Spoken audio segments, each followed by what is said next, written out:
1, 2, mic check.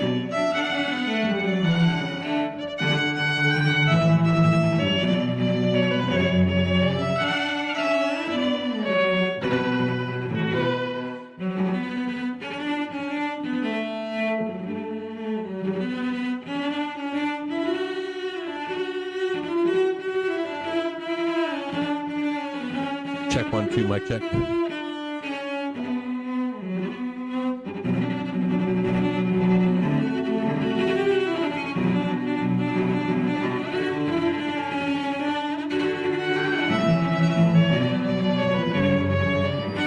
Check 1, 2, mic check.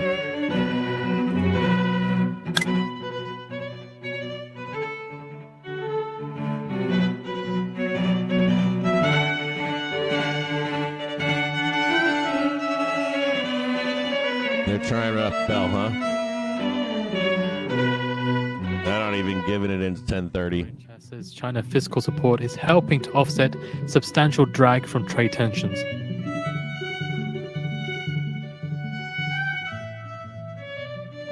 You guys can't hear that yet, can you? There you go. Let's walk around. This is this sell on open action is the overnight high. China is facing stronger deflationary forces as a result of trade tensions. It's the speed bump at this point. Check, check, check.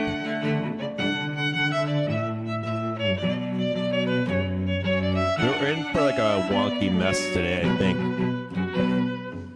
So we got some stuff to look at here together. Let's see if we can go right over to the trigger screen. Good morning. Good to see you all. Let me get this chat box here going. There we go. Sorry about that. A few notes here this morning. So we are, it doesn't show up here, but there's a... From weakening global activity. There's a couple things you want to be looking at here. One, there's a zone here of sellers here and here. We top ticked it for some supply. I don't know if you can see it on this chart, but just note that, let me see if it shows better to you. There's supply here at 520.33. There's supply at 520.83. There's a lower oil to lower headline inflation. And we kind of slammed into it right on open. You can see it right here, just like whack, an immediate supply. Now, we can work our way through this supply. I'm going with the, you know, like the stabby, and stabby move right here. And this should set up between now and 10:30. This should set up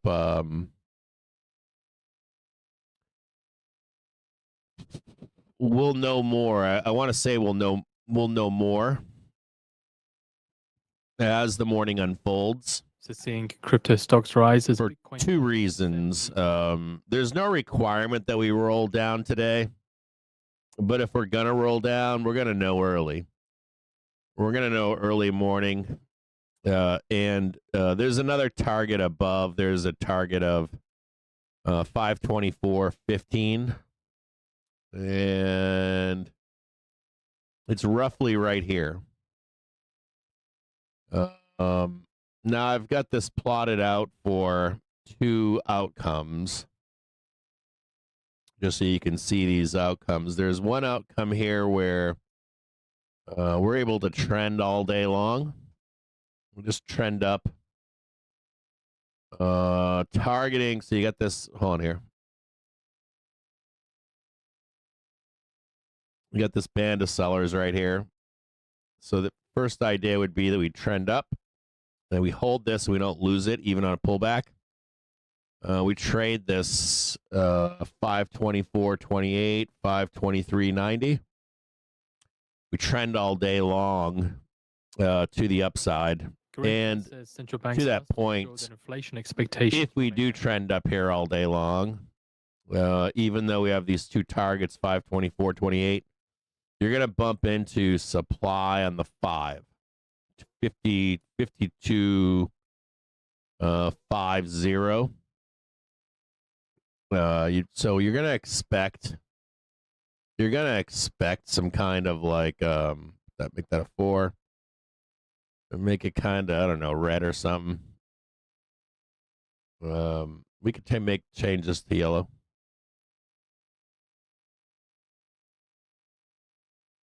And this is actually down here, two 4-hour bars, but that red, you would assume if our resistance is below 525, we're gonna at least go in, like move into that supply. Now there is a problem here. We're already squeezing up right now as we go, trying to blast through this resistance here. This is actually a good sign. We'll see if these sellers step in or not. Now there's trade number 2 here. And this is where the real warning is. If we get too much supply up here, and we can't get above this, 520, we're gonna go depths of hell. At least 513 and a half, somewhere in there, 514. But it could be uglier. It could be something where we trade all the way down to the depths of hell down here, like 550, or excuse me, 505, even 500. And that's because of the count right now. Just counting these downside moves here are saying there's one more leg to the downside. So just be aware of it. Just be aware that there's concentration of sellers. And there's 2 other things we need to look at here. CEO Culp says he discussed. You've got the 23 or 523, 525, and then we've got the 530 to work through. And we got some time here between now and I want to say end of month. There's a lot of room here to move higher before a roll to the downside. I think there's 11%. We looked at this last night. There's, I think, 11% of gains we can have right into the end of the month and not be breaking out from trend. So there's some room here for you as a bull to go higher. It's valid to go higher before a swing low. If we can hold on and get up here, it's not out of the realm of crazy town to be thinking that and still be on that downward path and not breaking out from downtrend. So if you're a bear, you're a bear. I'm bearish, but to be honest, you've got so much room here for bulls to dick around without a breakout. We have 11%, I think. I think it's 11% from yesterday's close. That's a fuck ton of space here for bulls to service good ERs and flows into the market for these next couple weeks. So just be aware of it if you're a bear. If you're a bear, you should be parked for the price of on these hot, like up here. From a bear, you're up here. That's where you should be. Or if we break down at 10:30, you already know you can take this to Party Town, right? But you got to wait until the break to get short, so don't be getting short just yet. And you know where the inflection points are. They're higher. So 525 is an inflection point for you. We're already breaking higher right now. Look at how messy this fucking book map is right now. Hold on here. Just don't go stupid. Don't go like, yeah, we're going to short it. Like, I'm just buying puts. Fuck you. Be patient. If this turns into a trend day, you're going to be angry. And you're going to get blown out. And there's no reason for you to get blown out. Hold on here. Let's take a look. This is noteworthy as well. We're now trading above that zone of resistance. That zone of resistance is right here. And it's getting taken out. And we're above our 1 right now at 520.92. And our next resistance is way higher, I think. Yeah, 528 is R2. CTG for Remember last Wednesday when we cranked up 11% in a day? This Rubicon. If you just look at pivots, just open up the pivots at home, do the 1-day pivots, and this market is primed for vertical today, to the upside and big swings to the downside if we can get down there. So just note that all else being equal, on a day where we have an huge range expansions expected, we can trade wildly in price today. So we did just break above R1. I'm going to give you the next target, which is 523, 524, 525. R2 is 528, 527.95. So, for us to trade all 3 of these targets today, easy peasy. 9:30, heading into 10 a.m. right now. We'll even put this higher. We'll put that. Nope. Hold on a second here. We broke up at 10 at time is it right now? 9:50. Yeah. So we'll just try to get up here. And what we'll do is hold on a second here. Just to get above, and we'll put that one right there for you. You get the nice little snap higher. Pull back into 10 a.m. Get another nice draw and try to trade this 523.90 here. Already squeezing now, trading 522.13. Note that at pivot points today, that range expansion is expected in the stock market today. Range expansion is expected today in a pretty significant way. So, and just to repeat that one more time, all in kind, if buyers lose it, that same thing would apply to the downside, that same range expansion. I think, S1 is at 507. And S2 is at 501. So we can move. We can most certainly move here today. Don't fuck with it. If you're a seller, you got to wait here. Don't be short and shit. You need to be looking for known resistance on the upside. Known major resistance.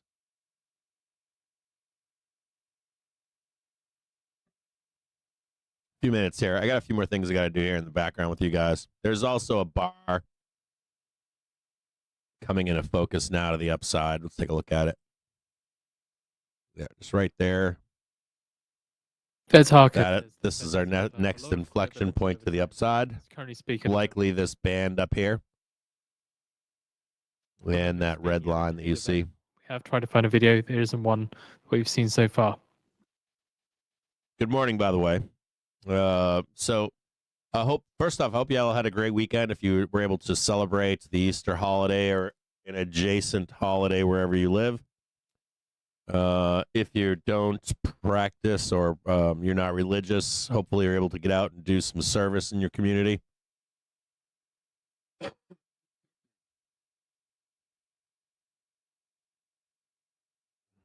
hope you had a great weekend.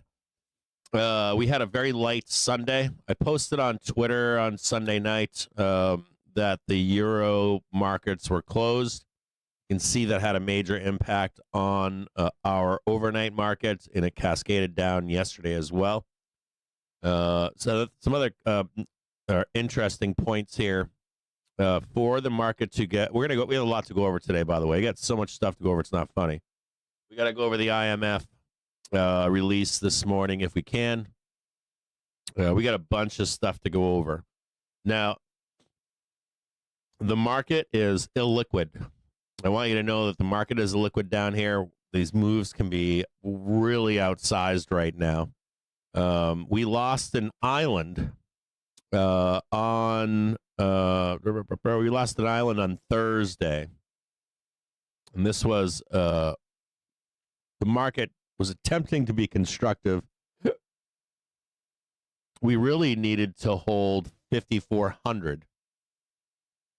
So we're going to chat about, we're going to try to like set the stage here for the week. And OPEX and an unwind and earnings. We got a lot to go over. We're going to go over a bunch of earnings today. We got a lot to get through today. So we have earnings. We now have the room to go higher on earnings. We also have market like Captain Condor. Now we've got Captain Put Spread guy in the market. This market is easy to manipulate right now. It's easy to manipulate this market, up or down, to be honest with you. It's such a lightly traded market right now. Flows are minimal. Now, let me go back to this trigger screen here. Let's just go look here. Now, there's an idea here. 10 minutes away from the top of the hour. At every stage. You hear from ECB's President Lagarde speaking on CNBC. This might be an easier way to describe it. Or to at least show it to you. Each time we have the Eurozone consumer confidence flash. Minus 15.1. This big white line right here. These are your old guys, right? The Richmond Fed. They don't fucking care. Minus 7. I'll be honest with you. They don't care. You even have sellers able to step in lower this past week on the 9th. They're able to come in right underneath this daily trigger. There is no like, we're going to peek our heads up, right? Constructive markets, the constructive market, so that we can come back up here, like swoop back up higher. It's just like, nope, fuck you. You're not even getting up there. Nope, not even getting up there. And now the market's trying to fight back to be constructive again. And this, most importantly, early month April, this area here, no poking your head up here and no poking your head up here. So if you want to get constructive where we are right now, like, let's talk about what a constructive trade is, which is gonna be shocking to now, but we're now lower, right? So for a constructive trade, we want to like rebuild that island. But even if you're trading up here, a constructive trade is only breaking your head up to come back down to then break out later. Now, maybe we break out, we back test, and we're on our way, we're out of here. But just being constructive. So just a heads up as well. Just constructive. Canada is literally poking your head up. That's it. No matter where we go. Get the video out for you. I don't care if we trade 4,300. From the Canadian Automobile Dealers Association. But that right there has not happened. It hasn't happened while addressing the affordability crisis since the first roll. And that's all we're looking for is tip your wick. That's it. So Eastern time. And that's what we're looking for. That is what the idea. So if you hear me say, hey, we're being constructive, or hey, we're going to build an island, we're getting constructive up here, that isn't constructive to break out, just to push on these sellers. And not only that, but you now have to consider these guys up here. These guys are like, we're not even giving you a chance, right? And so these guys are now up here as well, right? Now you got a second round. These are the young Jim Bros. As a matter of fact, if you were to log in this morning on, let's say, Wall Street Bets, or I don't know, stock market sub, or what, any of the subs anywhere, this morning I logged in and looked, and every person wants to, so we have, be inputs for the bloodbath down here. And they're aggressively They want it. They want to, they miss everything. You already know they miss all the down moves. They miss the up moves. Matter of fact, yesterday on this stream, we called both move. Well, we thought we were going up over the weekend, but as soon as we lost this, we were like, yeah, we're going here and then there, and we did. We traded all that yesterday, and then we hit the target at the bottom.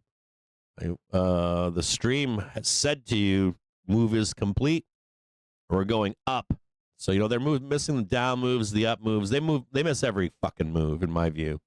It's more than probable. So, if you're on sell side and you're trying to catch that down move or that doom or whatever, you want to be where the sellers are, right? Always.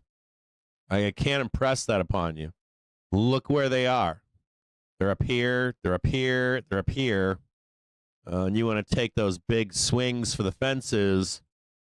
You want to be up there. You want to be, I'm assuming some of you are going to think, well, Cap, they're even lower now. They're up here. 5 minutes away. Yeah, they are. We know about these sellers. Speaking on CNBC. We know about these guys, but if we hold, or even if we swing down to close the gap and then make our way higher, not really the place just yet. So this would actually work. 1, 2, and 3, right? Then you get your 1, 2, 3, 4, 5 to the downside. So even if you're on sell side, this is not the place for you. You might get something right here. Nice downside move, but to expect that move higher for the real sell is probably legit too.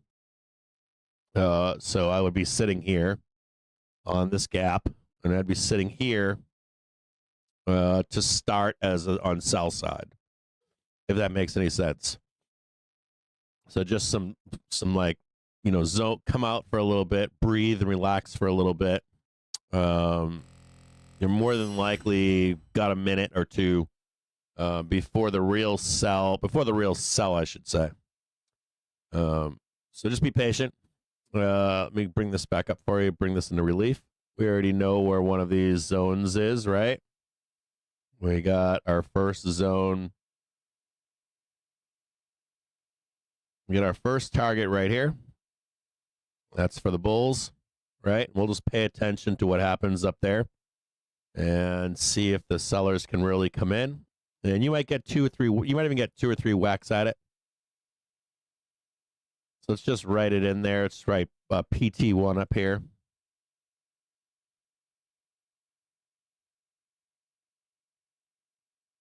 And we already know that at 10:30 or 10 a.m., 10:30, the sellers are going to try to come in and sell this market. Just be patient if you're a bear. And you likely have to take 2 shots at it. You're likely going to get 1. You get PT1 right here, PT2. And that's the other thing, too. This is R2. Election in France as early as fall. So we'll make a PT2 above there. This is President Macron there. Right up there at the end of the day. A lot of room here to trade. Here, we'll go back to the hour and give you the next 3 price targets. We got PT1, PT2, and more than likely, let's make sure I get this right. You got the monthly up here, and you got the daily right there. It'd be all honest. 533 is easy. 530 will be a natural sell point too. So there's 529.51. So we got our marks. We got 1 here, 1 there, 1 there, 1 over here. And this is your first major sell, like major. Your second major sell is way up here at 550. Now, where do I think we're going? Should be the next question or answer to your question. Where do I think we're going? It's tough to say. I can make it doesn't matter what I put out to you in a brief. In my view, we're in high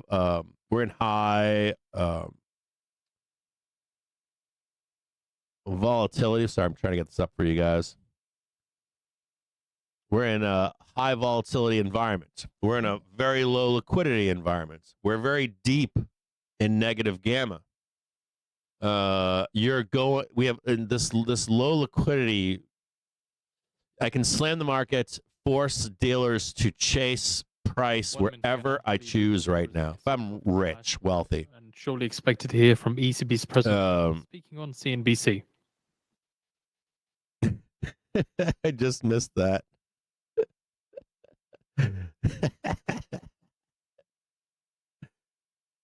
So,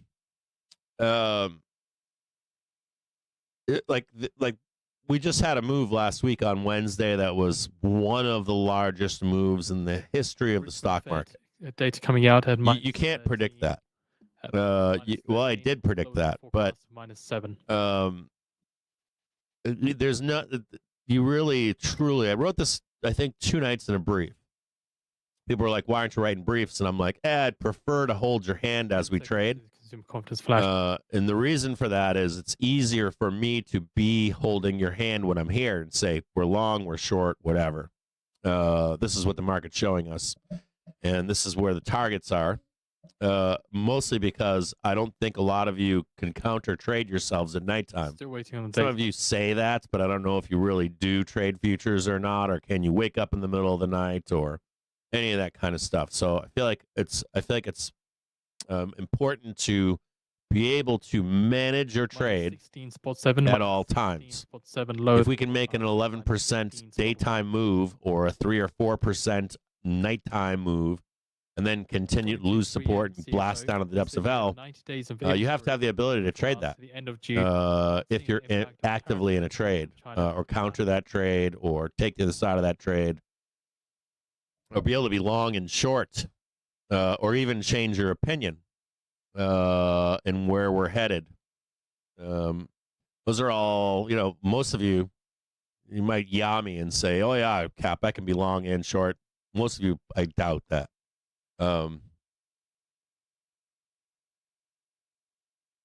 French. Most of you, I think, are scared on bottoms and 2 basis points. Scared on tops, depending on what you are, or too early or too late. I'm too scared to get short, or I got short early, getting run over now, or I missed the move down, or I missed the move up, and we haven't made a new market low. That's another thing too. And momentum is on both sides right now. Like the momentum is there for a pretty gnarly squeeze.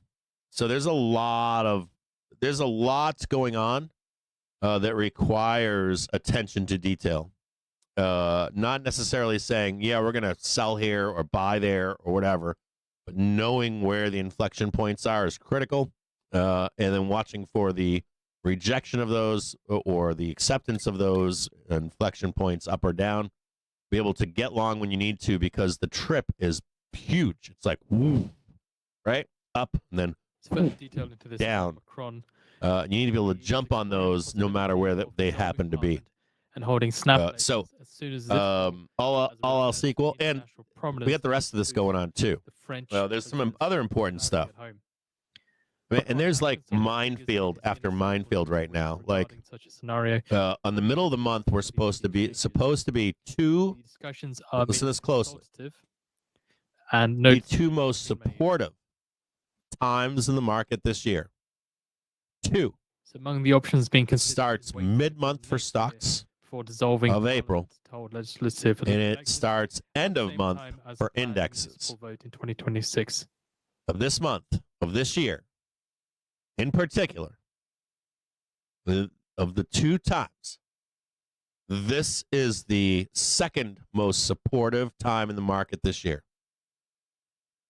So, if you're a bear and you think, well, Cap, we're going to crash it all today or tomorrow, I assure you that if we're in a bear market, if we're in a recession trade, if we're in a collapse trade, whatever the fuck it's called, depression trade, doesn't matter. It's still not straight down. There could be less than hoped for returns. You're still going to have upside moves. And if you're going to bet against the 2 strongest times in the year, you're out of your mind. You really are. You you can possibly say, well, the returns will be less, but you don't want to just haphazardly or immediately just discount those upside moves. So yeah, we might not trade 6,000, but you want to be aware that we can, and not be like, I didn't know we were going to do this. If there were 2 times this year, this is one of them. It lasts, write this down. It lasts for single stocks February or April 15th, and I believe it's April 28th or 30th for indexes. And it's in or around there. It's not exact. Don't be like, oh, Cap said the 30th, and we're down into the 5th of May.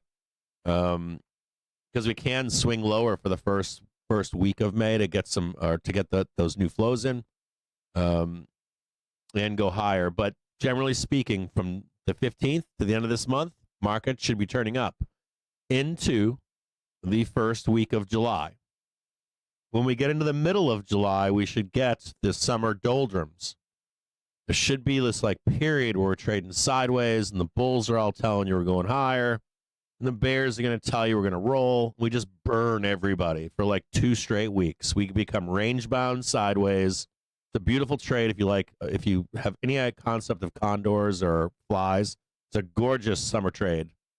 We blast up into the beginning of July. We trade sideways. You can just capture all those bears and bulls. And then the last 2 weeks of July, we should roll down. There should be this like major sell, and it should begin early this year. We should be selling down into, ready, the middle of September. It should begin early. Like you get the first whack in July and mid to end of July. August should be a shit show to the downside, with maybe some small relief on the 31st of August. It's going to make you think, oh, we're going to get one more rip, and they're going to blast you the fuck down into about mid-September.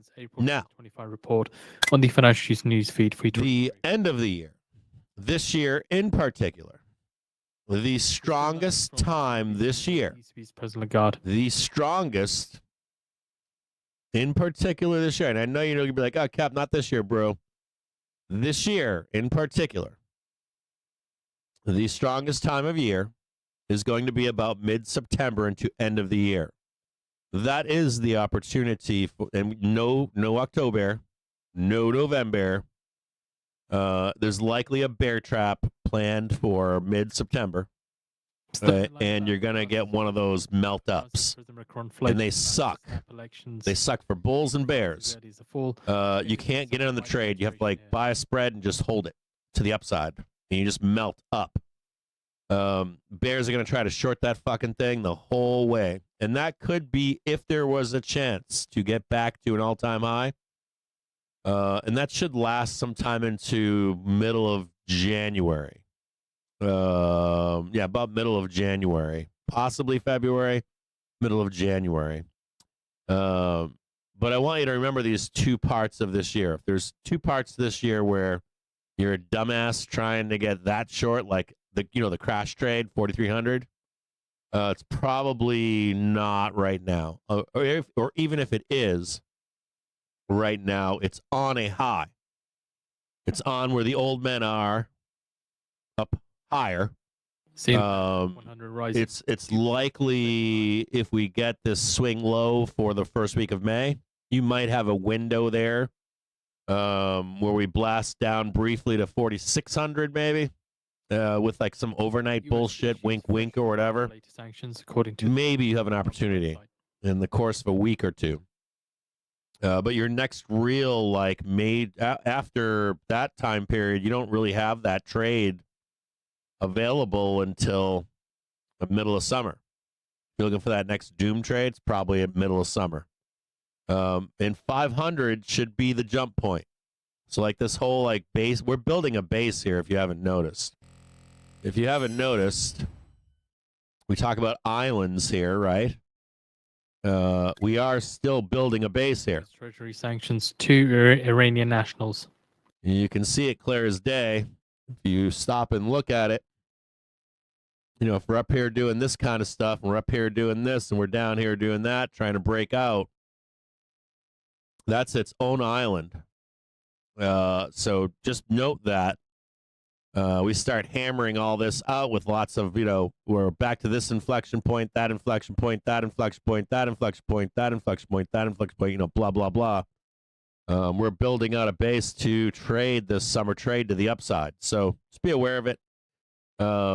In 2022, do you want to stay go back and look at 2022 leading edge of news if we can here.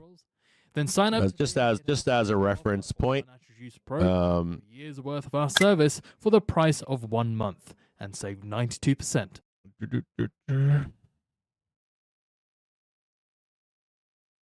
Here we go. And just as a reference point, this is 2022. There were still some violent upside moves. This one was from April into May. So either time or price, right? So we're either going to, you're going to squeeze. So we get this most supportive part of the market, right? You get your next supportive time in the market, which was end of year, October. So we actually got price first, sold us all the way down in the middle of summer. Price or time, right? So most supportive time in the market, right here, right? We got the squeeze. Treasury sanctioning. They did sell us down for the rest of summer early, but we got the price. We got all the way up to scene of the crime up here. Had this taken into middle of summer, right? Middle of July or something, wouldn't have mattered. Either price or time or price, right? And then in 2022, we had our next supportive time in the market. Hold on here. We can see we ramped up right here. Not July. October right here. Is clearly October 4th became the next most supportive time in the market. We traded higher again. This was, as a matter of fact, this was December 13th. We went from 20% upside move. And as a matter of fact, we continued on into 2023 and recovered. We were up, and away. So just be open to this strength into end of year. Now, if this was something similar to 2022, hold on here. You have the return to the scene of the crime up here. You would actually be looking for a trade that goes even higher. Impact on growth is a negative. Up here. Into January, February. And this time around, you're looking for an even larger upside trade. This would be 500 down here. Or somewhere up here. You get your 76 in summer, or you get your 4,600, 4,700 in summer, or in this fall period in September. This August downside trade, or this September downside trade. You'll finally get those down below. Now, at any rate, now this time of year right now is probably not your best time of year, because what is the onus on? The onus is on bulls to go higher price or time between now and summer. They get multiple opportunities. Buyers get I don't know if it's multiple opportunities, but buyers get heading into our first PT up here, trading higher still. Lagarde says up into 10:30 this morning. Trade barriers. I want you to focus on that. I want you to focus on major inflection points, price or time, and when is the market most supportive. And there's 2 times this year. I'll say it again to you. It's right now into mid-July, these upside moves, and then the second time Goldman Sachs is about mid-September. Currently speaking. Into end of the year. And the market does not go up, and the market does not go down. Pause, but we all, and if anything, it goes up. It does not go down. You like when you hear like elevator down and stuff like that, it's very rare that it's just like straight down, straight down, straight down. And as a matter of fact, we've gone straight down, straight down, straight down pretty consistently in this small window of weakness from mid-February into April. We knew about this weakness in April and February. We're now in April. Think about the downside move that's already taken place from mid-February into a week or two ago, basically mid-April, right? In 2 months, we've made significant downside gains. So just like scale out a little bit. Sure, there is scope. Breathe a little bit, and note that it's not going to happen in the time frame you may want it to happen in. With Trump. And that this is the time period for strength. So you're looking for, oh God, is it going to take us forever to like trade up into middle of July? Or are we going to start smashing right away to the upside, go vertical? It's just a squeeze. And we're going to sell the fuck out of it again. You'll know as we do the. I'll tell you now that as this happens, you're going to hear two things. You're going to hear bears screaming, why is it not going down? And you're going to hear bulls saying, absurd shit like, market's going to recover all-time highs. They're going to trade 9,000 or something. Don't fall for either one of those narratives in this time period unless it proves itself. Trade what's in front of you, know when the market's strong, and know where the price targets are to the upside. If you're wondering where we're headed right now, with pullbacks, it's the same trade. It's to 50 and 60. Now we're slightly lower. I wanted us to trade on that last island, 50 and 60, 550, 560. Now I'm at 550, even lower. And those, you can see where those targets are. Nothing's changed. Roughly 2 basis points. The first one's here at 537, and the second one is up here at 5. Today it's at 553.92. Same trade to the upside. No change, like literally. Even though they keep knocking us down, those targets are still valid to the upside, though it is lower than it was a week ago. So let's talk about some Gamma stuff here. We got a lot to go over with Gamma. Official Trump Netanyahu call is underway. We got a quick second here. I got to catch up. I'm not like, oh God, I just spent all that time. Has been unfair to the U.S. in trade. I'm just thinking about the catch-up phase here. This fucking market moves so fast. It like wears me out. I'll be honest with you. Like the market's moving so fast and so quickly and hitting so many targets so quickly that it's like yesterday afternoon, I called my house yesterday and was like, we're coming into, or I was like, so yesterday I'm at doctors and shit, and I'm like, we should be able to hit 514 today, 514.93, and then maybe tomorrow on Tuesday we'll hit the second target down at like 510 or whatever. We hit that 514 so fast, I'm like you got to move the chart because we're gonna do 514 today, not tomorrow, or 510 today, not tomorrow. And then what's crazy is it was like 3 p.m. or something, and we slammed into that second target, and I'm like, we're gonna reverse. I'm like, we're done. Back on the phone again, and I'm like, the move is complete. We're going higher now, and I mean higher. And what do? We squeezed up from 330, like rip faces right into the. We had one back test, I think, and then it was like rip faces in the close, rip faces overnight. So it's a really fast market. It's like boom, boom, boom. We're doing all this right now. Boom, boom, boom. We're gonna do that right now. So it's really fast. It's hard to keep up with. I'll be honest. So there's a few things I'm gonna read to you here. Well, number one, we've got yesterday Trump saying there's a good chance of Russia-Ukraine deal this week. That can be used as a vehicle for squeezing, but that is not why we're here. We are not here because of Ukraine, Russia.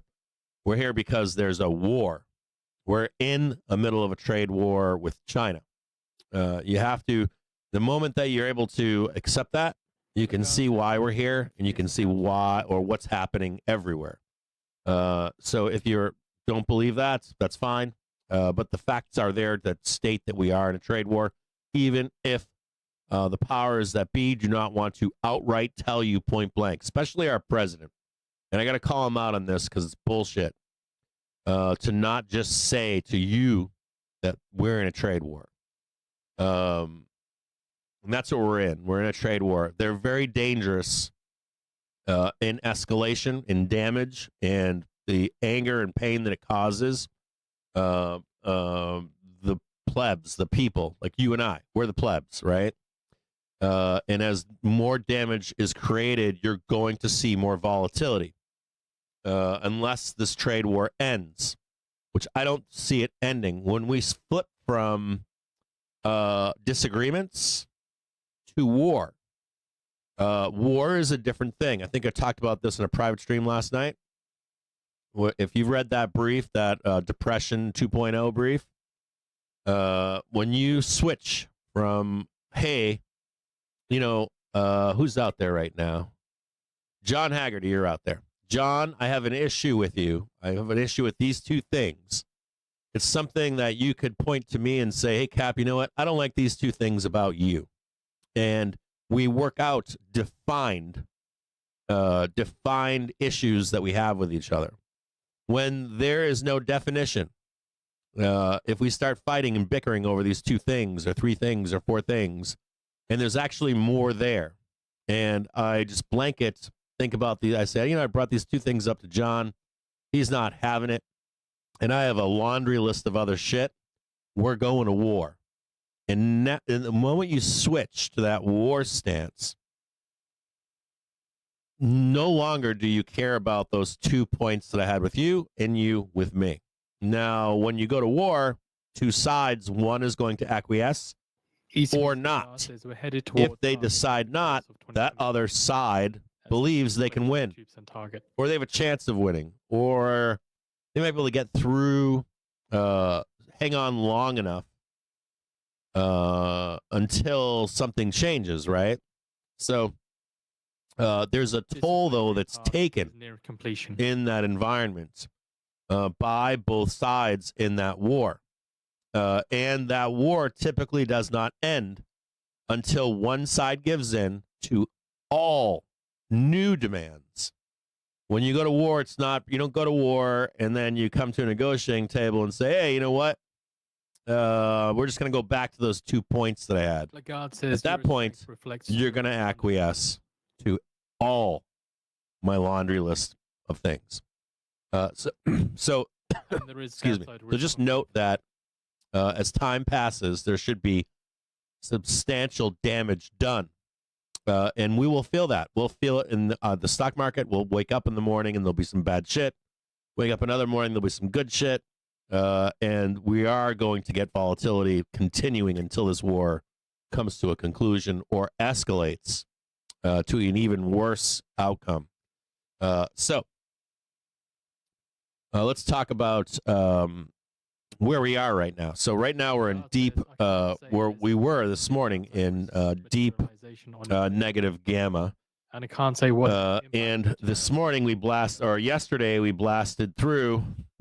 Here's SPX, and on a low, we were underneath. Go down here and take a look at this. Yesterday we blasted down through net impact on 5,200 on inflation is to be seen. And things get spicy under here. Whipsaw, right? Wham, wham. And they can get more whipsaw if we get underneath.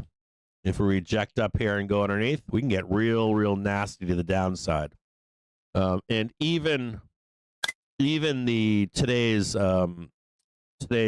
expected moves in the market are wild. They're all over the place. They're all over the place for extreme outcomes to the upside and some downside nastiness too. Some like big expected moves in the stock market. By the way, we're coming close and into, let me just show you this really quick. Just so you can see, if you want to mark this off on your at home, it's 523.90, 524.28, 525.01. A note to you, we're going to go right back to this SPX thing in a minute, because we're going to talk about constructiveness and islands and breakouts and all that kind of stuff. Now, I do want you to be aware that you do not want to be fearful buying a dip, and you don't want to be long into vol, do you? Projection for 2025. This is saved for FOMOers, and the bottoms to buy are only for the fucking strong, right? This is where everybody else gets fucked up, is in here, and they get left behind on lows. Same thing for sell side. So just note that if you want to take some money off, you can. And if you want to get back in for this PT2 to the upside, you know, you're waiting to watch.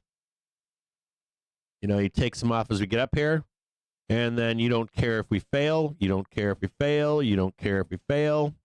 And you don't care if we break up and then consolidate, because you can get long again.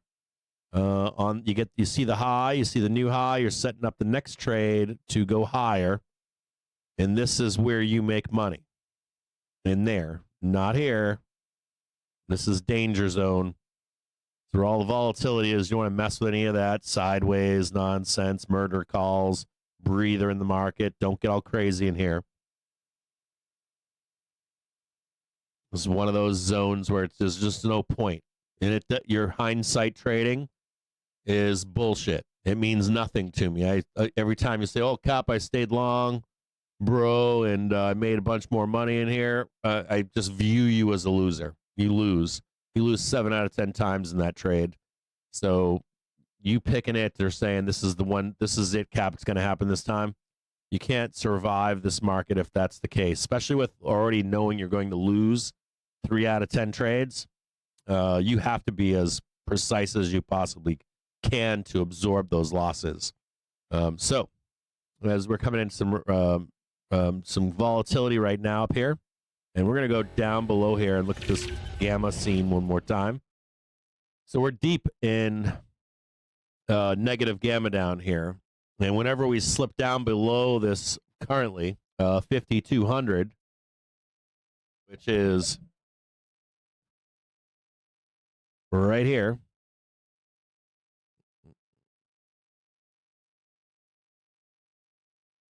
and we're higher than it right now. Now we can go up here, trade this, right? Trade that gap, come back down and swing. We're okay. As long as we maintain this 5,200. So what we're going to do is going to snap a little green line right, or make this green. Lagarde says banking system is solid. For you right here.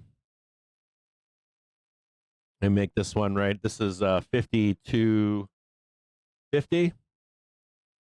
And this is 5,300. Got a nice little gap to the downside that needs to be closed. But what do we not want to have happen here is what? We don't want to see the trade up. And then the rejection of 5,200, do we? We don't want to see that, because we know what that leads to is bloodbaths. It's acceptable here to see the rejection, and then the trade higher, then to come down, and then up and away. That's pretty good outcome there. Regain 5,200, and then start looking to ping all this stuff up here. That's what it should look like, something like this. And that would look something like this right here.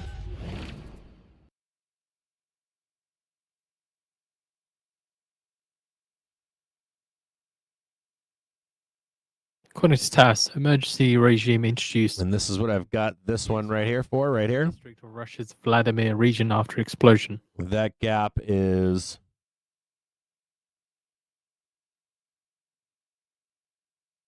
hang tight here.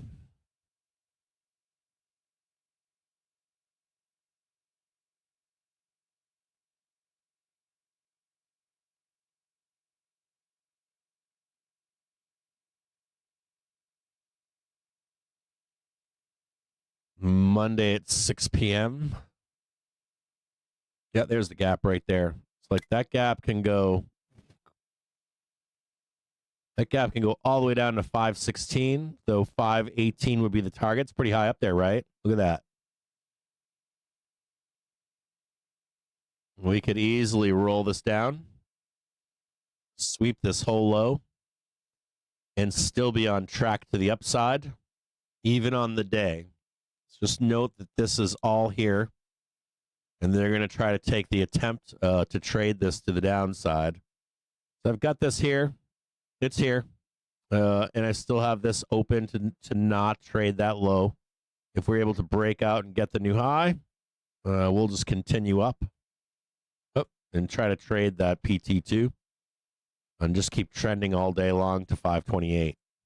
So just be aware of this inflection point, that it matters. Matter of fact, we'll draw that in, and then we'll draw this one in right here. Way up there.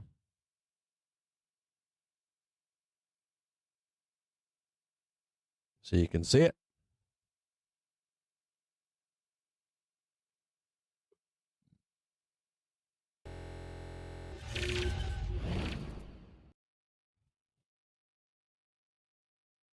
Now, here's SPX Gamma.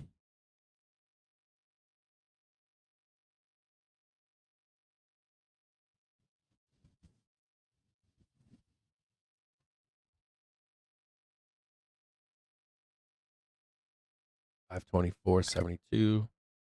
That's right up in here. There's one more push up there. Okay. So, Gamma.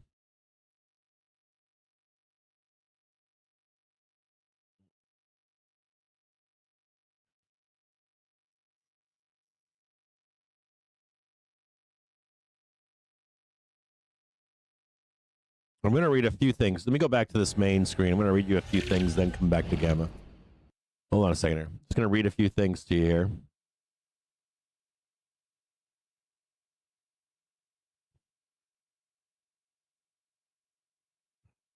Yesterday, the sell-off is very broad, no doubt, but the equal-weighted S&P basket is outperforming mega cap growth.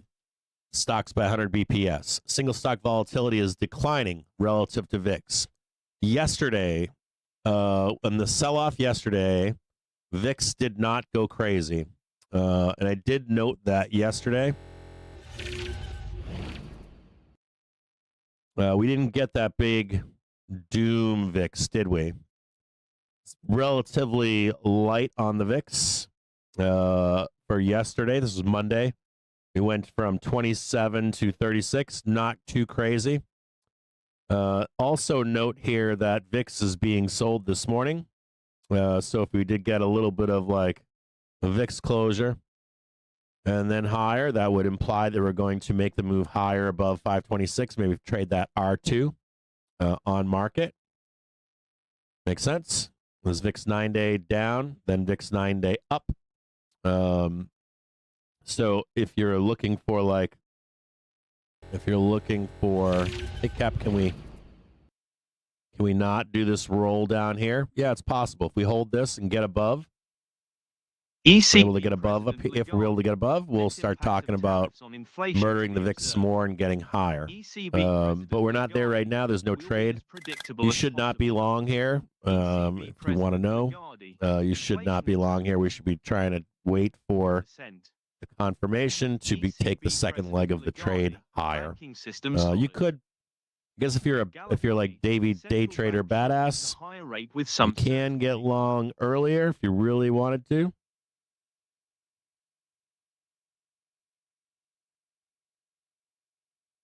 Brazil may experience less impact than other emerging markets from trade war. Diversification, local market can help in trade war. Brazil sees unprecedented decline in joblessness. Central bank shifts to tightening rate regime with enhanced security. Assessing restrictiveness of rate level. There is a note here for you. This is the low. Higher low at 10:30. This looks like bulls are going to win this.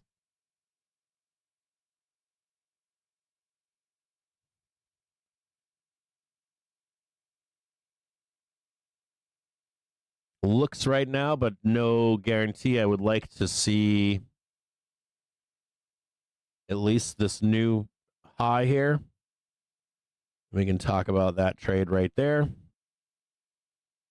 ECB President ECB's Lagarde, President says we very don't much see Powell recession in the euro removal is area. not on the table.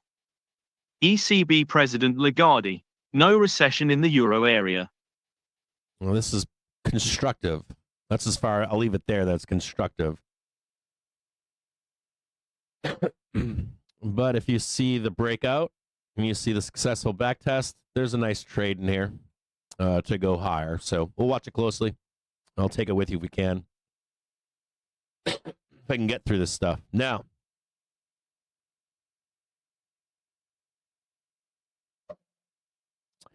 I want to read to you the rest of this here. The importance of this here. So we got the VIX from yesterday. Didn't go crazy. The VIX is starting to calm down. That's important for stability. It's important for slowing down the crazy town in price, though we have still low liquidity. So if you're looking for 4,600 like today or something, it ain't showing it. VIX isn't showing that at the moment. JPM on flows, liquidity in the dollar. The U.S. dollar continued to decline despite a rebound in U.S. equities over the past week, raising questions about foreign investors' portfolio flows into U.S. assets. Are foreign investors abandoning U.S. equities and bonds, inducing a weaker dollar, even as domestic U.S. investors continue to buy?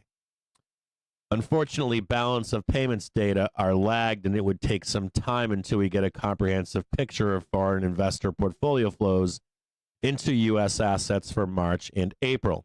These balance of payments data would be important in assessing repatriation flows on individual equities and bonds opposed to funds.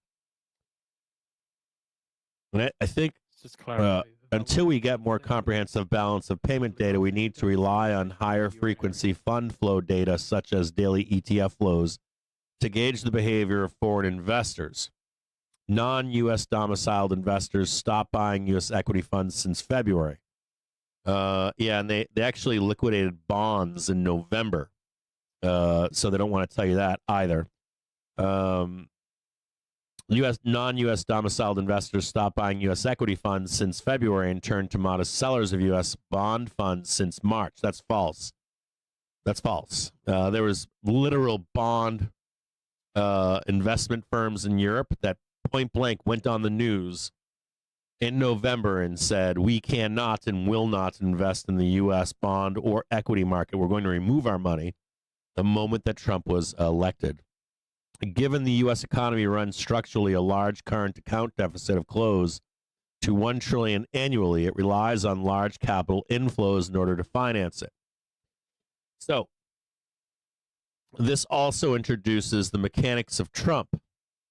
If Trump is trying to negotiate deals with other countries, you can bet your ass that there's smart enough people in the room that are going to want pledges of reinvestment into U.S. markets from those countries. Now, you got to think about this like an adult.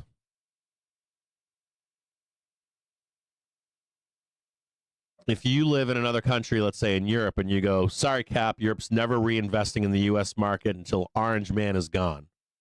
That is not true. It is not how the world works. And you might not invest in the U.S., but as this war escalates, if it was me, and I was Besant, and I was Trump, or I was anybody in that room, I would mandate that your funds in your country back the fucking dollar, regardless of outcome with China.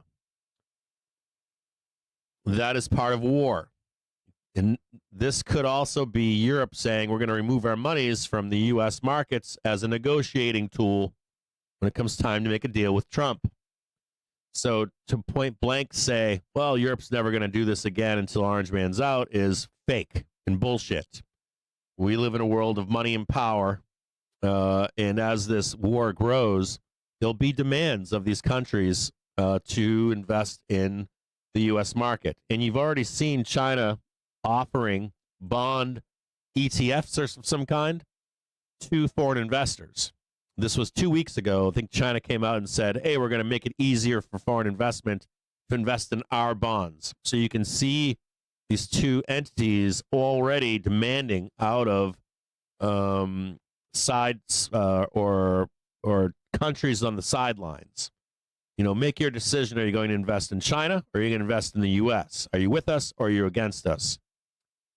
So there's some truth to this, that you can see new flows come into the U.S. From countries that you don't think will as these negotiations continue. S&P 500 strong right now, showing its hand that it wants to go higher.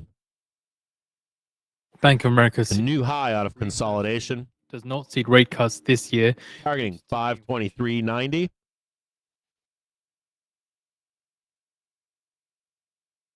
$524.40 and a target of 525 ultimately. Expect at 525 some sellers to be up there. An annual shareholder meeting.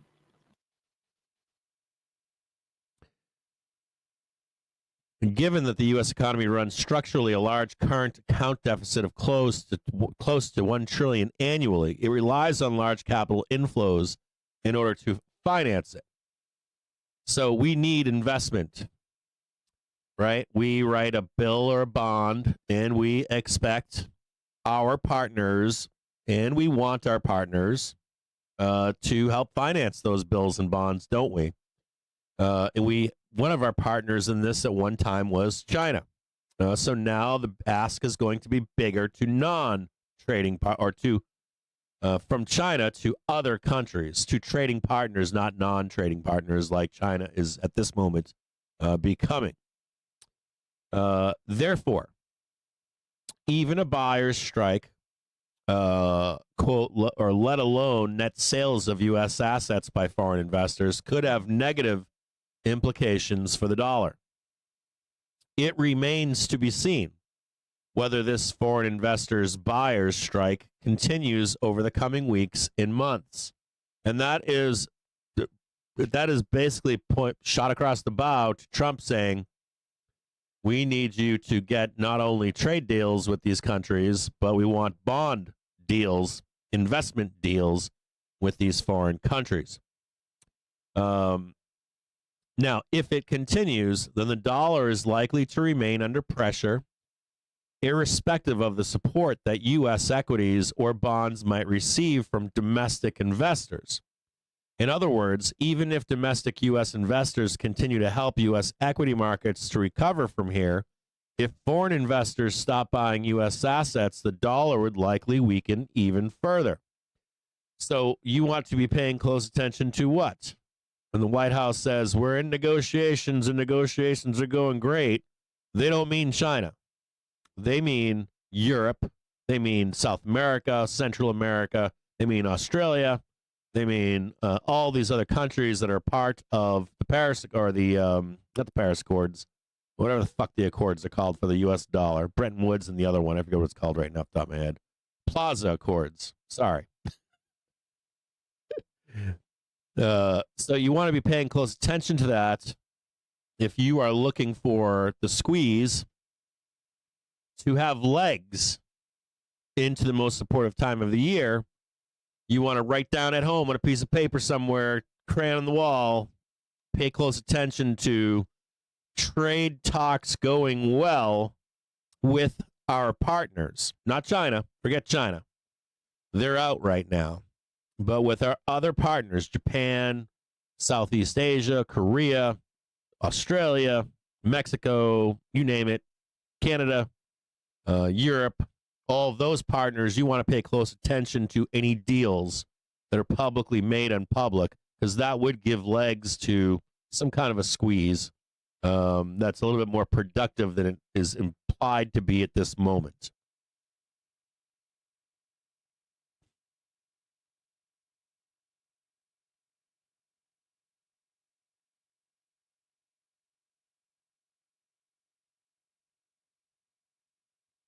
Hang tight here.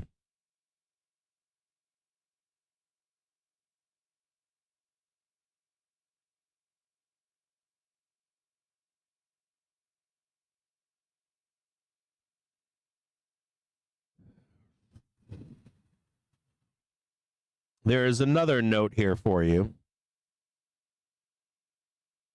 On the gamma front, we are now holding 5250 on SPX gamma. Like we were looking for 5400 2 weeks ago. Well, I think we talked about this earlier, but that 5400 was a trigger point with conviction, right? Up here, this 5400 was a jump point, right, to unwind, which hasn't taken place for Q1 nor for April yet. 5200, which is right here, this green box right here, as long as we remain above it, the unwind can take place to the upside. So the target from here is this gap above 5281 and 5300. I want you to see it here. Kind of move just like that there.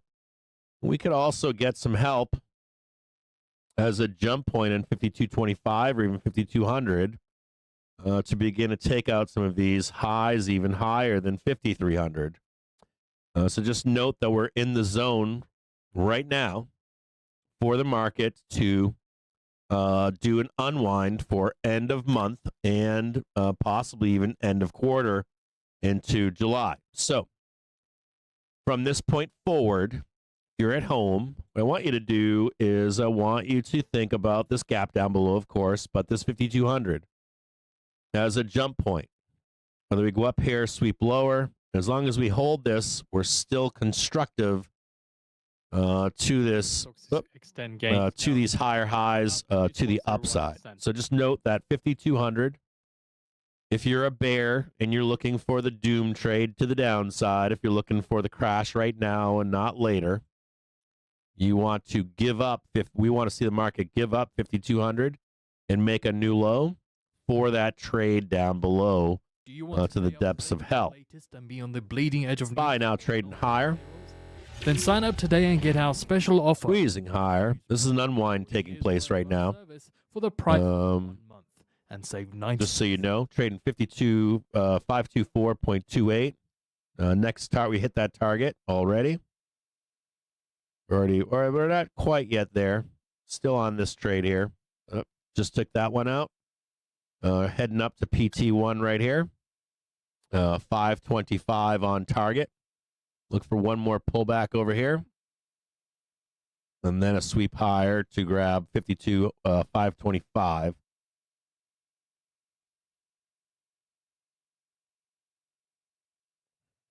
We're very close here. Almost at a top here. Almost ready to roll. Very, very close.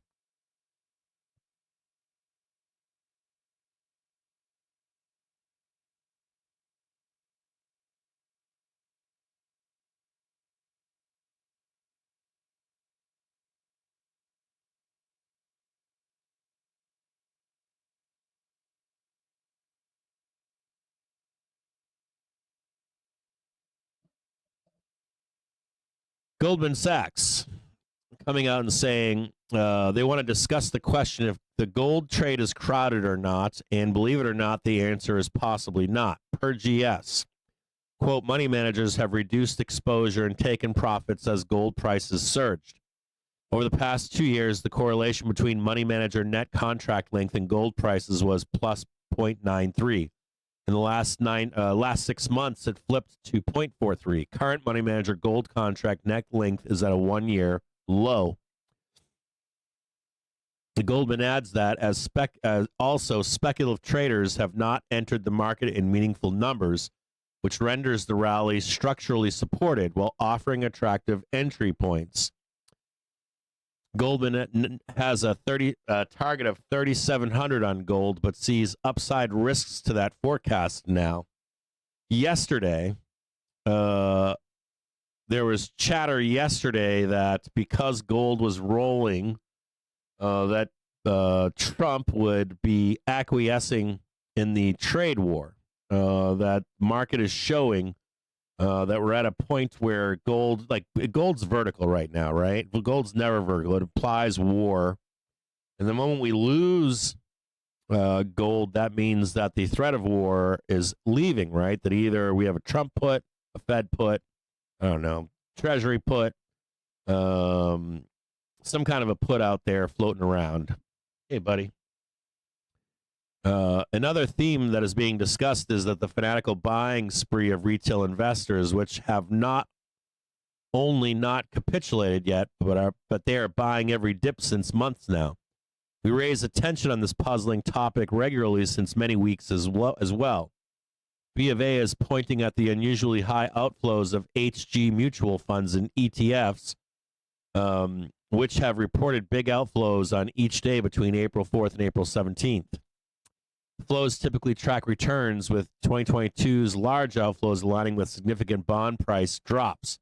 However, April's outflows have been disproportionately large compared to returns, likely driven by news flow. Increased volatility could sustain further outflows even if Treasury yields stabilize. This is significant as mutual funds and ETFs holding greater or less than 25% of corporate bonds are the second largest holders behind foreign investors. Now, I want you to note here that sometimes you'll hear people say things like, gold is important because of this reason or that reason or whatever. The recent move in gold has nothing to do with inflation. It has everything to do with war. When you come into wartime periods, you'll see gold go fucking vertical. As a matter of fact, you saw gold reserves being moved from New York back to Europe. And you might ask that question, like, why is gold doing this? It's because of war, the threat of war.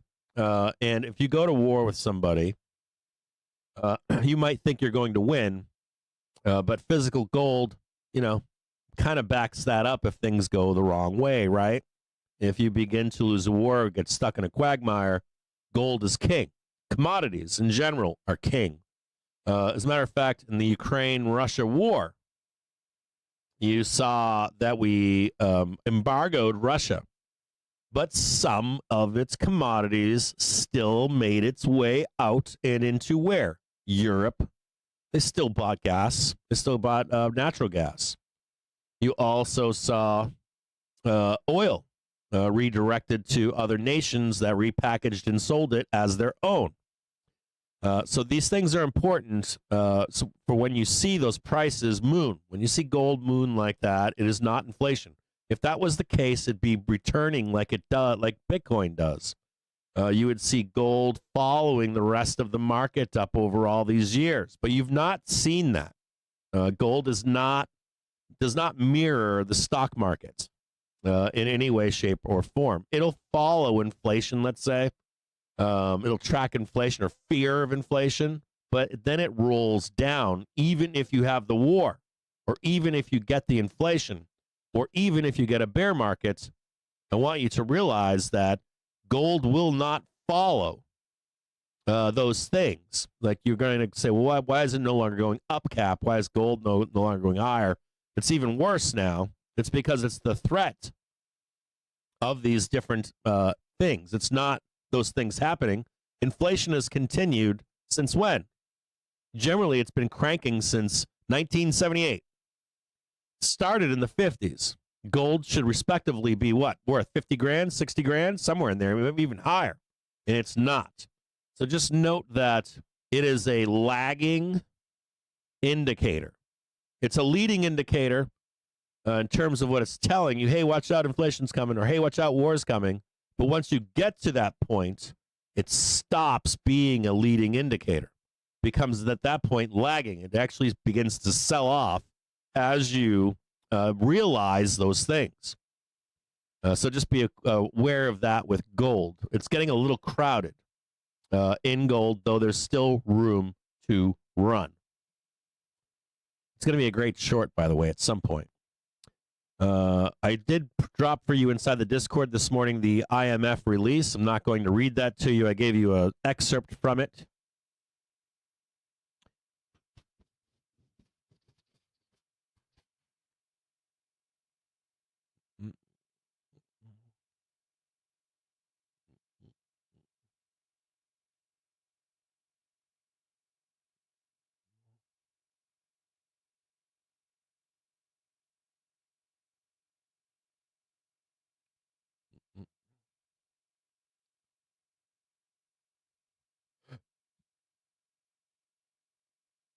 We got a bunch of stuff to talk about in terms of earnings today.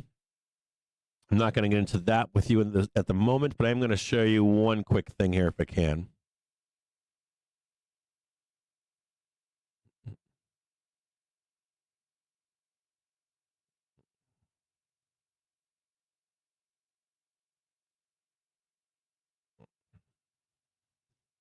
Oh, hold on here, guys. Clear all.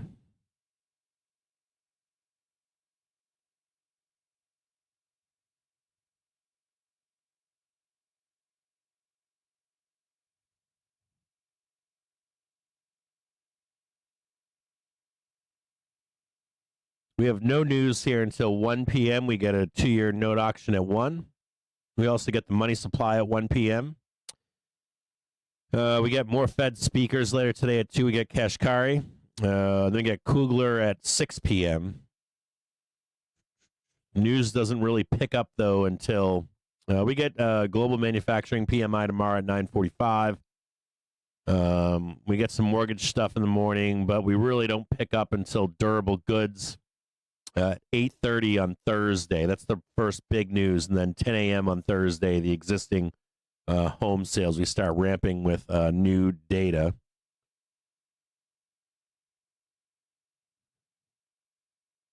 Let's take a look at... Oh. Tight here. We are beginning to clear out, just so you can see we're clearing out about half that gap right now. Getting pretty close here.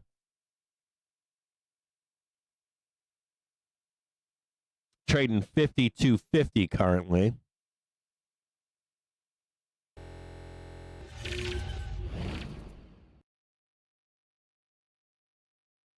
Here is 52.50.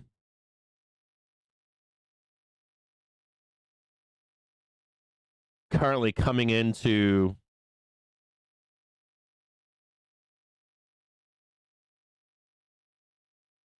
this bar right here.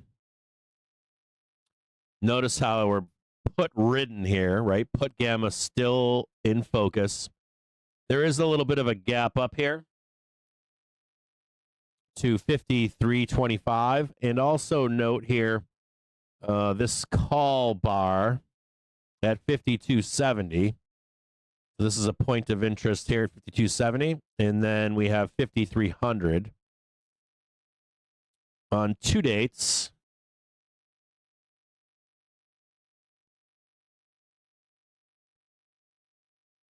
We have 52.50 on 2-date gamma and 5300. So just quickly to look at this. We are in the money on these calls right now. Extend gains. Squeezing higher right now on SPOOs. The next target is 52.70. And we're almost there, right? We're almost there. 52.70 is the next gamma bar up here, or at least put gamma bar with a gap.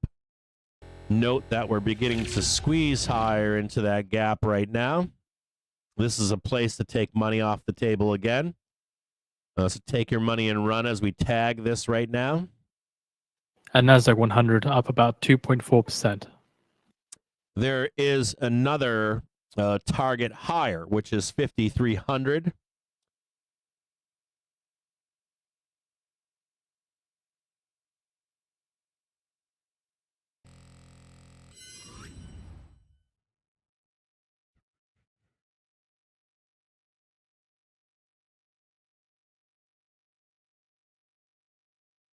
In 40 on the 17th.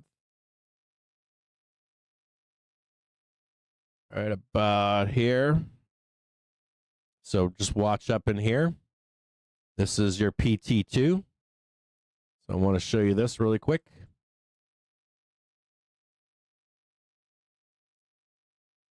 You've got calls coming into the money here. There's a next target above 5,200. If you want to get back in on this trade, you'd want to see a new high, consolidation, And this new high, I mean, not that new high. This would be your jump point. So you want to see the high and then the second high to take this next leg of the trade. You get in here. Okay, so this is where the money is in here. So if you just took this trade right here, this upside trade, here's one trade right here, right? Bulls winning, got the high, boom, boom, boom, right? Good to go. Sell your calls. If we get above and can make a new high, we'll take the trade again. And we'll trade 5,300 on SPX up here.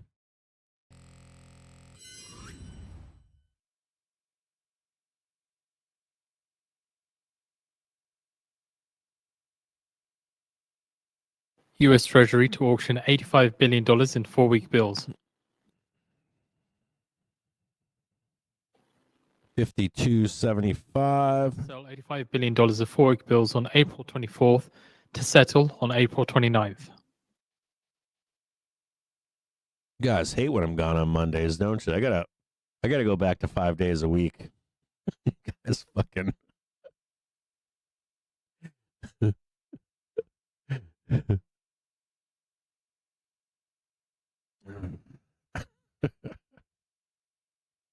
All right, as we smash into this PT1 at 52 at 525.0 here. I'm gonna go away from the screen. I'm gonna look at a few things here. We've got no news until Thursday. Trades from macro headline risk with financial. Do you want to stay up to date? At the money volatility. Bleeding edge of news for non-farm payrolls. Says the 0 to 1 day, right? Got a little bit of volatility here. Pro for a year's worth of. But overall, flat and sideways and down. This isn't huge. None of this is looking like crazy town or anything. You can just see it's kind of sideways. That's good. It's neutral, I would say. CTA positioning. Still no CTAs jumping in. Just flatlining right now. And I wouldn't expect those CTAs to come into the market. If you look here, we should not be triggering CTAs. Again, until we break out and above and we're constructive. So something like that, you would see, I would say we trigger CTAs at 540. So 5,400 a trigger for CTAs. So we don't see any help from them right now. This is all squeezing. You can kind of tell that this is all squeezing right now. None of this is all mechanical.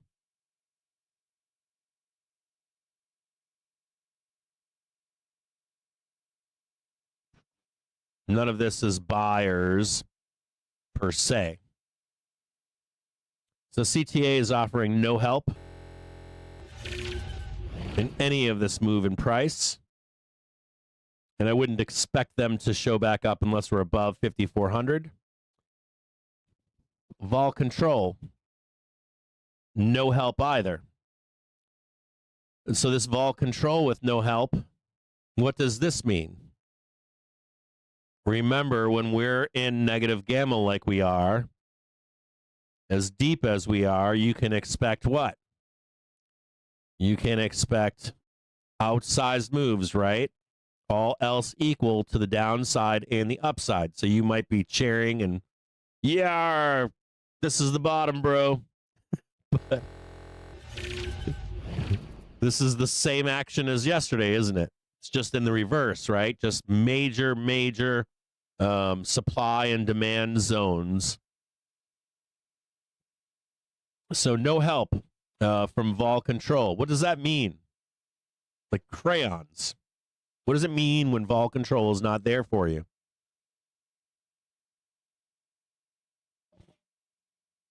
It means that they don't stop these crazy upside moves and they don't stop the crazy downside moves. There's no like volatility checker there trying to slow the market down, is there? You can keep it simple. Vol control funds are there to stabilize markets. When could vol control funds step in would be the next question. And that is much, much higher. It's, I believe, it's at, you ready? 55.50. 55.50 to expect vol control funds to step back in, and even then it's likely higher. It would be a break above. Starting to squeeze above PT1 right now. We're now just looking for we're looking for the high and then a new high. We can jump back into the second part of this trade. Trading 525.12.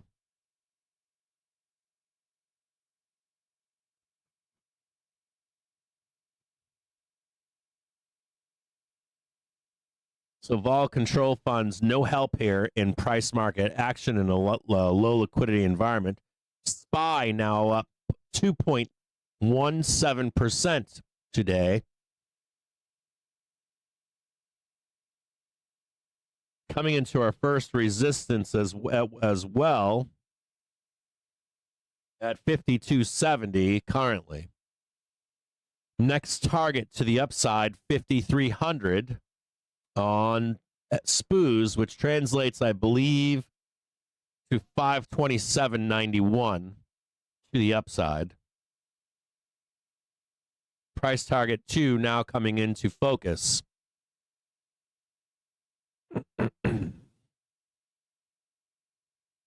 COT positioning. This is commitment of traders.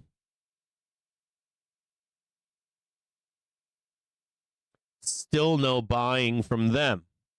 I don't know if you can see this on your end, but I'll let you know for sure that there's still no commitment of traders. Commitment of traders is likely also, here we go, another trade to the upside now. Watch out for a squeeze to the upside. We do have a gap closure at 52.82. It should be noteworthy of a possible pullback at that point.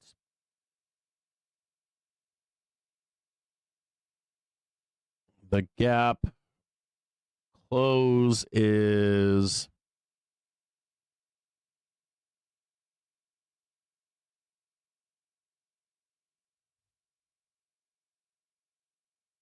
52,699.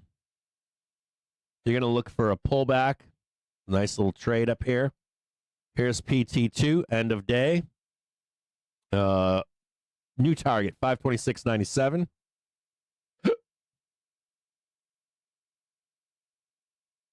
So PT2 here. Maybe slightly lower. We'll hand do it as we get closer. I'll let you know how close we come to that. 52.82 SPX.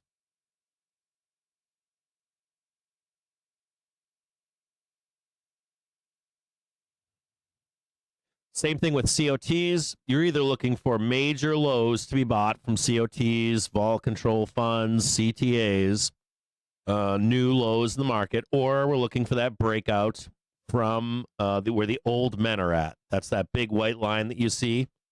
Until we break out and above and back test successfully, you're not going to see much constructive inflows into the market until we get up there.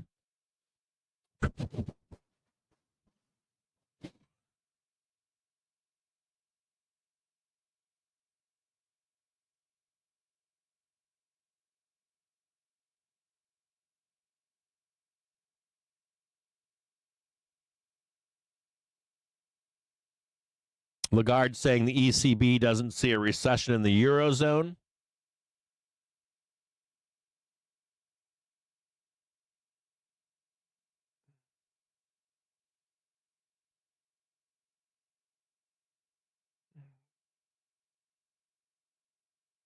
This is an odd one for me. Walmart is the cheapest supermarket in April, followed by Dollar General, according to Goldman. I disagree with that. They're lying.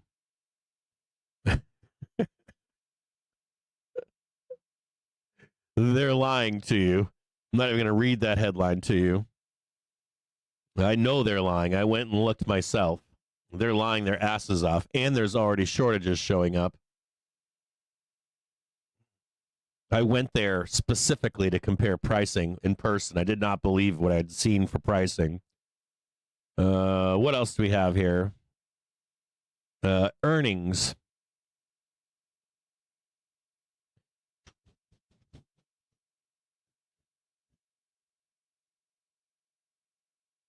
Let's go into earnings really quick if we can here. Yeah, Dollar General is slashing prices big time while Walmart is more or less on hold. Well, I'll tell you what, like between the prices, that's scam bullshit, and then the shortages that are on the horizon, we're gonna feel that quickly. What else do we have here? A perpetual positivity.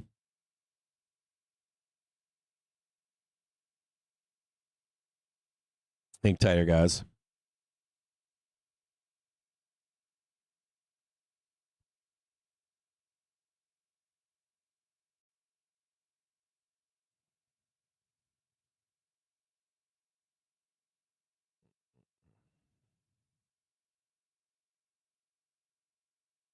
SPOO's now trading higher to 525.43 with a price target of 526.99 in and or around there.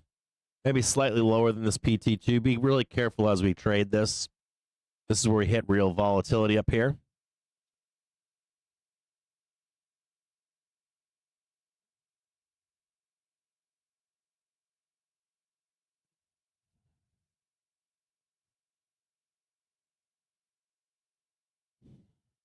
After the close today, we get Tesla, ENPH.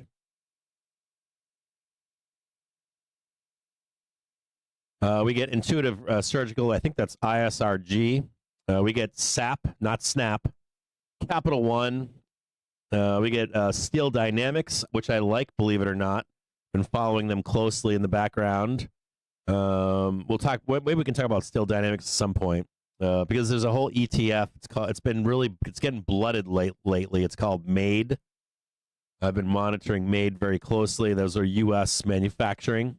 We also get Baker Hughes, Range Resources, Weatherford, and Zurn. The big one for today that all eyes are going to be on is Tesla. Protect your. So we're going to look. Last night I did an introspective on Tesla late last night on a private stream, but I'm going to try to do a look at it again today with you when I'm not as fucking tired. I think we got done I think I was nodding off in the stream at like 11:30 last night. We streamed pretty late last night. But the focus today would more than likely be on TSLA, ISRG, ENPH.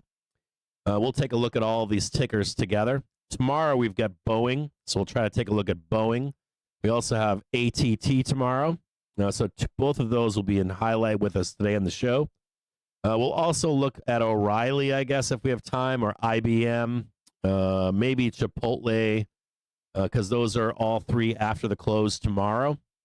And then Thursday we get American Airlines, Intel, Google, all big heavy hitters. We get NASDAQ. That's another good one usually. They're like banks, like take care of themselves. We get Southwest Airlines, which just raised prices recently. I almost jumped from Delta to Southwest, and then they took away the baggage included. And I've had some good flights on them recently, but I'm not doing that anymore. And then on Friday before the open, we get ABBV, old school meme. We also get SLB. We get AbbVie, ABBV. Yep, we already talked about that one.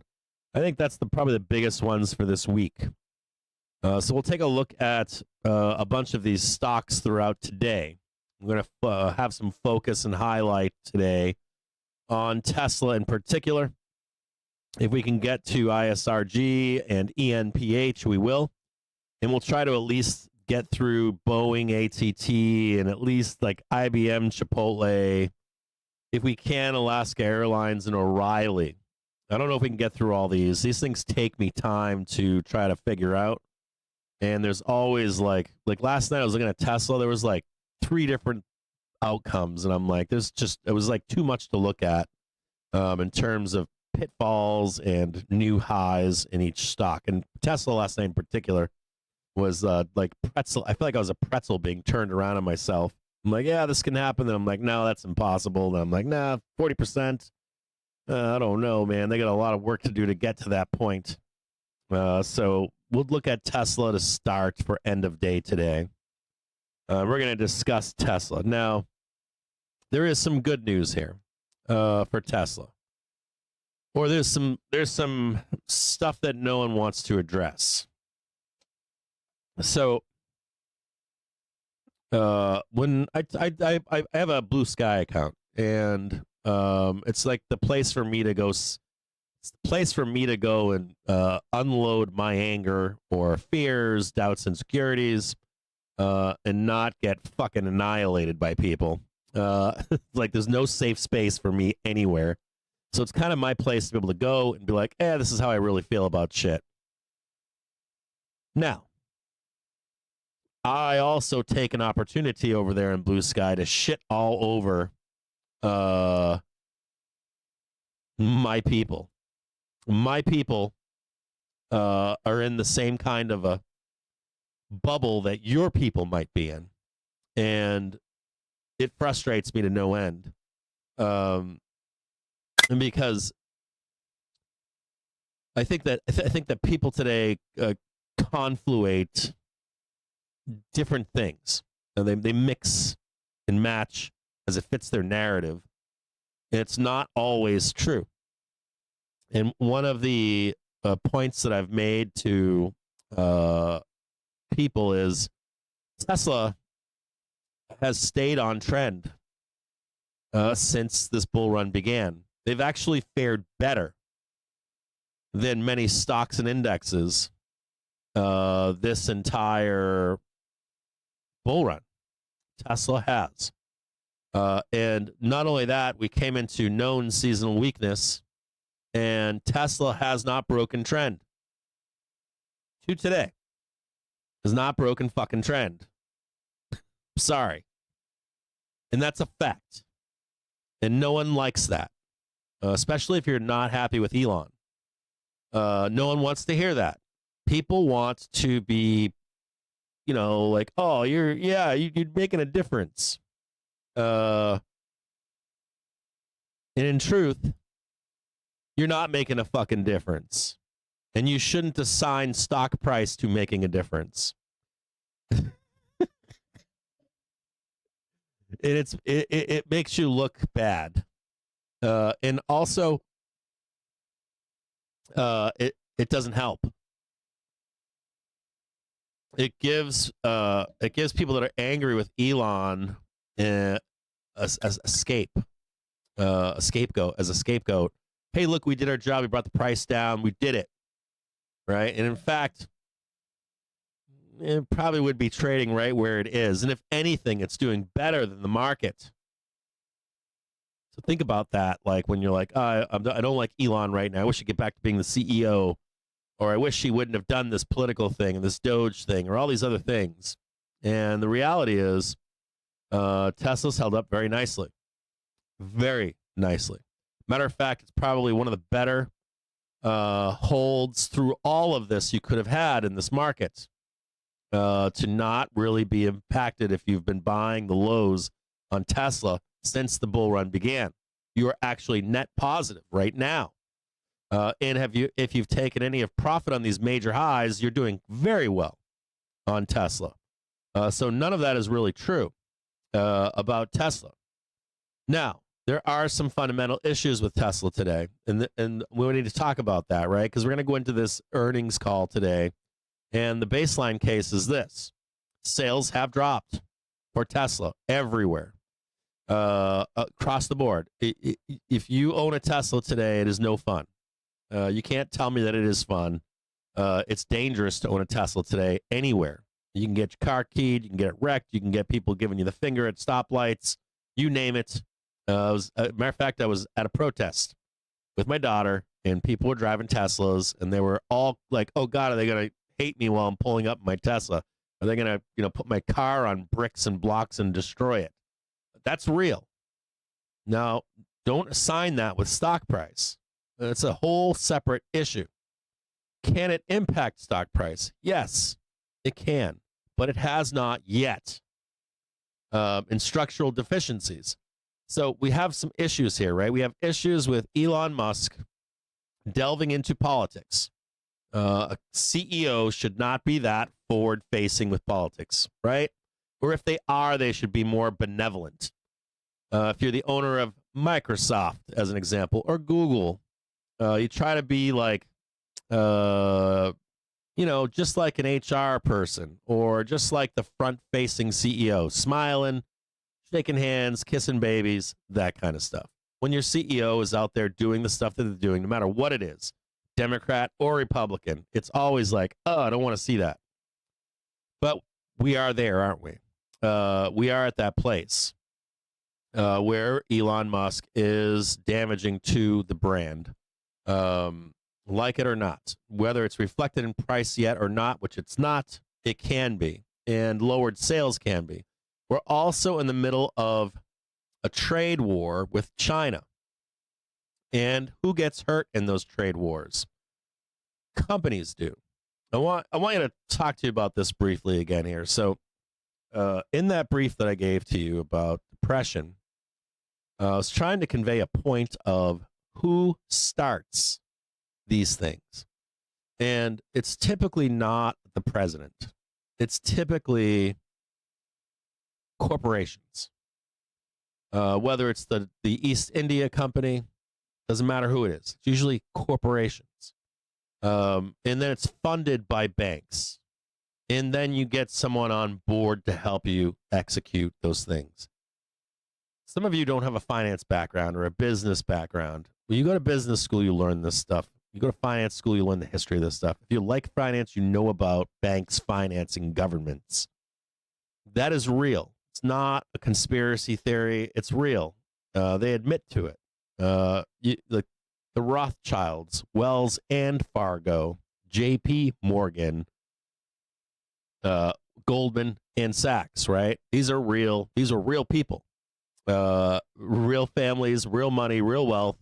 They even have helped us out to become a country. When we became a country, we were funded by other nations' banks. When we had our Civil War, they funded those ventures. Same thing applies here in a trade war. And I want you to think about who instigates these things.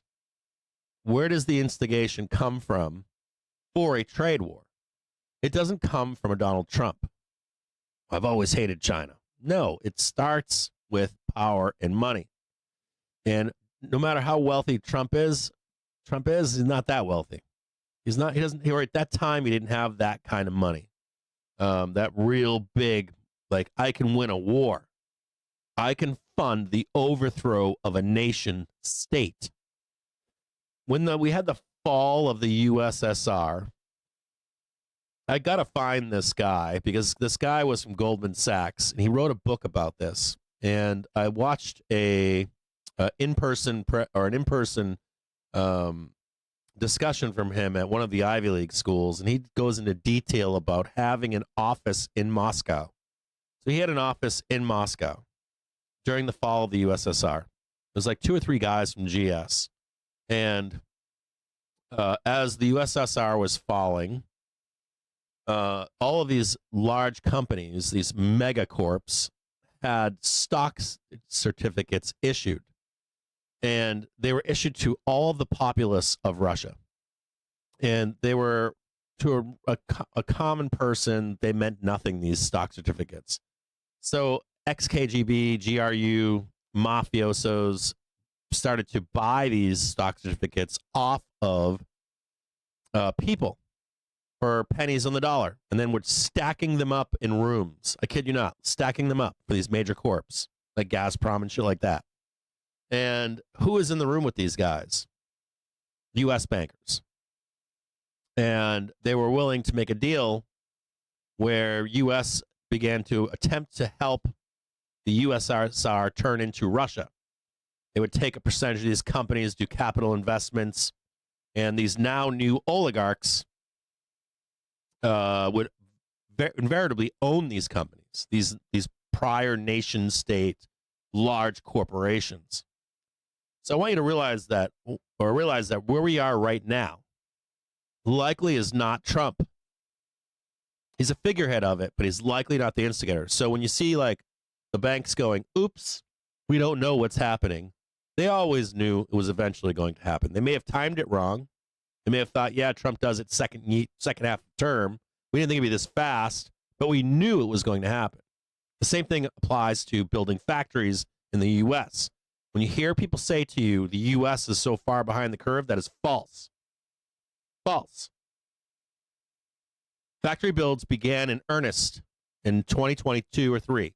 That meant that people were meeting together, power, money, meeting in 2020, 2021, and saying, fuck no, we ain't going through this for no reason again in the future. So this ball was moving years ago in closed rooms and back rooms to build factories in the United States to cut off the relationship or end the relationship with China. This has been in motion for years in the background. What's important about this is the why and the what. So when you look at Tesla and earnings today, when you look at why Elon Musk is involved in Doge, involved in our government, he is what? One of the world's what? Most wealthiest men, right? Most wealthiest people, right? He owns a tech company. He owns a car manufacturer. He owns Starlink, right? He owns satellites in the sky. He owns he owns SpaceX, that has one of the only rocket companies in the world certified by the United States of America to go up into space. So when you start thinking about this trade war, Elon Musk, it's in his interest to be a part of this, right? To inject himself into this trade war. Why? Why? Because if you're building factories in the U.S., you're going to move manufacturing in the U.S., and why are you doing that? Why? Why are we starting a trade war? Because it's always cheaper. Always cheaper. None of these guys or corporations care about you or I. They don't care about the benefit of living, whether your living standards are high or low. They don't care. If it happens, it happens. If it doesn't, it doesn't. But they do not care about that. They care about cheap. Cheap. So, if I'm building a car with if I'm building pencils with human labor, I need the cheapest human labor, right? And because we don't have machines to make these pencils, I go to get the cheapest labor I possibly can, right? Turn of the century in the U.S., we had cheap labor. We did it well here, cheap. Then we, moved into a middle-class society. We needed cheap labor. We went to where? China. We got cheap pencils made again. Cheap pencils, cheap labor. And we're now moving into a period of time where these CEOs are saying, hey, look, I don't hate China. We can use all the fluff, IP theft, right?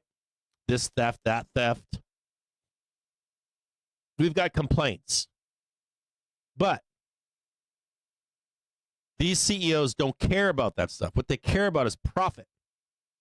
And they care about cost and profit. Trying to hammer out an island in the sky to trade above right now. And I need you to grasp that concept.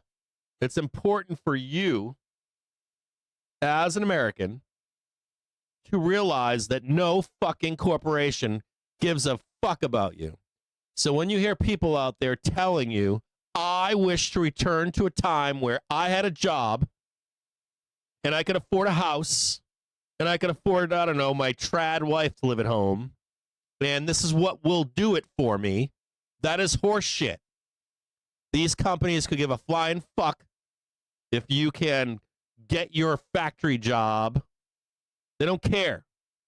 They don't care if we stay in a technical or technologically advanced upper middle class society and you're making $1 million a year. They don't care if you're making $30,000 a year. They don't care if you can afford a house or not. They don't care. They only care about profit. And if you've worked ever in corporate America, you know this behind closed doors in a CEO suite. Nobody cares. That is not on their list of priorities. So when you see like Trump or anyone else out there telling you, well, we want to return to this great fucking period in life.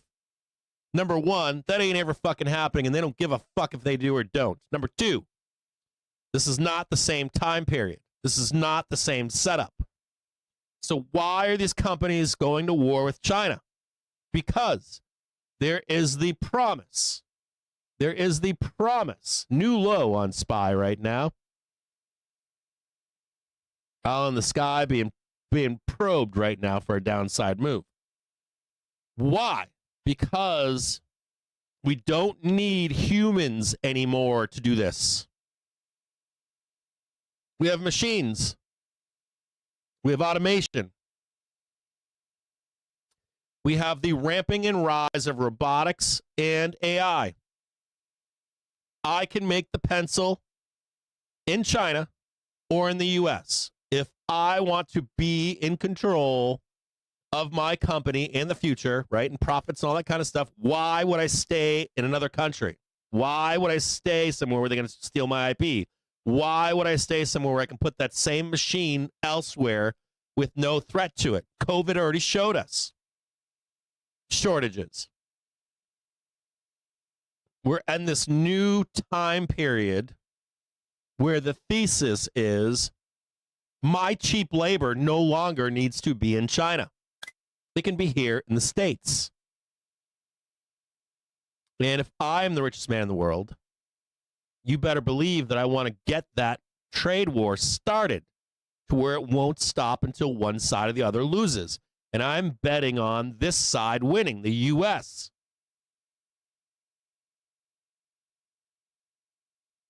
If things weren't going well for that to happen, you would see Elon say, I'm staying in politics.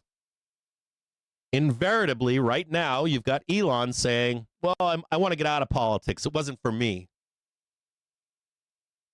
That is not good to hear if you don't like Elon. Because what he's saying to you is, the wheels are in motion and they ain't stopping anymore, and I don't need to be there anymore. Does that make sense? If there was no trade war, he would stay in politics until there was, because there's no stopping a trade war. Trade war, this is the difference between I've got a problem with these two issues and now we're at war. Once we're at war, I want it all. And once those wheels are in motion, until one side or the other loses, it's going to continue. So I want you to think about that right now with Elon. We're going into an earnings call after the bell today. Numbers are going to be horrible. But I want you to think about the way that it would be framed from an Elon. You know, I'm going to get hurt. I'm Elon Musk. Tesla's going to get hurt in China sales. It's going to get hurt across the world right now. But we're going to win, aren't we? Getting contracts, permanent ones, right? With the SpaceX, Starlink. And you might be like, well, Tesla will never recover from this cap. But that's not the case, is it? Do you want to stay up to date? People have short-term memories. News for non-farm payroll. If they're going to make a jump, if these companies, these CEOs are saying, I'm going to protect my IP and I can get cheaper labor in the U.S. in the next decade or two, and we're going to change the economy in this country, in the U.S., and we're going to firm up our allegiances with other nation states, right? Then it doesn't matter right now, does it?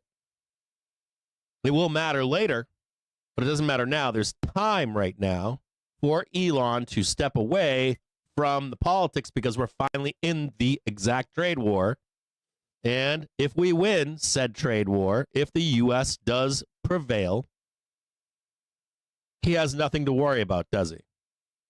People forget. If you think about, if you've known Elon Musk and Tesla over the years, how many swings has there been in his gang or the people that like Tesla? It's shifted dramatically over the years, hasn't it?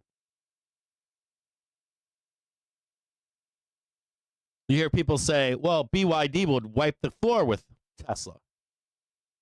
We're never allowing BYD into the United States of America, ever. You're never going to have a literal tracking device allowed on the roads, mapping our roads and our people and where everybody is and what they're doing from China in this country, ever. You will never see that here. And they are still one of the top sellers of electrical vehicles. Where? In the United States, even if sales are down. These are things that are repairable or will be told to you that can be repairable. Whether Elon steps down or retakes the reins at Tesla, it doesn't matter. So if you think about it, if we've priced in Tesla doom and Tesla has up, or its price has stayed up during all of this downside move, island still in the island boys still doing the thing. We're not going or done going up. We've got an auction at 1:30. I think that would be, is it 1 p.m., 1:30, something like that? We still have some time. We're not done going up. We're probably going to park above for that bill auction at 1 p.m. There's 12 o'clock right there. If there was a place to pause, probably at 1 o'clock. This is 12:30. Plenty of time for the bulls. Do their thing to the upside. We'll write auction in up here. PT2 right there. Uh-oh, Bear's taking another swing at it. Another swing. Remember, for the next trade to the upside, we're looking for a new high. We have our high right here. Watch this. Well, we had a little bit of recovery there, but nope. Bear's looking good here. This looks really good for a back test of the 5-minute trigger. The instigation of this trade all the way over here. Not quite confirmed yet, but almost.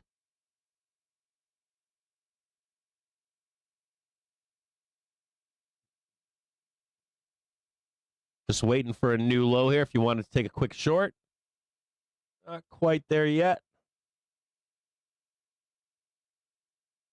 Don't trust this as being bearish just yet. No new low off this one. Almost there.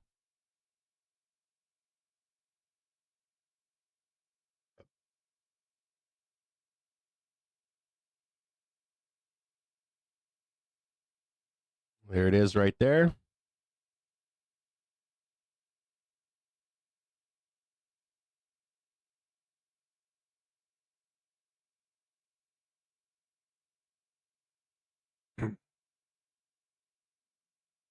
So taken as a whole, with Elon and Tesla, there is some damage done. There's damage done to the brand. You'll hear people say it's permanent. Elon could remove himself now or even in the future if he can't repair the brand. I want you to think about this, though, logically, like an intelligent person. If Elon has done what he's needed to do to start the trade war, and no matter where the chips may fall, he doesn't need to be there for it, he can now divert his attention back to Tesla. Now, you might say to me, hey, Cap, there's no way that he ever recovers from this with Tesla. He can make the attempt to recover. He can make the attempt for what else to happen? For damage to be done to the U.S. and its allies and China, and somewhat prideful, some pride, believe it or not. You could trigger at some point anger from the U.S. towards China. You might not be angry with China right now, but I guarantee you it's in the cards. If you begin to have shortages, you begin to get some pain, you might turn your anger to, let's say, Donald Trump or Elon Musk to a different country. Well, they're doing tit for tat now. If I said that to you in the news over and over again, China is the aggressor, China is the aggressor, you might actually switch your anger from Elon, believe it or not, to China. That would be playbook number 2 or 3 That hasn't been done yet. If you have the playbook for trade war, there's like page number 10. We haven't gotten there yet. That's where you get damage, you take damage, and they start to direct your energy towards China. Now, this also gives the opportunity for Elon to look like a hero. He was actually doing a good job, right? It actually wasn't that bad. It wasn't as bad as we thought it was. I didn't like the Hitler stuff, but you know what? Maybe he was looking out for us. Maybe we're never getting BYD. Maybe we got to go back to Tesla. So there is going to be an attempt from Elon in particular to salvage, at least an attempt, not just, hey, I'm going to step down. I'm going to try to recover what was lost and rely upon your pleb anger to transform into hate for China, believe it or not. You may be like, Cap, that'll never happen. We're not there yet. And if we get there, we'll come back and talk about it then. But he's going to make that attempt. I assure you of that. He's going to try to make the attempt to stay at the reins, at the helm of Tesla.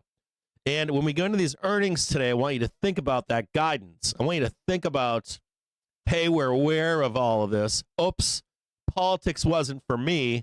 Oops, I got dragged in. This could even be laid out over the next coming months.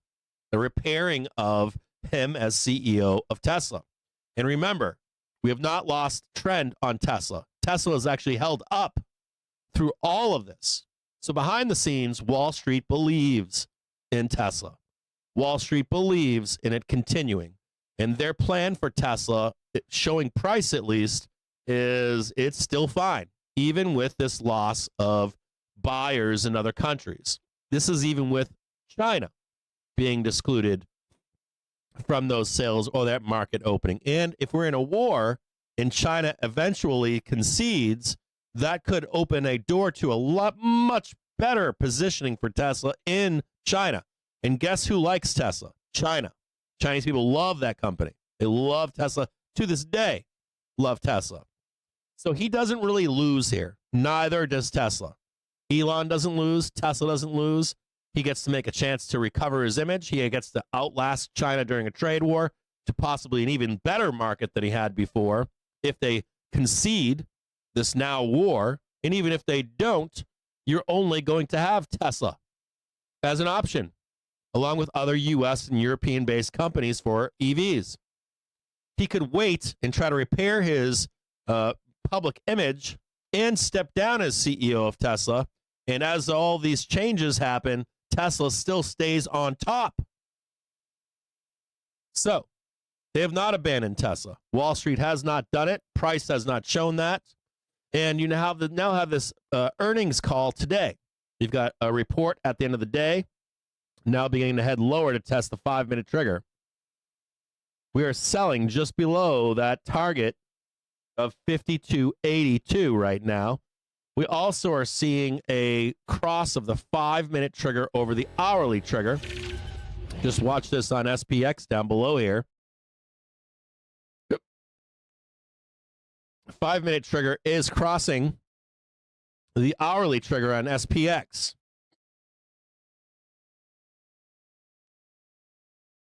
So if we see this trade down, this target get hit, maybe one more down here to just check in on this 5-minute to see if we're actually going higher to close the rest of this gap up here.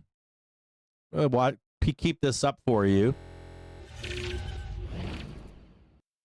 We'll focus on this closely here. So you can see it here. This is your target right here. Same as this target right here. And there may be one more roll lower.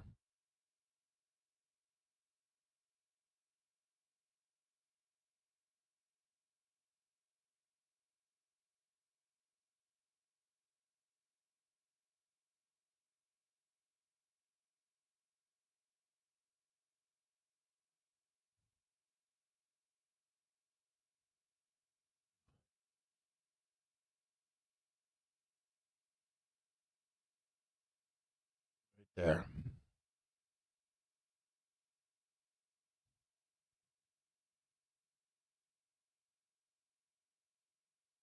So we have Tesla earnings after the bell. You want to be listening closely. We already know that earnings are going to be bad. We already know that deliveries are going to be bad. We already know a bunch of stuff about Tesla, don't we? We already know about Elon being hated. We already know so much at this point that sales are down in Europe. We know that there's a trade war in China. We know that there are sanctions on minerals and commodities, right? On hard to find minerals for chips. We already know this stuff. The key point here would be, what is the plan from here forward? If Elon says, hey, you know what? Comes out today and he's like, hey, you know what? I'm going to try to refocus my attention back on Tesla, see if we can rein this in, and I'm back on board. Or in the next couple months, just lie to you. It's going to take me a few months, but I'm done with politics because he's done his job. We're now in a trade war. He doesn't have to do anything else at this point. And we look forward to what? Rising like a phoenix, right? Improving our sales numbers across the world, right? So he's got new what? A low in sales to now get higher from. So that is what? That is positive, upbeat outlook, isn't it? Potentially. Now you might say, Cap, that's never going to happen. Doesn't really matter, does it? Does not really matter, does it? They're going to give him the benefit of the doubt. How do we know that? Because price is fucking higher than trend. This whole bull market. You've not broken major trend on Tesla in no way, shape, or form. And they're not going to price that in until that is confirmed, right? Well, shit, Elon, he ain't going to make it. And you know what? We're losing the trade war, right? To China. Tesla ain't going to make it. So for you to break trend and really see damage done to Tesla, you want to see the repricing of Tesla to $20, $10, whatever that may be. We ain't there yet, are we? And we're coming into what? The 2 times of the year where the market is most supportive. Right now. Right now. So nothing's really on your side right now as a Tesla bear, is it? Nothing is really on your side. Everything is known. The damage has been done. Price didn't get down there. Shucks to you. And you might be saying to yourself, well, it's going to happen, Cap. It's going to happen today in their ER.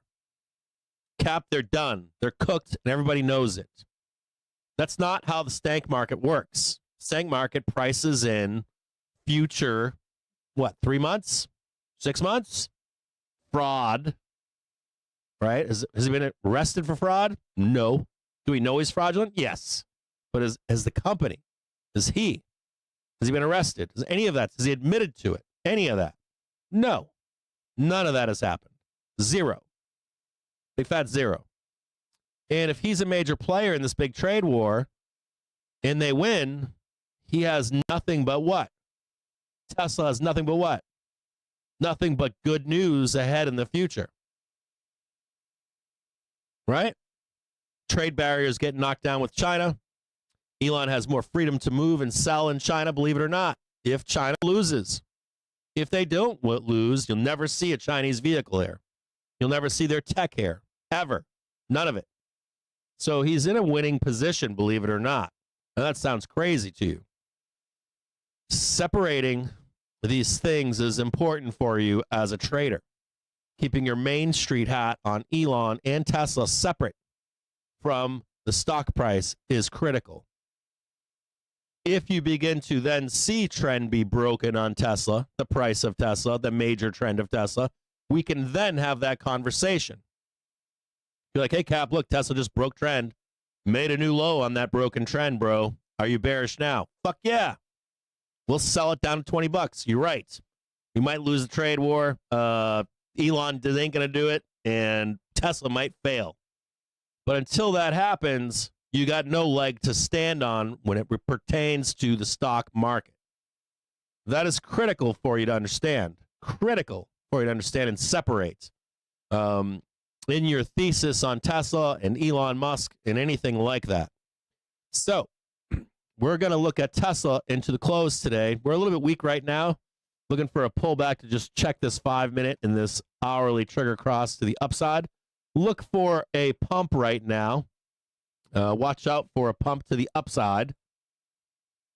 We're coming into a squeeze zone to go up, but there could be some more down here anyways. Just be aware of a squeeze possibly taking place right about now. All right. So while this shit squeezes and tries to make a new low, we're going to talk Tesla. Be very wary of this stuff. Very wary of popular trades from popular opinion. Now only $99 a year for our real-time service Of Tesla and why it should go to the depths of hell. And not only the depths of hell, but even if it goes to the depths of hell, what is the depths of hell? Again, we acquiesce, or not acquiesce, we placate you. Or not we, but Wall Street placates you. Oh, look, you did such a good job. You got the price of Tesla down. Your protesting has worked. But in reality, it hasn't, has it? So let's go to Tesla really quick. And let's just take a look at it. For all the noise on Tesla, it has stayed on trend. Not only has it stayed on trend, but it hasn't even given up its COVID trend, has it? None of that's been given up. Let's look at it. We had the low here in December of 2022, right? October 22 is market low. Tesla kind of dragged ass in that time period, right? They were trailing the market. Let's look at price right now. SPY now squeezing. I want you to look at this, like open your eyes. We have the start of the bull run all the way up. Who's the loser here? Who is the loser? That was a 200% run. 200% run. 200% return in the start of the bull market. What insano person would not take profit on 200%? Where did that buyer lose? Nowhere. Nowhere. And the market was what? Weak in this time period. The market was. What did they do again? They bought this trend again, this purple line right here. They bought it again. And what did they make this time? So much winning. What did they make this time? 214% from that fucking ripper. That's pretty good. This bull run, Tesla, Tesla's gone up over 200% twice. And I want to ask you the next question. For all the shit talking at this point, has Tesla broken trend? Fuck no. It's actually trading right now 238.86. It is above trend. It is above $167. It's not even down to trend yet. It's up. It's up, it's up, it's up, it's up, it's up. If you compare this chart to SPY, it don't look like this, does it? SPY looks like this, doesn't it? Way down here, isn't it? Tesla ain't way down there. You would have been better off buying at any point and staying long Tesla than it would be the S&P 500 during this bull run.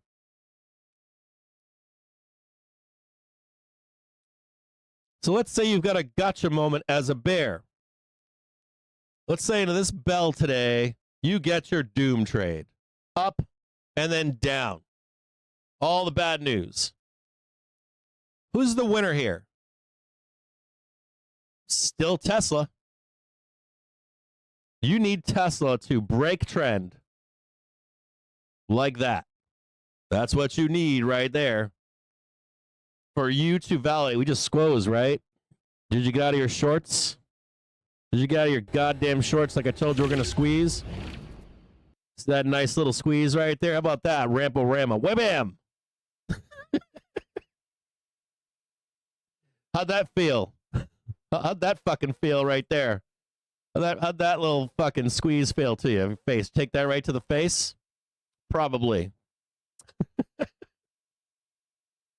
Hoping we can get one more downside move here, a little bit more. We'll go down to the bottom right-hand side screen here. Take a look at SPX. There's your squeezy right there, downside move. Squeeze right there. Now we don't know if we're going to get all the way down to the 5-minute trigger or not. So we're going to watch this again, aren't we? I'm going to go right back up here and watch this really quickly. And we're going to see if the bears can even get down there one more time. They might not be able to. So we're going to snap ourselves some lines again. We got our high.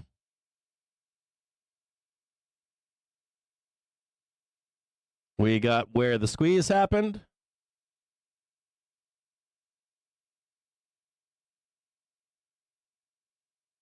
But watch this closely here.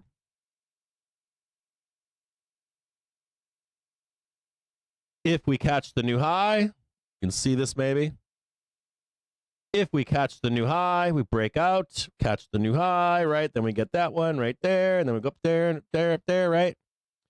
Just want to be chilling. If you're a bear, I told you to close, to reposition. If you're a bear and you want to see this last little leg down here, you want to what? See the rejection, come down here, get a new low, get short, bam. But if anything, it's probably just another long. Short's probably dead at some point. Just looking to get long here at this point. Question is it here or here? We'll find out real soon. So Tesla. Tesla. If you are a bull, if you are a do you want, you're a Tesla bull. I'm going to tell you. If you are a Tesla bull who has a job, you want to see Tesla moon. You're gambling. You're gambling. You want to see this fucker right here. You don't care about anything else down the road. If you're a real Tesla bull, you don't care about this move, do you? You don't care about that. You care about this. Don't you? Make sure that whoever you're talking to is on team you. If you're a real Tesla bull and you want to like pump up a bear telling you we're going to the depths of hell, yeah, sure, but don't drink their Kool-Aid. It is only in service of you getting a major fucking long for another 200% trade. And that is the difference between a work guy with a job and the rich guy. Right here.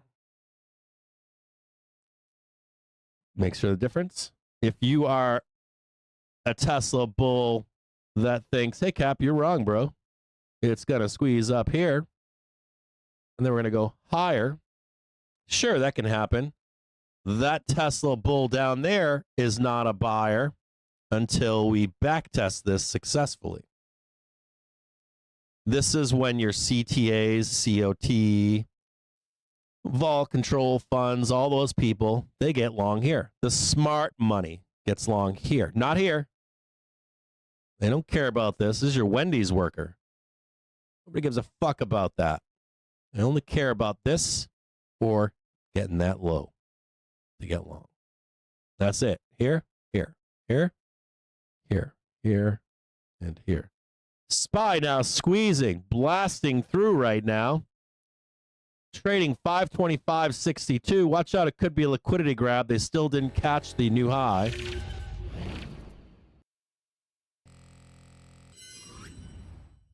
Just watch this closely here. They took out this high. but not this high. A little bit low, just chill. There's another trade right now to go higher. You can trade this one. See if we can beat this high.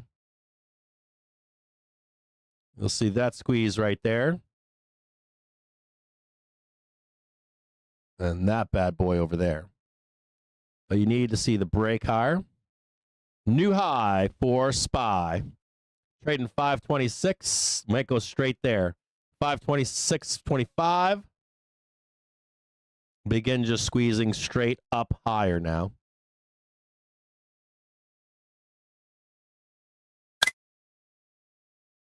Trading into the first target to close the gap at 5282.25. This is now invalid. Got the new high. And you're going to look to trade 5,300. Should see a break higher right now in SPX, and then the move higher to 5,300. No liquidity grab. Now breaking above this red mark here, we're actually lower. PT3 now on board with a quick pullback.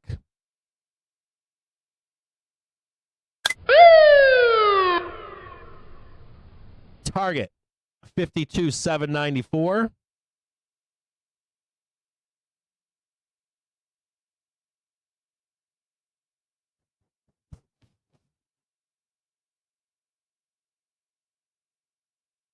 Secretary Bessent sees de-escalation with China and situation unsustainable. Bessent also saying de-escalation with China and situation unsustainable right now. Market squeezing higher into PT3, trading 528. Look for another target on high to 529.51 and 530. 530 target. Trading 52.95, trying to break above into 5,300 right now. Bessent saying de-escalation with China and the situation is unsustainable.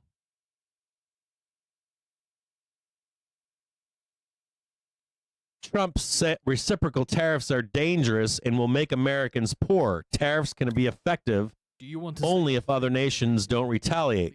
That isn't happening. Bessent making these comments at a JPM event in Washington, D.C., according to sources. For the price of 1 month. 100%. I agree 100% with Bessent's statements here. We are in a trade war. Is what we're in right now with China. It gets ugly quick. Trading 528.10, target 529.51. We're coming into the 5,300 right now. I'm going to make this large for you. We're very close to a target hit above.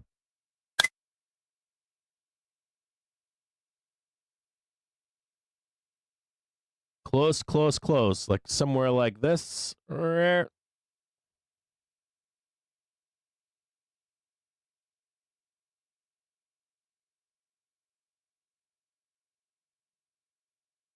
SPY now up 2.74% on the day.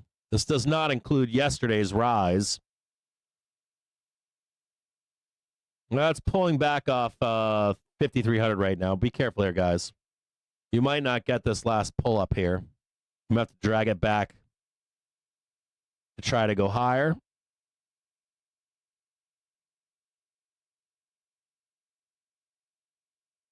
That would be all the way down here. Watch out for the back test all the way down to 525 down here.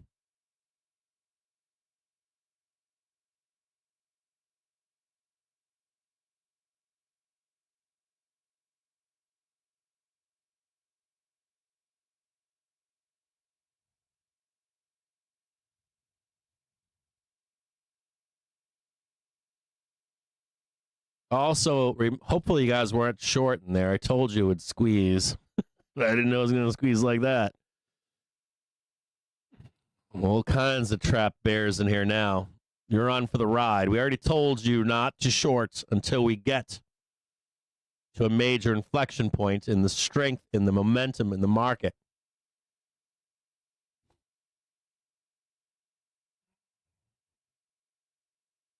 SPY smashing right now into 5,300 on SPX. Smashing and bashing right now. New high, by the way, in the sell point from the 17th in after hours. There's a new target to the upside, 530.31.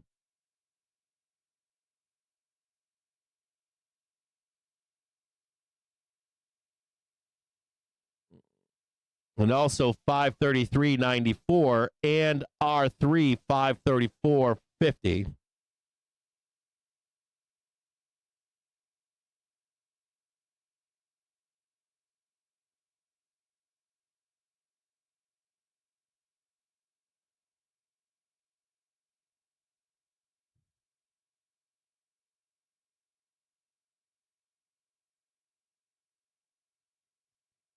Let's watch this down here.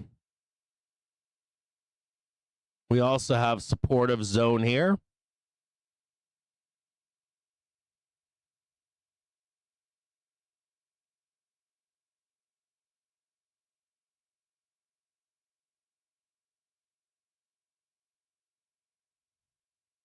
Watch this arrow down here.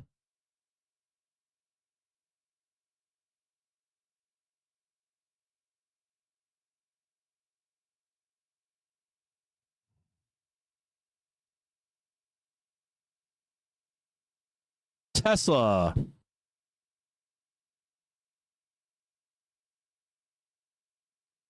Just smoked a bunch of people, trading 240.60 right now.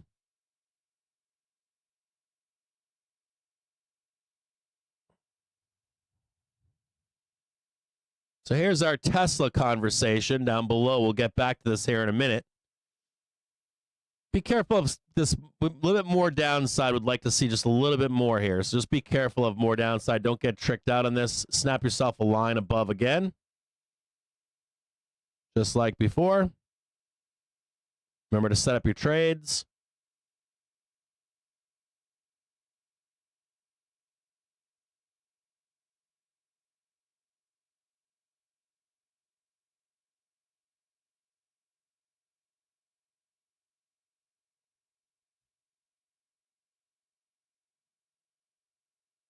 Tesla now trading 241 to the upside.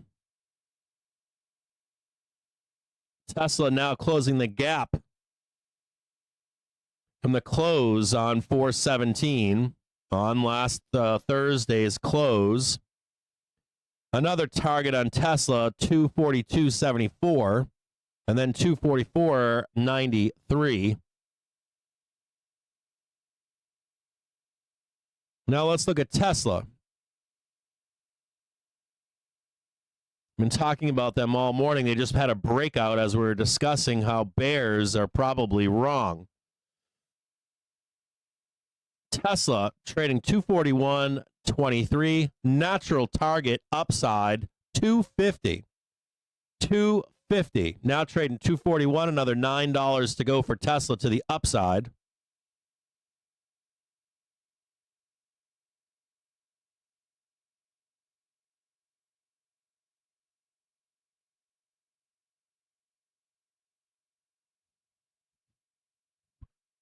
Now let's go over here and take a peek at Tesla. So this is Tesla and their ER. What I want to show you here is, or the important thing here would be this. I should probably redraw that. No, maybe not just yet, but Tesla now trading 241. I gave you a target of 250. So let's talk about this Tesla target at 250. We got your target of, I said 250, but let's call it 276. Or scratch that. 245. And then you ready? Pull back down right here. 227.60 on the miss, but then the trade to 280.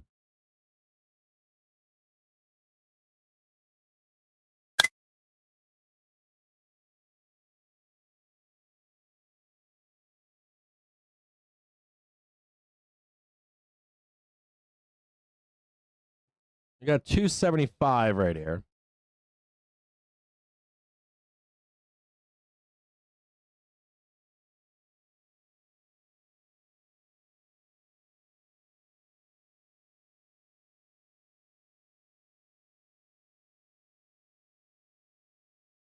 Look, this is Tesla, by the way. I want to show you this really quick.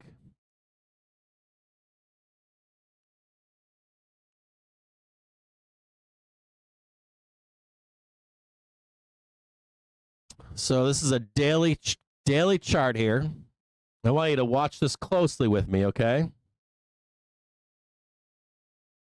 Upside expectations in the day, 245.33, but if we're thinking we're going to 280, see that break right there. This last candle right here. Actually like this.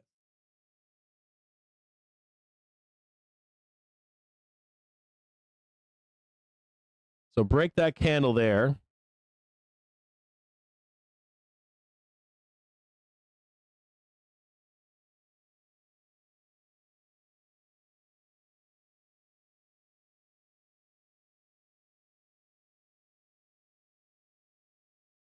Let's go back to an hourly basis. Let's just take a look at this.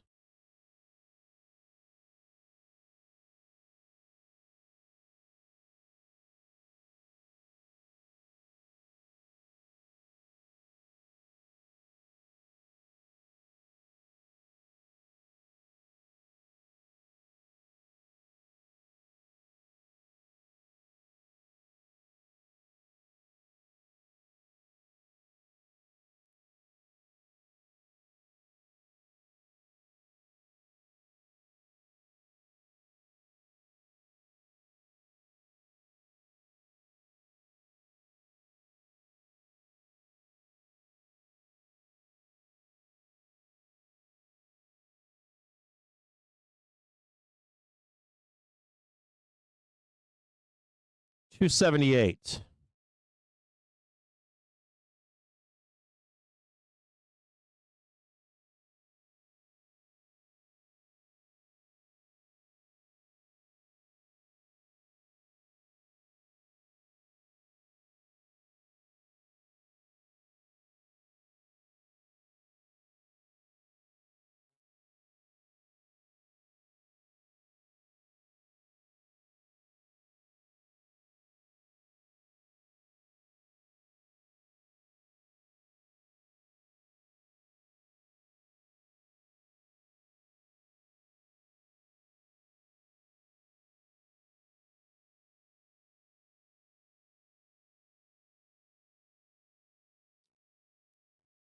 Tesla into the close today. And further out in time into the 28th, 29th, and 30th. I want you to pay close attention to this. This is the 30th. End of month.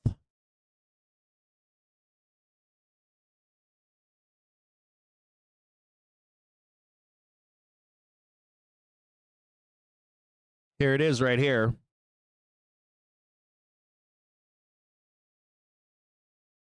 Call it 250. Right about there. Pull back up into the weekend to trade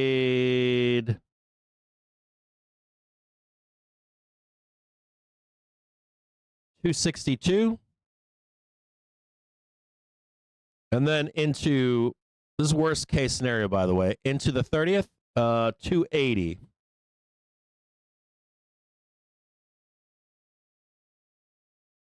And then a pull downwards here. And this is going to be, you have this jump point here.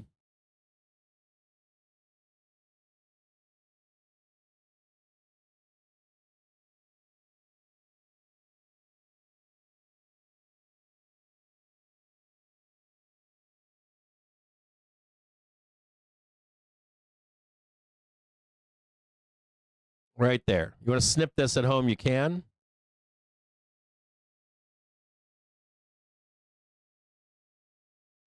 This is going to be where we find out if the market like does the crash bullshit in beginning of May over here.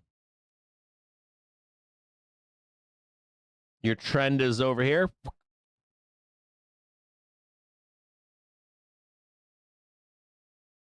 Rear view mirror. If we don't get that market instability,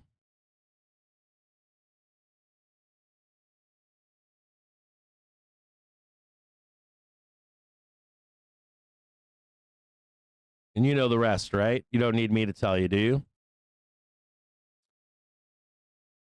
Middle of July over there. Big monster moves. See it? Up, up, up. Then we're going into middle of July up here. Price target. After the 280 would be the 300. We already got that one right here. Jump point.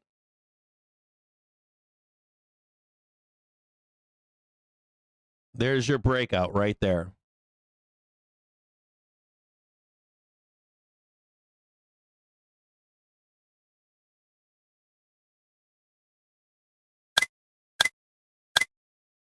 There's your new high. This one goes down, actually, like right there.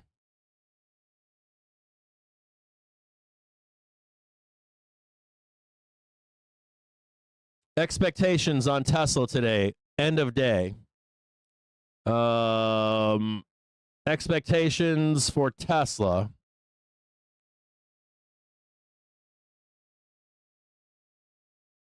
$246 and some change, maybe 247 pullback.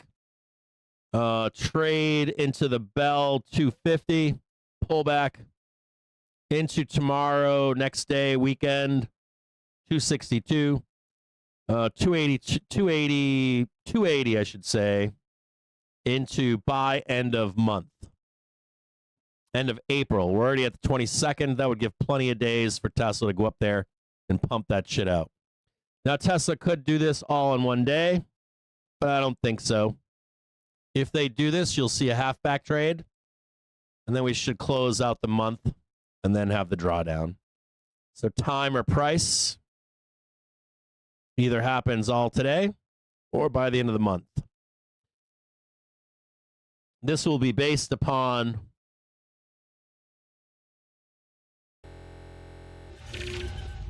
horrible numbers, but a recommitment from Elon Musk to take the reins in for the company, and on copium and hopium. We still have not traded down here.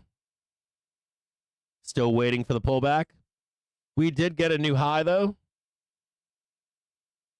Right here. Just waiting to see if we can continue higher. Have your call button set up to buy this to go higher. Don't take the trade yet, though. Did just get the new high, though.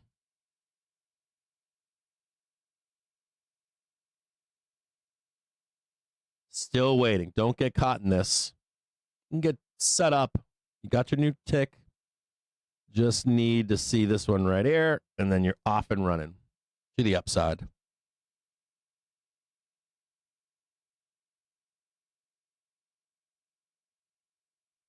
Still rejecting 5,300 right now.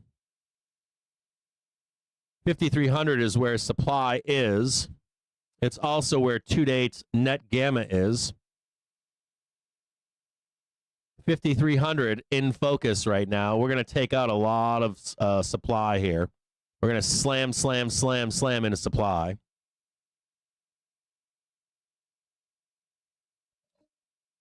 To date.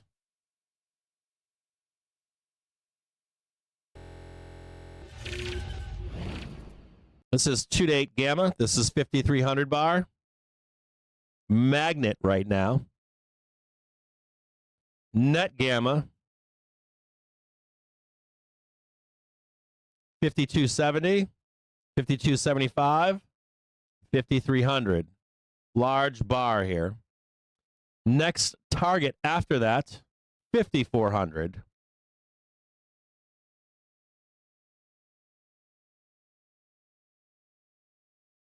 There ain't nothing.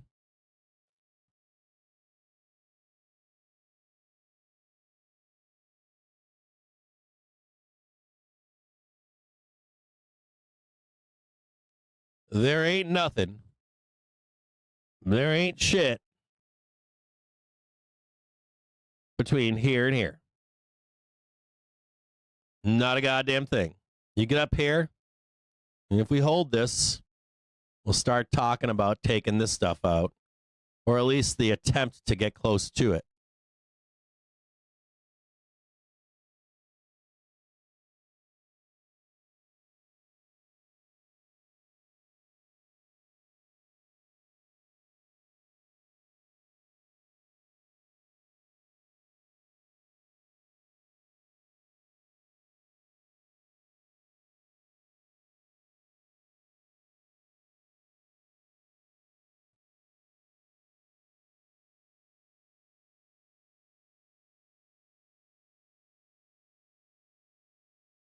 Protect your trades from macro headline risk with Financial Juice Pro. Now only $99 a year for our real-time service. SPX beginning to break out now.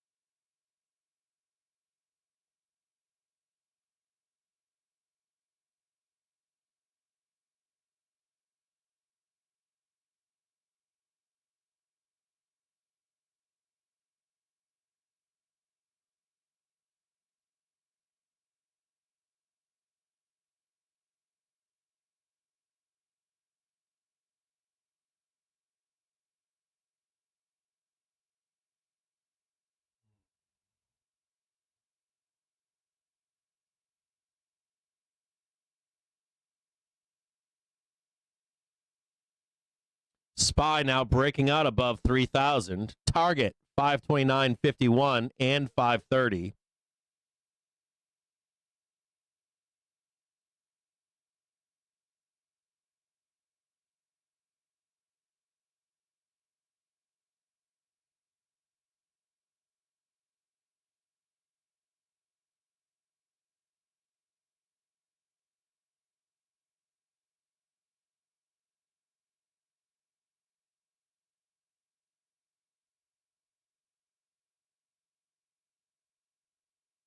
This becomes support.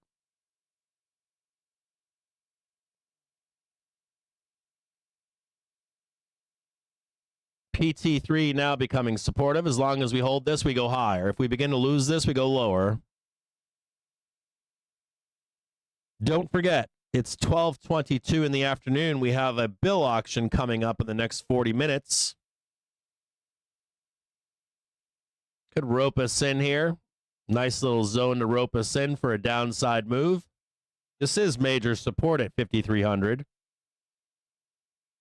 This will be used as a teeing off point to roll us to the downside into 1 p.m. if possible.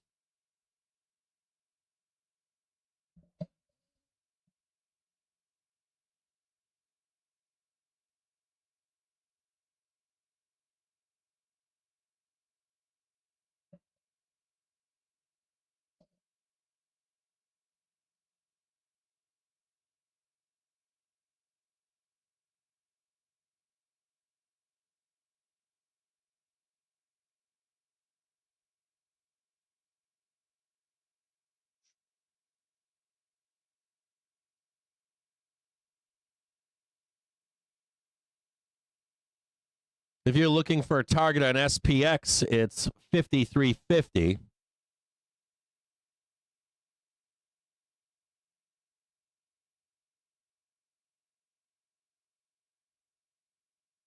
And there ain't shit between 5,350 and 5,400. It's like clear skies. I would think that 5,350 is top. If I had to guess, It's roughly there. A reason why I'm telling you that is because of this right here.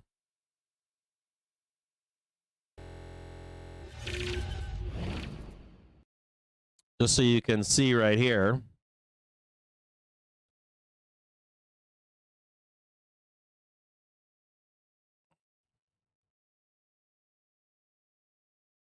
$53.10, $5,400, but I want to draw you into, if I can draw you into this right here. This is $53.50. The next prominence gamma bar is right here. So if we're able to trade this right here and possibly even this right here, this would be kind of like put top of the market, put wall before getting positive. So if you had a top of the market, this is 5,400. This is 53.75 and 53.80, and this is your 53.50. So think about it like this.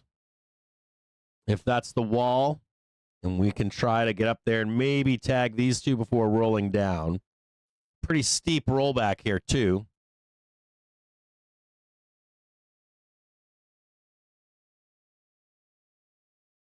Tesla now trading 242.42. Market unwinding here.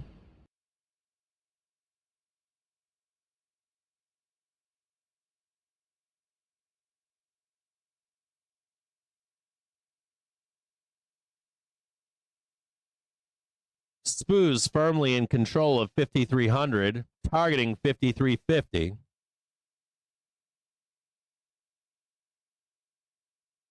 Giant gap above to 5,400. That's the tease.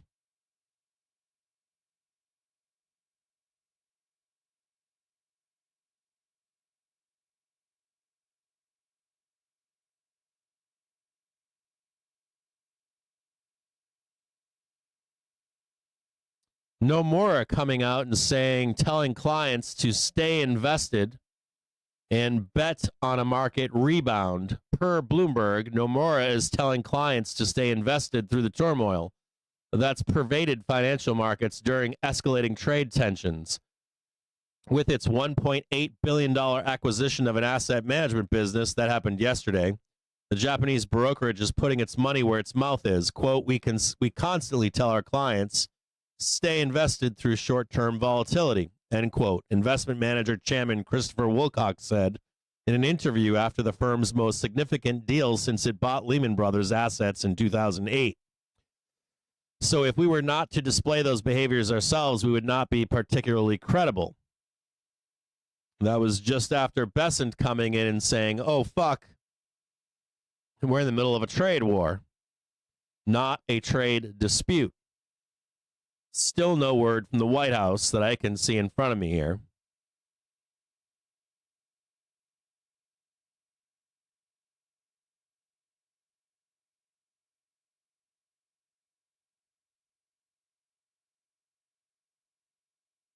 Hold on, I'm getting weirded out here from, I'm getting some weird returns here.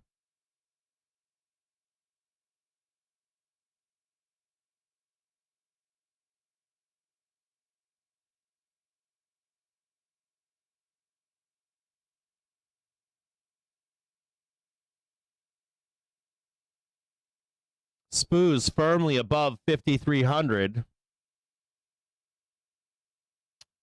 Expect volatility as we trade higher. Could see large gaps up and then quick reversals.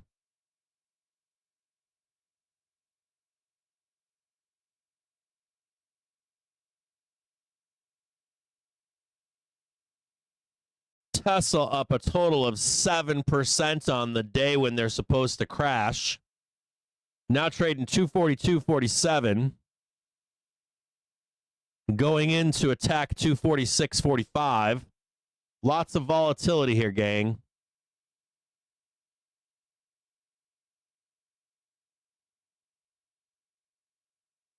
We'll keep snapping.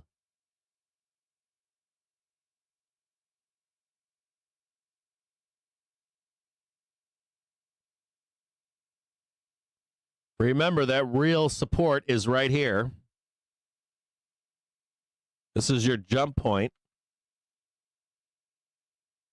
If 50, this is 5,300. If we lose this support, we're going down. So way is higher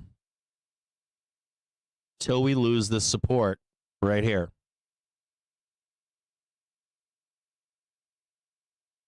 One half an hour until we get the auction.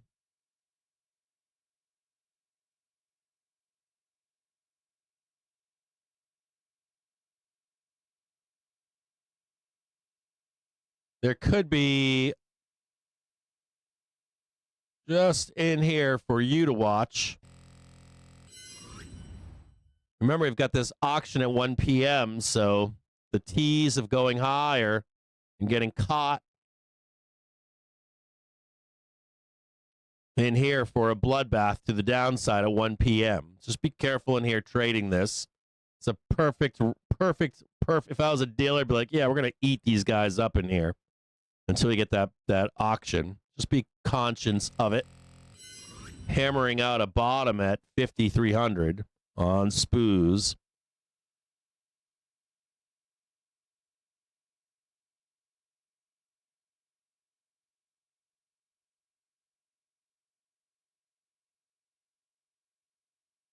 I'm going to take a quick break here and go potty so that I'm available at 1 p.m. for you. Just watch out for a consolidative move in here. You know, dip down and then we get the bullshit higher on auction. Stay lower for a dip buy.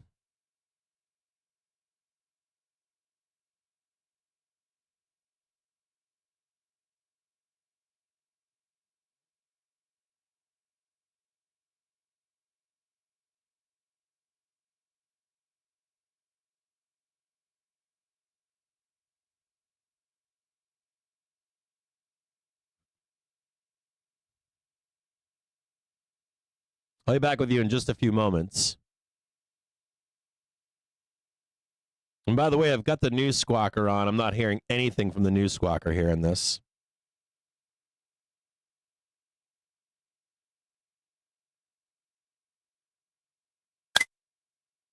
Zelensky calling for a full ceasefire before any talks with Russia. Gold dropped over 1% today. Do you want to say Gold telling the story that warfare is weakening in Russia and Ukraine. Then sign up today and get our special offer of Financial Juice Pro. Or warfares, yeah, warfares or price of 1 month. war weakening in Ukraine, Russia.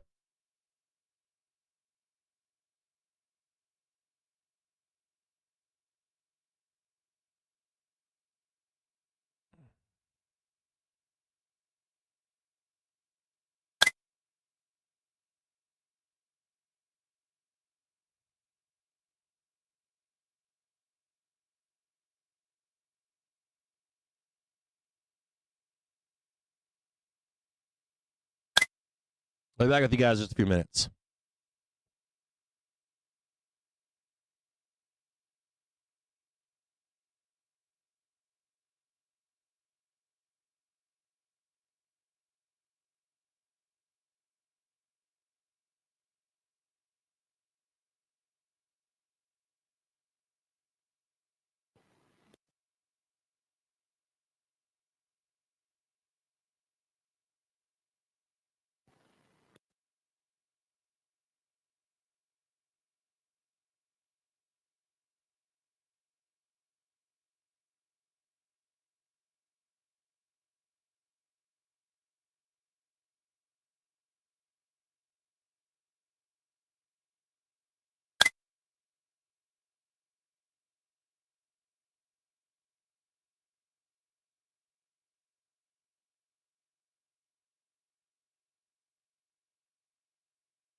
Just a quick note to you here. I don't know if we can get down here.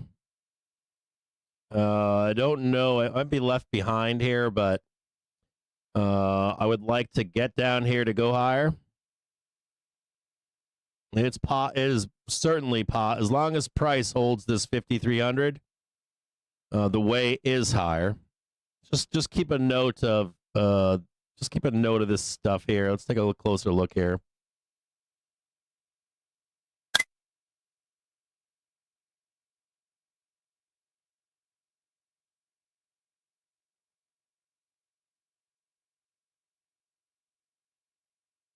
So there is a video for White House Press Secretary Levitt. We'll post that out onto the feed for you now. My preference is lower, but if we have to chase, we will. Just want to see, something. Speak at 1 p.m. There's a lot of danger in here, I guess. I'd really like to take it down here to get out way up there. Just a quick move to the downside. It's a 1 minute chart, but if you could get down here, this candle would look like, up there with just a wick. On an hourly basis, see if we can roll it to the downside again. This was your PT3. This was your PT2. Move those out of the way.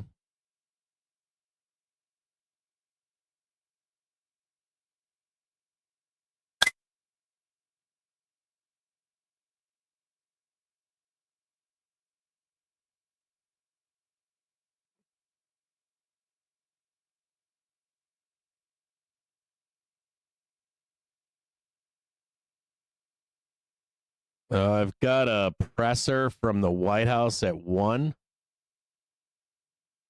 Press Secretary Karen. There's a bunch of Zelensky stuff coming out too. I'll report on that when I get back.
Fed bids for 2-year notes total $4.7 billion.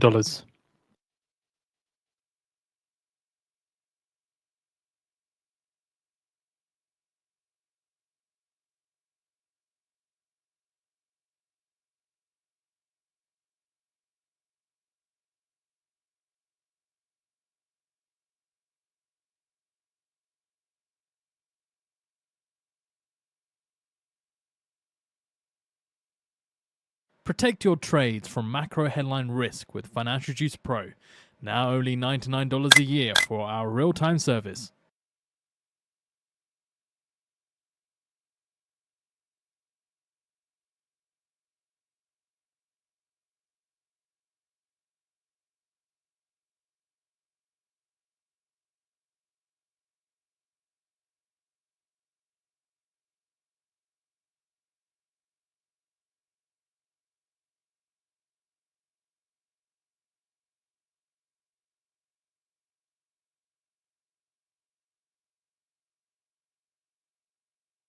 So it's getting further color now from the original headline that we put out that Besant sees China de-escalation situation is unsustainable. So Besant told a closed-door investor summit Tuesday that the tariff standoff with China is unsustainable and that he expects the situation to de-escalate. Besant then added that negotiations haven't started, but that a deal is possible according to people who attended his session at the event hosted by JP Morgan in Washington, which wasn't open to the public or media. The Treasury Department didn't immediately respond to a request for comment.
Swiss franc falls 1% to today's low of about 0.8174 per US dollar. Also, 10 minutes away until we're expected to hear from White House's press secretary Levitt, The video is on the feed. And we also get at the top of the hour the US 2-year note auction data. The US looking to sell $69 billion of 2-year notes with a prior bid cover of 2.66 and a prior high yield rate of 3.984%.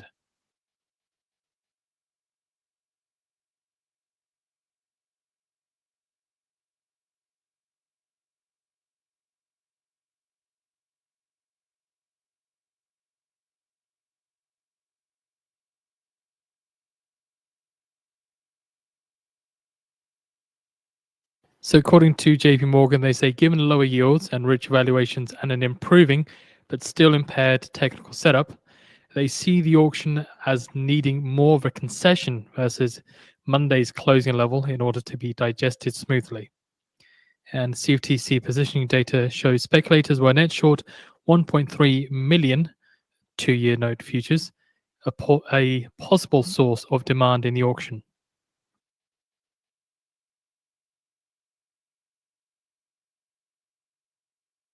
UK ONS corrects March claimant count rate to 4.6%.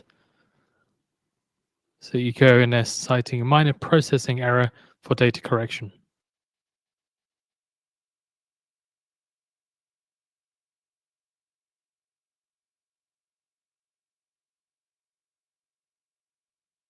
I'm reading some of your comments. Do not believe for a minute that Bessant's comments are meant as a we're giving in. The U.S. has now lost the trade war. It is only meant to slow the markets down from doom and gloom. The moments markets pumps, you'll see Bessant retrace or retract that commentary. Just words.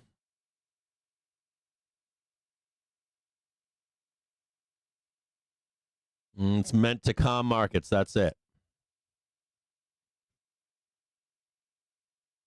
Are we long here? Right here. Where I write this shit up for you guys. I mean, is that not clear enough as day? Can you guys not read that? CJJ wants back in here. Like I literally, like it's a fucking eating crayons over here. State Department spokesperson. What else do I have to say to you? Longer travel to London to attend discussions on the war in Ukraine. They'll literally like write it out for you. Like Folks in London will go ahead. They can't get any more fucking. You can't get any more like. Literally drew it. I don't know what else you want from me. Special right there. Can't see that? Maybe. Yeah, can't. Maybe can. I don't know.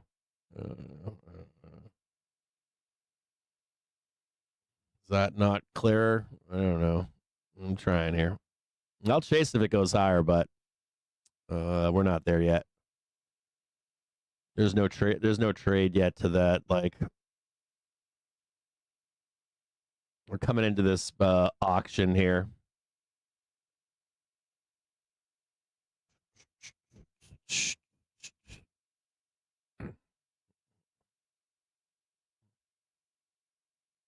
I know. Don't eat the Tide Pods. I'm with you, John H. Like, I don't know what to say.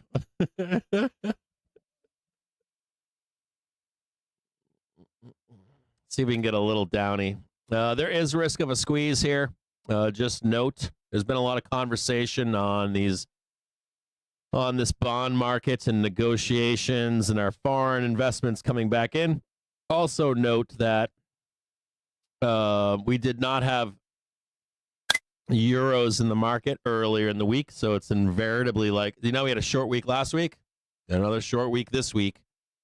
In this, in some respects, we have a short week this week. So today's only Tuesday. God damn, we have a 2-year note auction, and it should have pretty decent demand. The previous was 3.984. There was some discussion earlier I read to you about HYG being sold. HYG parked right now. Here's HYG forming a nice little base to go higher. Warning to you, if you are a bear, it could be, something where we go quickly down and then immediately up. So just be conscious. This is more buyers thing right now, not a seller's thing. If you're looking for the big trade to the downside, we're not there.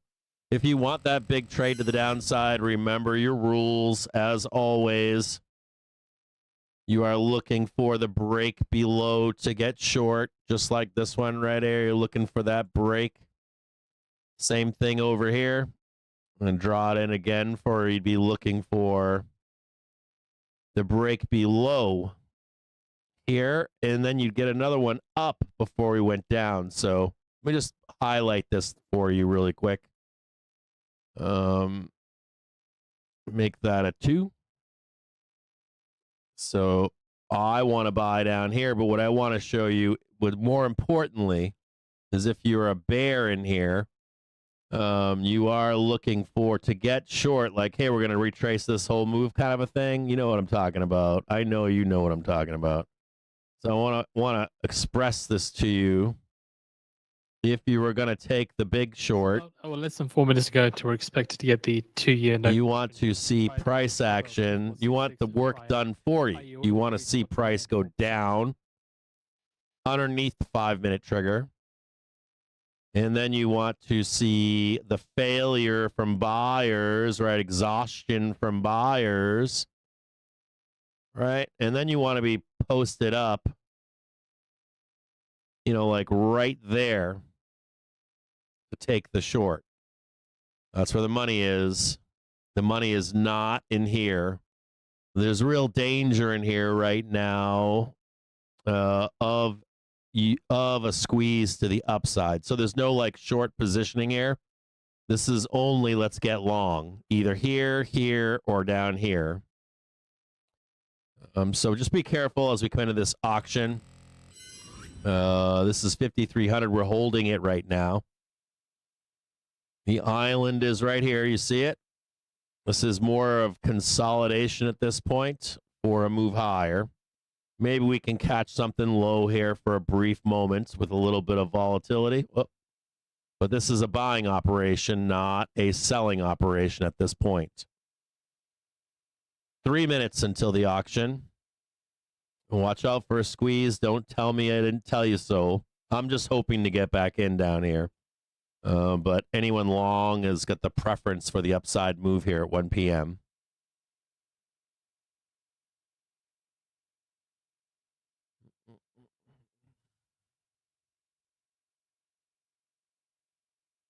The VIX 9-day just begging to get murdered here. Maybe a quick squeeze up. So I'm hoping that what I'm hoping for is that we get quick blood down and then right back up again.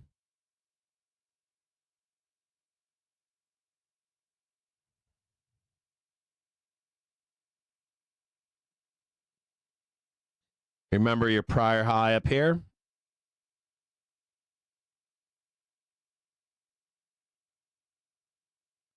If we squeeze up, try to catch that long right there.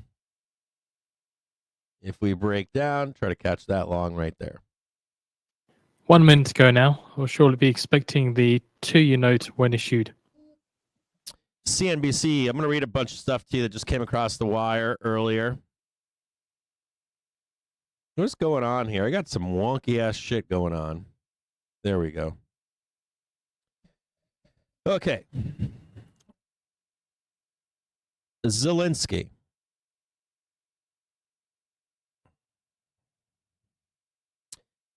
Ukraine delegation has a mandate to discuss full or partial ceasefire at Wednesday discussions in London. So just note that there are ceasefire discussions tomorrow in London. Note as well that that'll take place earlier than here in the United States cash market. I shouldn't have to say that, but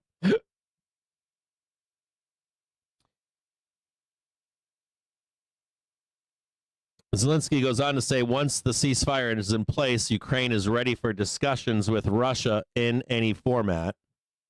It is impossible to agree all terms of peace deal quickly. So there could be some, hey, we're going to leave this stuff open to negotiation. It's tentative. Ukraine will not recognize Russian occupation of Crimea de jure. It would be unconstitutional. Russian forces hit motor siege plant in Tuesday's attack on apologize if I'm hacking this right now. Zaporizhzhia nuclear power plant. Ukraine is ready to partner with the U.S. for the plant's recovery. Goes on to say, I'm ready to meet Trump during his visit to the Vatican. Note that we also have Press Secretary Karen at 1 p.m. Do you want to I can put her on. Be on the bleeding edge of news for non-farm payrolls? Then sign up today and get our special offer of Financial Juice Pro for a year. I've got some real weird shit going. I've got her audio on in the background right now. I don't think she's up talking yet. Oh, wait a minute.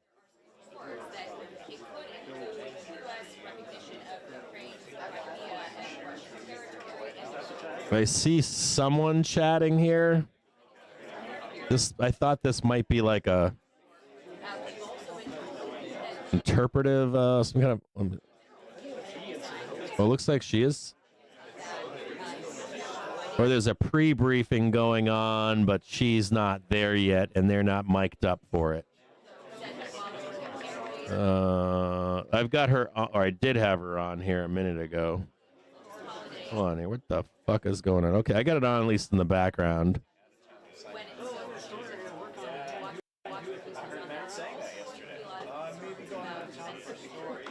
I'm not getting any audio though. 2.52 with a high yield of 3 spots at 7.95%.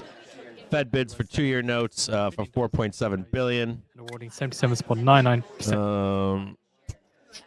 Primary dealers take 13.74%.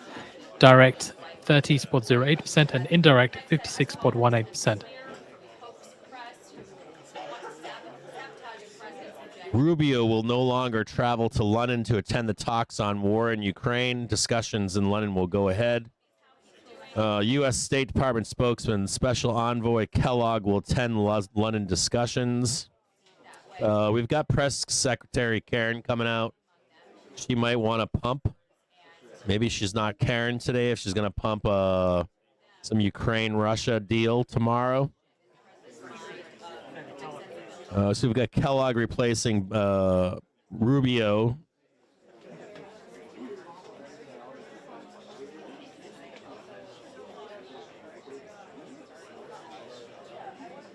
U.S. Treasury 2-year yields tick higher after 69. About half of Americans have a negative view on Tesla and Elon Musk.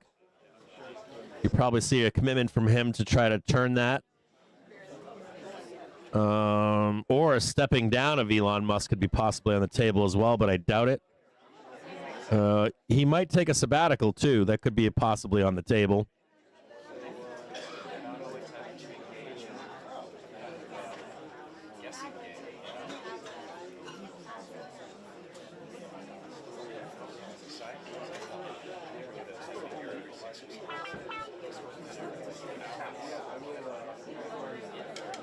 I don't see her up right now.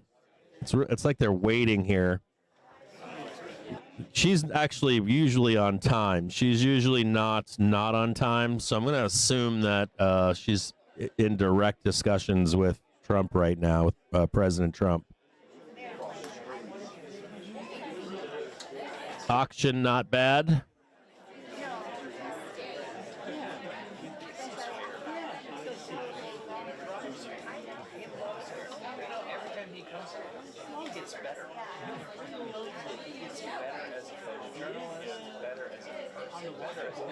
$5,300 holding right now. So I might not get my my lower low here. I'm hoping. I'd rather buy lower than where we are. I don't want to chase price here.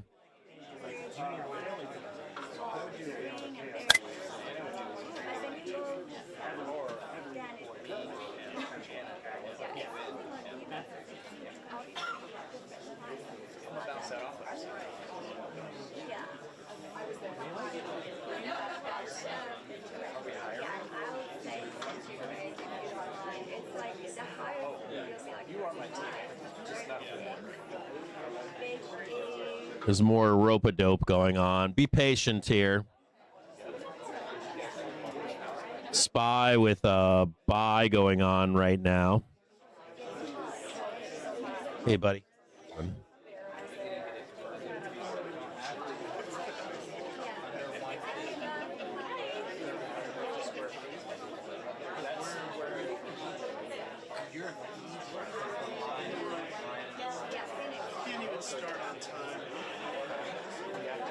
Where's my coffee?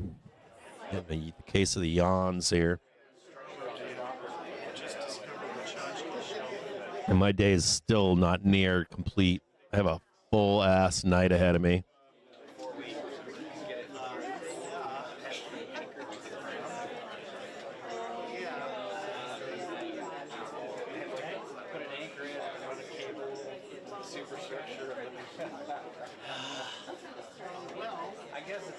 So this is coming from one of our members here from a Bloomberg terminal. The U.S. Treasury Secretary Bessent told a closed-door investors summit Tuesday that the tariff standoff with China is unsustainable and that he expects the situation to de-escalate. So that's not saying the situation to de-escalate is not the U.S. de-escalating. Their expectation is that China is going to cave. I disagree with that statement. Bessent added that negotiations haven't started, but that a deal is possible, according to people who attended his session at an event hosted by J.P. Morgan and Chase and Company in Washington, which wasn't open to the public or media. The Treasury Department didn't immediately respond to a request for comment. The Treasury chief spoke on the sidelines of the International Monetary Fund and World Bank spring meetings as finance ministers and central bankers gather to assess the fallout of President Trump's trade war. You're still, again, the point that this Bessent talk here is still, you have to read what they're saying and understand that what Bessent is saying is that China is going to capitulate. Well, and China has not made that statement. In what they've stated so far on record is that they are willing to go to what? To any type of war. They'll see this through to the end, squeezing right now. According to the Politico, White House is close on Japan. And this might be liquidity grab. No new high again. Closer to Second Street. So you have first or second. Insulation in there. Your wife's like, why are you insulating the shed? You're like, oh, no reason. No reason. Oh, don't worry about it. No, you'd be so far away. No. Fertilizer has to stay at a particular temperature. Spoos regaining again a footing. Tons of parking in the diagonals, which are directly across the street from HH. Built-in bookshelves to hold the yard. SPX trying to regain 5,300 once again. Remember that don't feel like you have to be in this trade just yet. There's a giant fucking gap up here. I mean, PT5 is 534.50. Just for context here, there's no need to rush here. Politico working on. Want to see that trade, and then seeing a little bit. There's the larger move to the upside. Just a little bit there. Also from the dollar as well. It may take months to reach final trade deals. Just be patient here.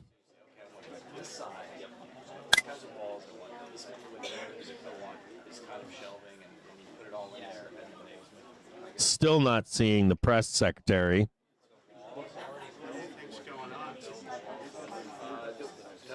Check this on YouTube, maybe.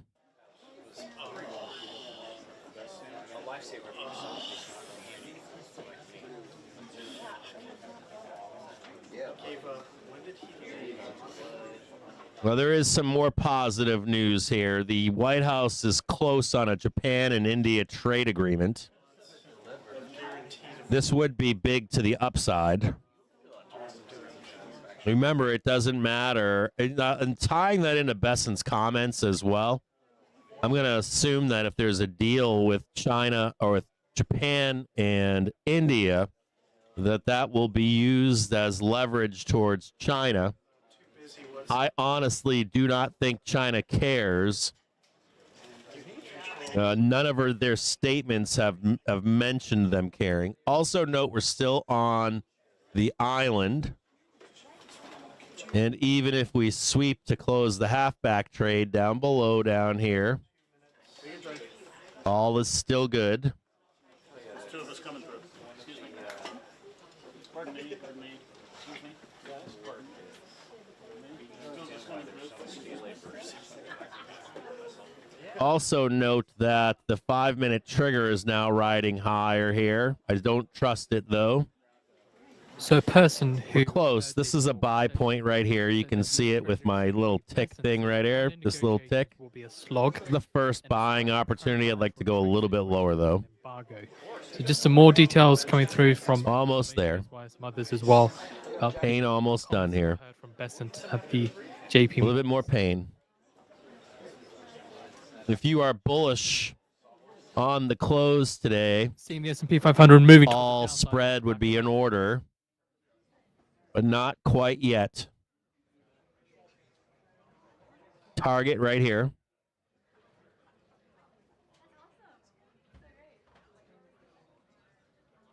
Not yet. We want to see the turnaround first. Yeah, I know you want to take stops. We're not doing that today. I want to see a turnaround first. A little bit more. That little red dotted line right there. This little dotted line right here. Come on down a little bit more. A little bit more deep. A little bit more. Tiny bit. Come on now. A little tiny bit more. Besant said There you go. a couple of US Chinese. Tiny bit. Come on down. Come on down. Tag that little red dotted line right there. A little bit more. A little more doom. Oh, come on.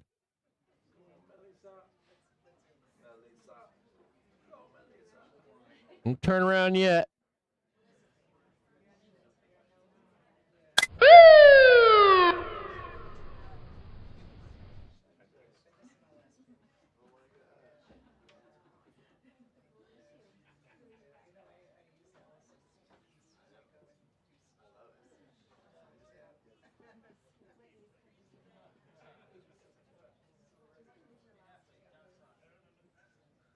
Come on down, baby. A little bit more. Oh, that's about it right there. I think that might be bottom. I think that was it. I think that tick is it.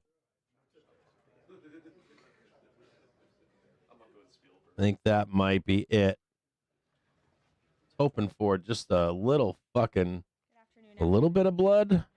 Good to see you all. I just can't get like one more fucking, just like quick little fucking, blah. Around the world who are mourning the death of Pope Francis. Pope Francis. Come on, like one little bit more. Just hammer it just a little bit more. Just quick. As a mark of respect for his memory, President Trump ordered Fucking, just like take their stops. That's it. Just take their stops. The president will depart from Washington on Friday. There you go. Get down there a little bit more. A little bit more. Balancing with Come China. on down a little bit more. Beijing's ready to do it. Sweep there. Get them out of here. Travel to Saudi Arabia, He Qatar, will and travel to UAE. Saudi Arabia, Qatar, and the United Arab Emirates from May 13th until May 16th. And on Thursday of this week, President Trump will welcome Norwegian Prime Minister at the White House for a working visit. U.S. officials are working on memorandums for future deals. It may take months to reach final trade deals. Do you want to stay up to date with Besant also goes on to say China negotiations will be a slog. and get our special offer? That's answering what I told you earlier. Years worth of our service. It describes current bilateral trade situations as an embargo. Its lowest southwest border. This is according to insider sources. So not as positive as the conversation was led to believe initially. Run by illegal migrants seized Yeah, I don't see Japan. I don't see China giving in to. I don't. They haven't said any of that. So it is in China's interest right now. Hear my words. Mark my fucking words here. more than 300 miles. China's best interest, A drastic 95% best drop from the more than 1,000 interest border crossings that were caught. is to put the hurt pain on U.S. voters. There we go. Apprehensions along There we go. There we go. Right down there. Go on down there. reporting from the Washington There you Post go. fully highlights the Gap's now closed. graceful approach to the border compared to Oh, yeah, baby. under Trump. Border Now let's start talking about getting long. 9.99% So- from worst Biden month. You can't get much better than that. China only needs to do one thing. Well, not one. It's like three things, but it's like one whole thing. They need to turn voter sentiment against Trump At the height and keep that heat on into the midterms. And then they can live another day even into the general election. Manufacturing thanks to in President All they need is for you border is becoming to hog-tie Trump historic in the midterms, or even for MAGA not to continue on. the blunt message. They can hold out as long as they want here. Deported and never return to the United States of America. Efforts to arrest the criminal illegal alien invaders are continuing to ramp up. ICE Chicago arrested a Mexican national convicted of predatory sexual assault of a child in Cook County, Illinois. This week, ICE Denver arrested a Mexican national convicted of sexual assault of a child in Houston County, Texas. ICE Miami arrested a Nicaraguan convicted of aggravated battery in Hillsborough County, Florida. ICE Houston arrested a Salvadorian national. Looks like Levitt's on right now. Here we go. For some reason, I'm not getting any volume here, and I don't know why. Arrested a Mexican national. I got something wrong with my audio, maybe? Hold on here. in Illinois. Despite the Democrats' insane objections, President Trump will continue to embolden law enforcement officers to arrest dangerous legal alien criminals and keep our communities safe. I don't know why this is happening on my end, but President Trump's America First economic approach can you guys hear that audio? pour into our country. Swiss pharmaceuticals company announced they will be investing $50 billion in the United States. You hear her now? Okay. Sorry, I have 1,000 new quality jobs. Microsoft Windows is like rearranging my audio again. Technologies more than $3 billion over the next decade to help manufacture its medicines in the United States.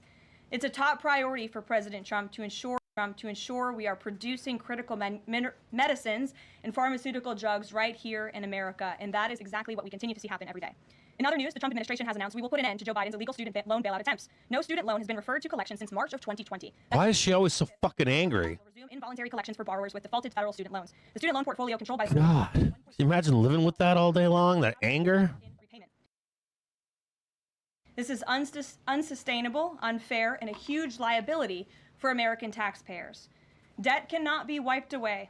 It just ends up getting transferred to others. So why should Americans who didn't go to college or went to college and responsibly paid back their loans pay for the student loans of other Americans? I don't mind doing that. Administration will never force taxpayers to pay student loan debts that I don't mind paying for other people's college tuition. clarity and No problem at all. giving it to them. I want an educated society, Expected to repay and I want a way for poor people to make a leg up. Sorry, involuntary collections. you can fuck right off with that. Can and will collect defaulted federal student loan debt by withholding money from borrowers, tax refunds, federal pensions, and even their wages. America is 36 I want an educated society in my country. in order and restore And if you're poor, there should be a way for you to get further education. have to pay it back. It's very simple. President Trump will not kick the can down the road anymore. Before we open it up to questions today, I want to commend our pool I photographer disagree. in the room with us today. ABC News photojournalist Melissa Young is retiring after 44 incredible years on the job, covering here at the White House.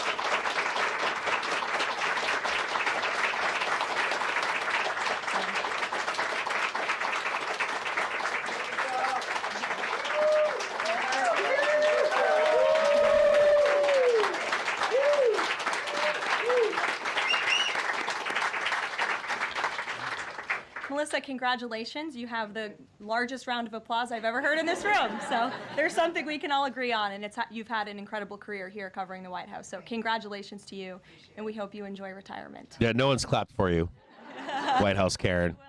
And everybody else in the room will be very jealous of you as you're enjoying your rest.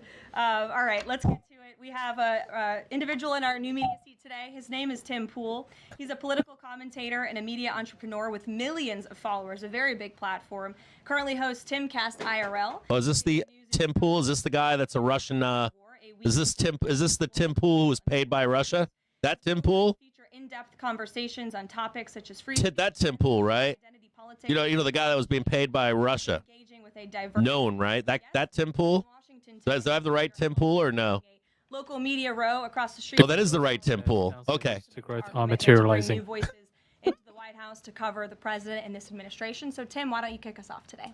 Yes, many of the news organizations that are represented in this room have marched in lockstep on false narratives, such as the Very Fine People hoax, the Covington smear, and now what's being called the Maryland Man hoax, where an MS-13 gang member adjudicated by two Is this that Tim Pool speaking right now? simply being The Russian plant? man over and over again. Now, in an effort Seriously. to expand access to new companies, you've created this. The Russian talking point guy? That guy, right? Following this expansion, you've had numerous outlets disparage the companies that you've had sit here, as well as the reporters. I'm wondering if you could comment on the unprofessional behavior, as well as elaborate if there's any plans to expand access to new companies. Sure. Well, we certainly welcome diverse viewpoints in this room, which is one of the reasons we have you in here, and there's many new faces in this room in comparison to the previous administrations. We want to welcome all viewpoints into this room. We welcome unbiased journalists who really care about the truth and the facts and the accuracy, and you rightfully pointed out the Maryland Man story, which I, from this podium, when The Atlantic published it, on that very first day, I came to this podium and said, this is wrong. The press in this room have this story wrong, and we have seen more and more evidence come to the table that we have had all along. We were always right. The president was always on the right side of this issue to deport this illegal criminal from our community. And it is despicable to see the media continue to refer to this individual as someone who is just a peaceful man living his life in Maryland. This was and always has been an illegal criminal, an MS-13 gang member, and a designated foreign terrorist. And the administration maintains our position to deport these individuals from our community. So thank you for being here, Tim. It's great to see you. Thank you. Dasha, why don't you kick us off? Thank you, Caroline. You're welcome. I really appreciate it. I have two questions, one on the Pentagon and another on the economy. You said on Fox News that the entire Pentagon is working against Secretary Hegseth, but the people who were fired, Almost there, Bulls. A guys, little bit more right in here. you square that, and what do you say to concerns that that's bad management? They were Pentagon employees who leaked against their boss to news agencies and A note to you here. since day one from this administration that we are not going to tolerate individuals who leak. There's probably a bunch of bears in here that want to see the sweep lower. And the Secretary of Defense is doing a tremendous job. And he They're looking for that big old death knell. a lot of people in this city who reject Still not there, though. We're sitting on hourly trigger your campaign against the Secretary. on SPX, just so you can see it. President Trump announced his nomination before the United States Senate. Let me reiterate, the president stands strongly behind Secretary Hegseth and the change that he is bringing to the Pentagon, and the results that he's achieved thus far speak for themselves. No trade yet. The secretary said that these people would be prosecuted, so is the FBI investigating? You'd have to ask the FBI, you have to ask the Department of Justice. I just posted a link to Certainly, we take leaks with the utmost seriousness. Tim Pool being paid off by Russia on Twitter if you want to see it. Department of Homeland Security. The president has made it clear it's an unacceptable behavior. On the economy, Caroline, Peter Navarro said that it's perfectly possible to do 90 deals in 90 days. We haven't seen one. Yeah, it brings no credibility. We see a deal, and what? If I was MAGA, I wouldn't want Tim Pool anywhere. You just get rid of him. Well, I spoke to our entire trade team this morning. There is a lot of progress being made. We now have 18 proposals on paper that have been brought. to the Levis says trade team. progress is Again, being these are made on trade deals. Proposals on paper that countries have proposed to the Trump administration and to our government. 18 proposed you on have paper Secretary for trade Bessent, deals. Secretary Lutnick, Ambassador Greer, NEC Director Hassett, and Peter Navarro, the entire trade team, meeting with 34 countries this week alone. We are moving at Trump speed to ensure these deals are made on behalf of the American worker and the American people. And just yesterday, it seemed And to get trade a little team bit is meeting lost with in the 34 news, nations this and I week. think it's a disservice to the American public that it did. The vice president announced terms of reference for a trade deal with India. That is a big deal. We know when we look at the numbers, the monetary trade barriers and the non-monetary trade barriers from India, they have been ripping off the United States and American workers for a very long time. So the fact that the vice president, with Prime Minister Modi, on that trip in India, announced these terms. Yeah, if I was MAGA, I wouldn't want him anywhere near asking questions. It just pollutes like your message. Great progress. I get why, but Work ethic I mean, I understand the rah-rah troop shit, but by the president's trade team. Sure. Go ahead. The proposals that you talk about, is that it's kind of like having, According to the I could name a bunch of Democrat people that I would like, what the fuck is that guy doing there or that gal? peace discussions ramp up. Be like, get them out of here. Like, this isn't, they're a comedian. Put them to the side. Over the I'll be weekend answering those questions from all of you in this about room. There's the US a lot of proposing time to left, and recognize the Crimea president's as trade team is Russian. working again at Trump. Watch out for a squeeze here. Even if we make the leg lower, be extremely careful of a squeeze. We're going to squeeze, I think, I actually really soon. share on that. I asked the president before coming out here, and he wanted me to share with all of you that we're doing 25. Oh, we already did it. to Okay. potential trade deal with China. Yeah, we just squeezed right there. You can see it. 18 I meant, sorry, I wasn't paying attention there. In July. around the world. Watch out for the squeeze. We already did it. Pro headline United States risk of with America, Financial Juice and the Pro. president and the Now only administration are setting $99 a the year stage for a our deal real-time with China. service. So we feel everyone involved. They're looking for this larger trade to the downside, but Sure. needs to go something like that to get on it. Spoken directly with Xi yet? I don't know if you can see that, but To read out on see that pin strike right there? That was the squeeze. President Xi, but It happened just as I said it. I apologize. And Secretary Bessent reportedly No downside trade for me. I'm looking to get long here, not short. he expects will be de-escalating soon because, as he described it, reportedly the situation is unsustainable. Is the president considering taking steps to de-escalate the situation in China? again, I just read you words directly from the president of the United States. Those are moments ago. That's where his head is at right now. Sure. Caroline, I had two questions, one on immigration and one on China. First on immigration. Roughly how many illegal immigrants and aliens do we have in our country, and how many does the administration plan on deporting? Sure. Well, you'd have to ask the Department of Homeland Security for a specific number, but we suspect it's definitely in the millions, perhaps upwards of 20 million people that were allowed into the country illegally. Watch this closely here.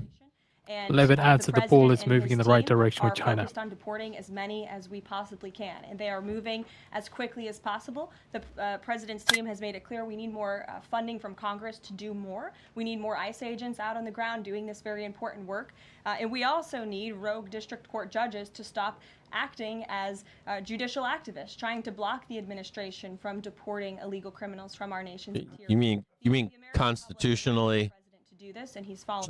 checks and balances? 250,000 Chinese nationals in our country right now on student visas. Does the administration believe there's any national security concern when it comes to those over 250,000 Chinese nationals in our country? Well, as you know, when it comes to foreign visas, the Secretary of State has the right to revoke visas of those who we feel are acting in a adversarial way to our foreign policy interests here in the United States. He has that authority according to the immigration. This is negative here. It's not good. Defer you to the State Department for any individual case, but they are looking at individuals who are given the privilege of being on a visa in our country, and if they are acting, again, adversarial to our foreign policy interests, their visa. That's not good. And they should be aware of So we already hit this upside target here. Yes, I'm calling on you. Thank you, Caroline. You're welcome. They're now trying to take us down below here and get us under to trade this right here. The Department of Commerce's own stats know that from a lot of show that from a lot of countries, the number of visitors is falling. Does the White House have any message for people that might be reconsidering business or tourism travel to the U.S.? Where did you see that report? With this Yeah. from the Department of Commerce.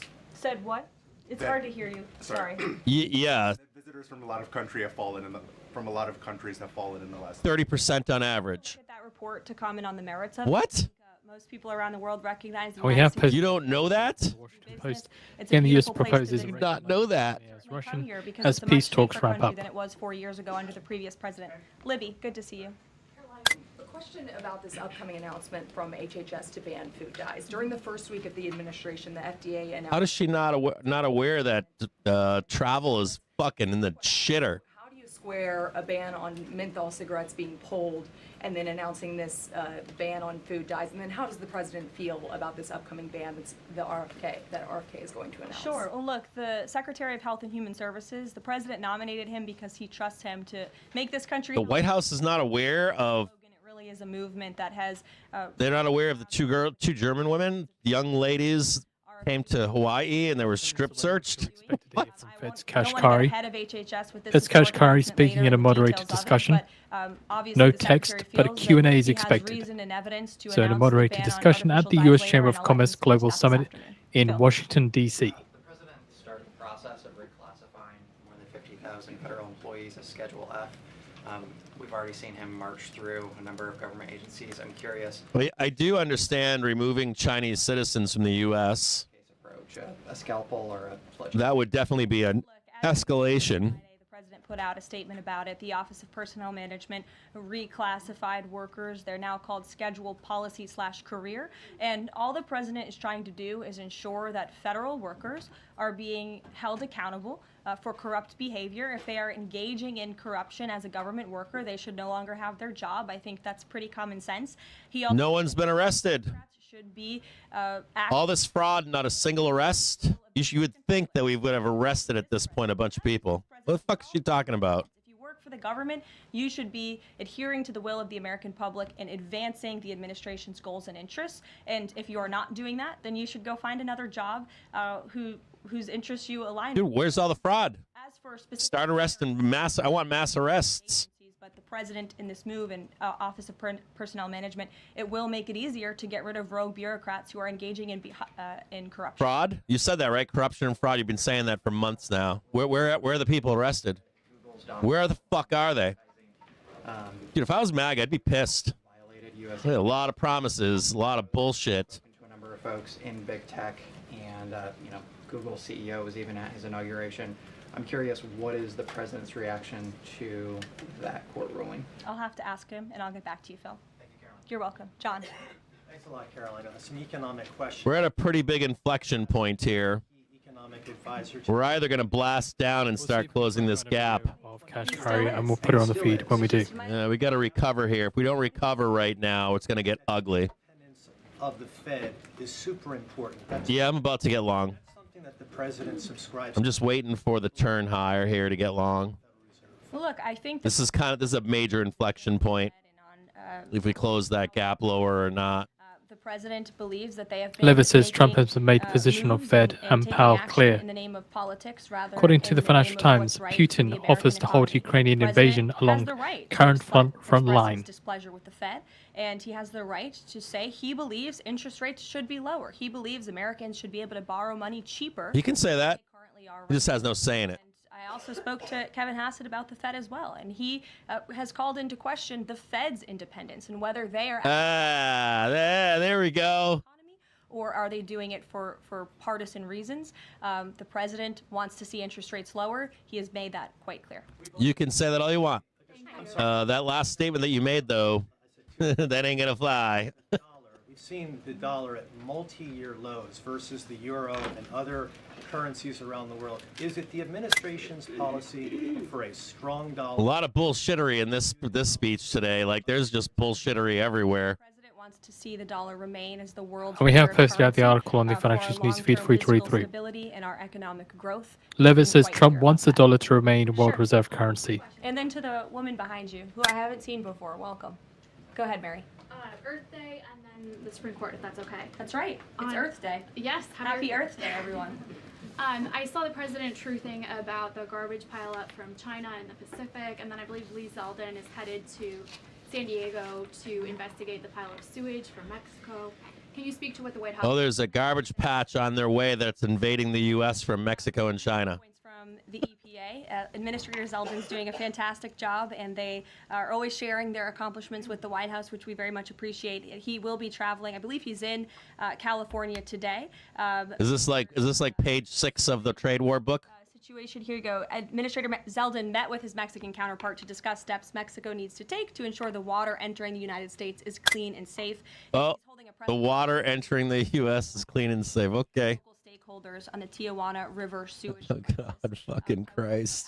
From the president himself, he has always maintained Water wars, baby. the cleanest air and the cleanest water, and we want to do what's right for our environment and for our earth. And a lot of that is making sure that we have clean and sustainable energy. And we know that we produce natural gas cleaner and more efficiently than any country in this world, and the president wants to see that continue. Thank you. And then on the Supreme Court, I know the court is hearing a case dealing with parents who don't want their kids having to read gender ideology books in schools. Can you comment on that case and what the Trump administration hopes to see come from that? Sure. We hope the Supreme Court will do the right thing, and the president has been very clear. He stands on the side of parental rights, and he believes strongly that parents should have a greater say. It's like pure cancer listening to this.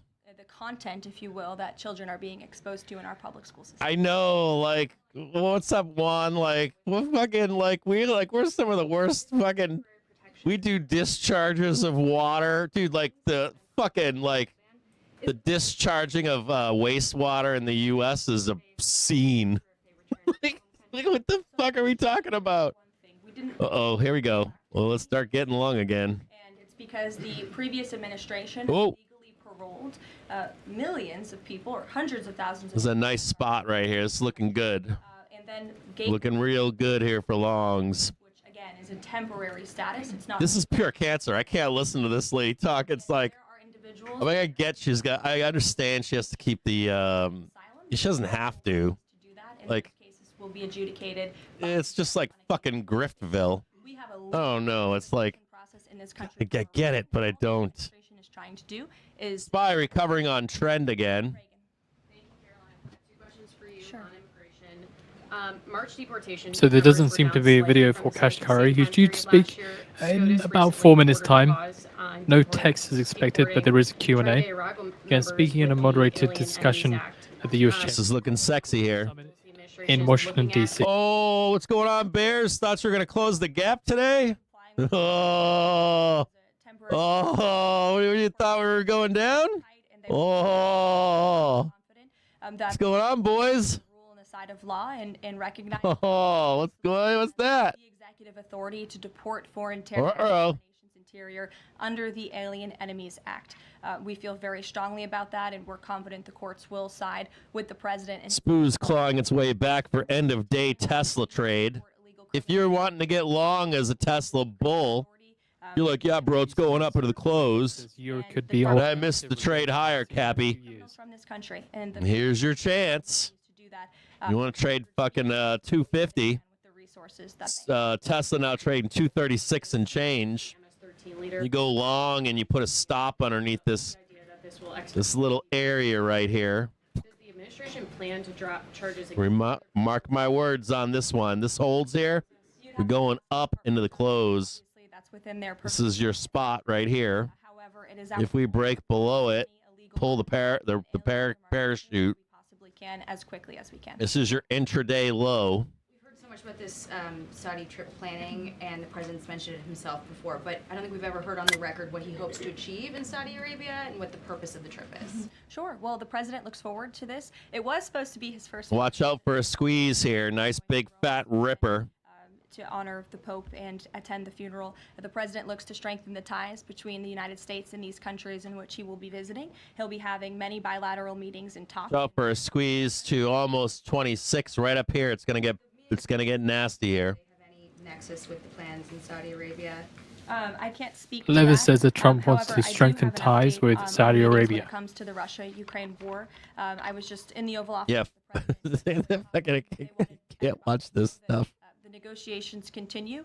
We feel, again, we're hopefully moving in the right direction, and the special envoy, Steve Witkoff, will be heading to Russia again later this week to continue talks with Vladimir Putin. Levitt adding that Ukraine-Russian negotiations continue. Witkoff to Moscow. I can't speak for the Secretary of State's Surely travel expecting schedule. comments from Fez Kashkari in a moderated discussion. No text is expected, but the Q&A is. Still can't find a video on it though. Rubio had said that if things don't go the right way, that the U.S. might need to take a Levitt step says that we will What does continue stepping discussions back with look like? Putin. Is that a step back from brokering peace, or would that imply a broader withdrawal from U.S. support for Ukraine and the war? Look, I think it would be unwise for me to broadcast that from this podium. Ultimately, that's a decision for the president to make, but he's made it very clear he wants to see peace, he wants to see this war end, and he wants to stop the killing on both sides of this war, and he's been very clear about that for quite some time, and he has grown frustrated with both sides of this war, and he's made that very known. Brian. Thank you, Caroline.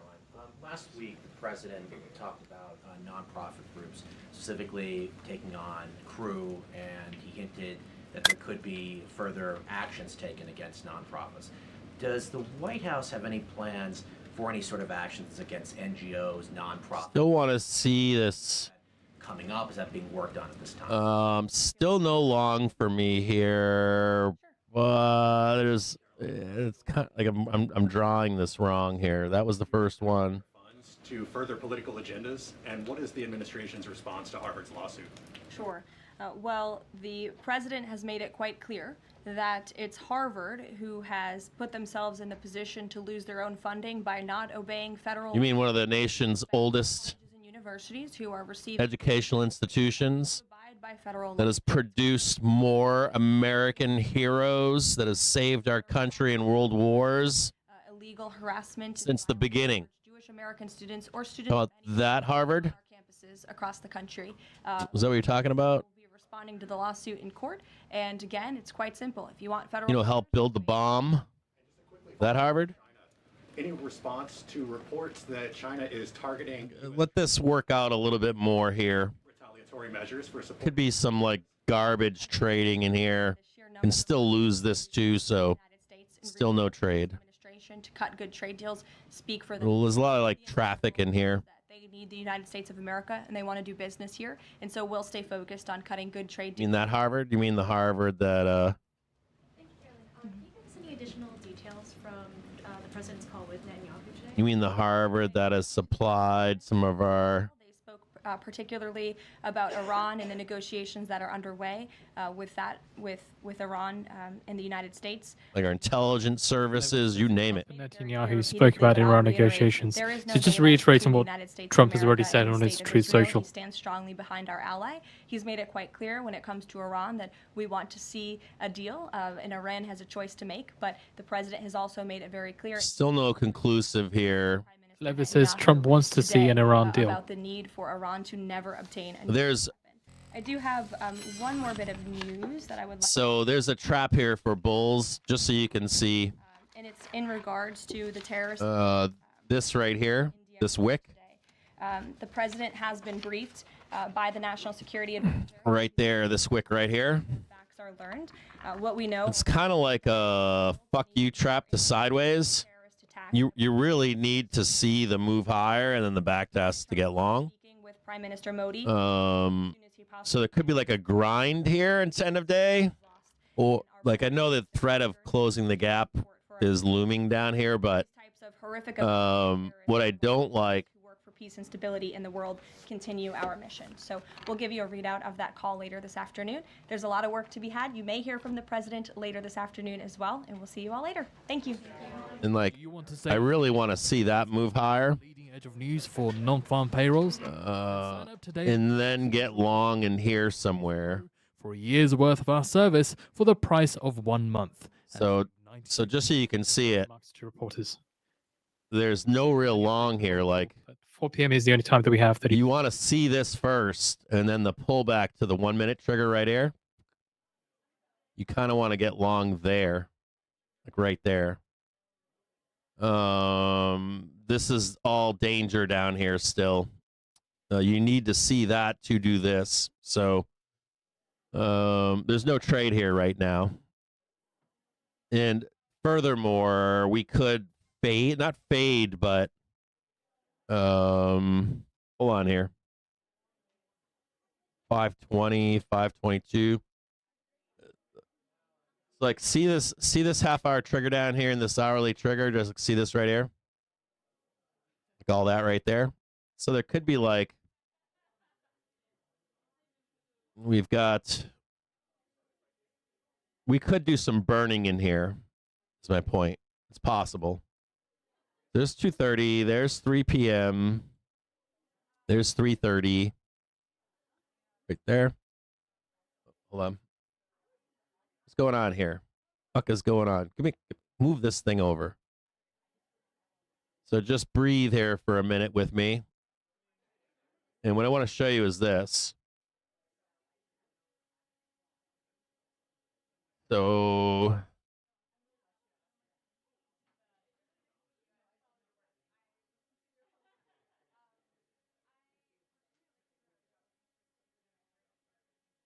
okay, so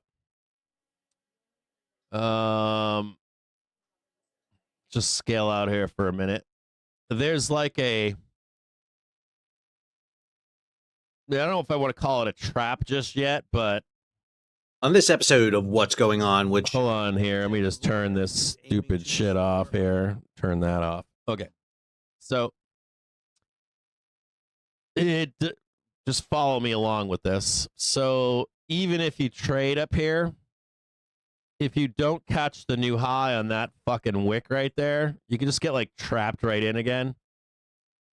And there is a possibility of some kind of fade to go higher, whether that fade is right now to go higher or later. There's like this trap to like torch everything and then make you walk the plank for Tesla at the end of the day. So just I want to buy here, but if I was a dealer,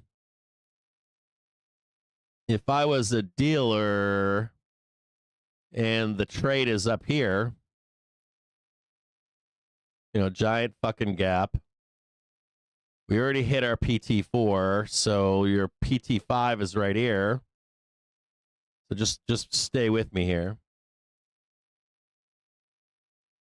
And if I was a dealer, what I would do is just crush. I don't necessarily need to close the gap. I just need to crush calls and puts. If Tesla's good, we go up. Tesla's bad, we close the gap after hours and then go higher. So if I was a dealer, the gap is where's 930 at? So the gap is right here.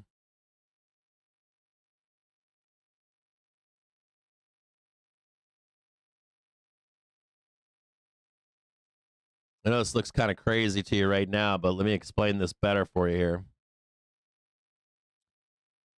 I'm going to get rid of that just for a minute here. So look at it from this perspective here, okay? If I already know that we've got a Tesla earnings coming out, right? They're going to buy fuck tons of calls and shit. And here's the PT5 trade up here, right? It would behoove me to grind us out, somewhere in this zone. And if I get like quick doom maybe on Tesla, whoop, straight down, then up to PT5. I murdered all the calls, closed the gap closer to after hours, so puts don't get paid, and then I go up here, and calls don't get paid for most of the market. That's what I would do. Now, there's more discussion here. I'm sure that a lot of you are like, no cap, we're going to close the gap first, murder all these calls. We're going to break down here, all the way down. I think more in line is faking you out in that trade and then holding you in, somewhere like trapped in here. So my point here would be this. My point here is this. If you want to get long into the close, right, you need to see that wick. You need to see price action take us higher, smash that wick, come back down, and take a long into the close here. I don't think we're going to see that price action. I don't think we're going to see it. Not now. Not heading into 4 p.m. Now, on the downside down here, You might be like, hey Cap, we're gonna break down, bro. We're gonna take this down. We're gonna go all the way down here, close all that gap. We're gonna yeah, all that kind of shit. I don't think you can get it down there without some kind of reason to go down there. So maybe worst case scenario, we go down here. We tag that, but then we're right back up into the fucking zone of garbage. So I can't predict here if we crash down here, or not crash, but sweep the lows and all that kind of stuff. I think they save this for Tesla doom. Tesla earnings should be all over the place. They should go, violent up and down. So I don't have that in my cards, and I don't have this in my cards. Maybe at one point today. So either we're long from over here, or we're just waiting for end of day to catch a long down here. Now, mind you, if you're looking to synthetically long Tesla into the bell, and it doesn't rampo-rama, or if it does rampo-rama, we know where to grab it. If it doesn't rampo-rama, you can get fucked in here after hours. Like, you're like, okay, I got the call spread on, I don't know, SPY or Tesla or whatever. And then all of a sudden, out of nowhere, we're in like after hours here. Like 4 o'clock, and you're like, hey, everything's going great, awesome, Cap, I'm long, and then all of a sudden they're like 4 o'clock, wham down. They torch your shit, and then they go higher. Rob Kaplan says that's the intent, right? Reprice all your shit down here. So, if you're trying to long Tesla, I would say maybe be down here later in the day. Either via synthetically with cues for after hours. If you're bullish on Tesla, that doesn't mean we go this way right now, but you know what I mean? Like we trade it down sideways, trade all this bullshit, and then wham down and then up. I might be waiting all the way down here in after hours to long Tesla synthetically with cues. And I'll be down here waiting 2 after hours. And now, saying that, if you wanted to long Tesla on any kind of recovery in here, you could do it, but I would say get out before we hit 4 p.m. in case they drop us down here. Literally, I'm not kidding you. So, like, maybe there's 2 Tesla trades in here, like 1 Tesla trade there, another Tesla trade there, if you're bullish. If you're bearish Tesla, disregard everything I just said. I don't see them printing this, though, is my point. Between now and I do not see this print coming in before close. If I was a dealer, I wouldn't. I would just leave this here as a nice, easy downside move.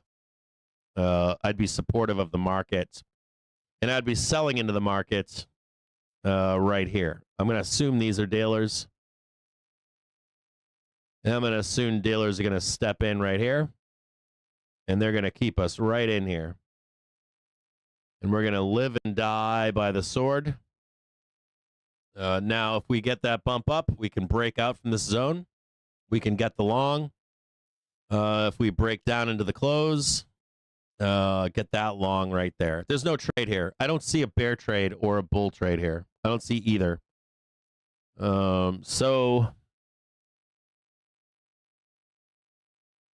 Let's remove this. Let's remove this for now. And let's make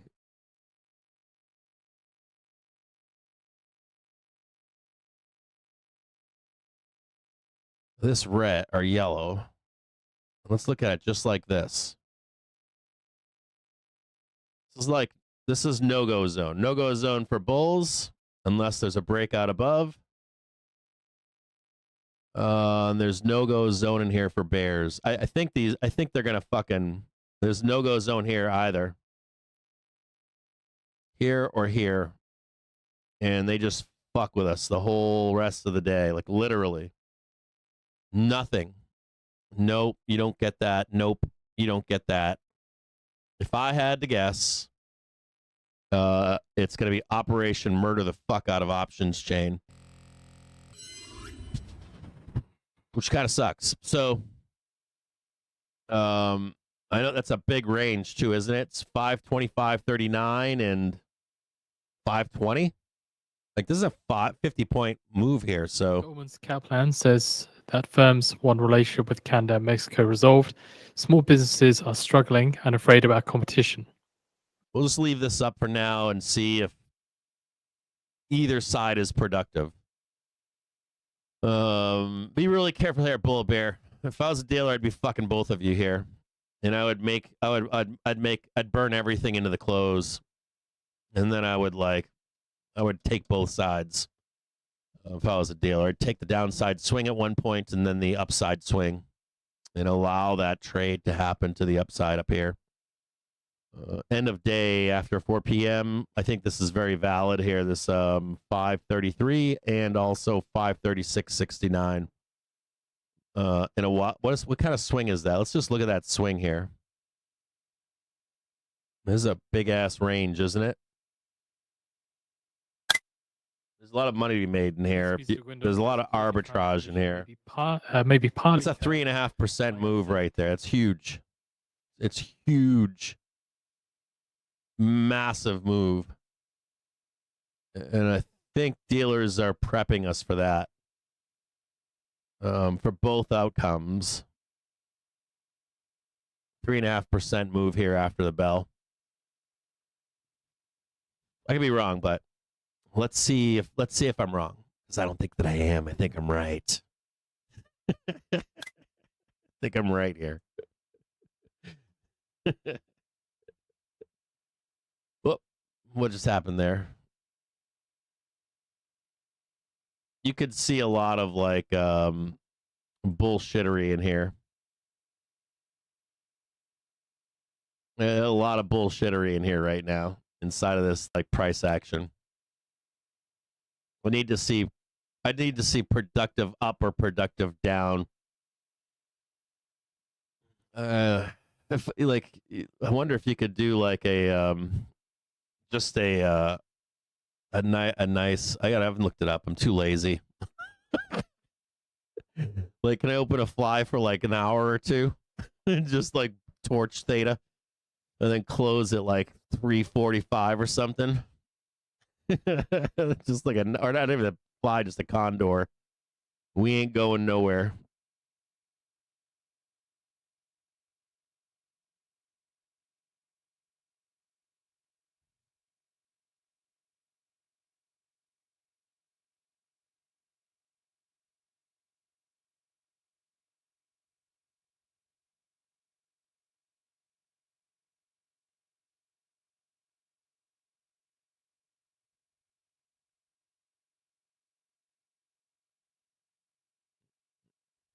Protect your trades from macro headline risk with Financial Juice Pro. Now only $99 a year for our real-time service.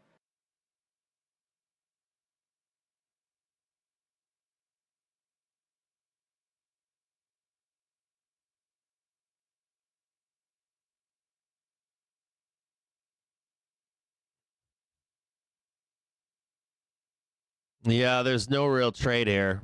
I can't say it's going to go down or up here. I think it's just going to range. Monetary policy leads to better economic outcomes, and it is foundational. It's now commenting in the Q&A. I think we're kind of just stuck here. All right, I'm going to take another quick break. It is 1:58. Just chill. If you're a bull or a bear, grindorama incoming in my view.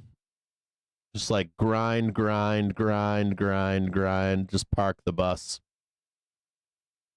Maybe we can catch a low down here at 20 or after hours down here, but if we're lucky.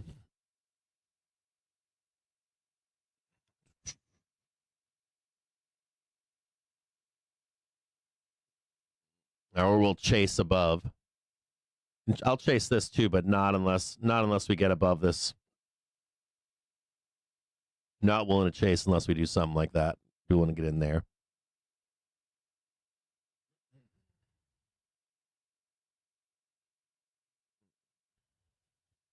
This is Wall Street lunch just getting done.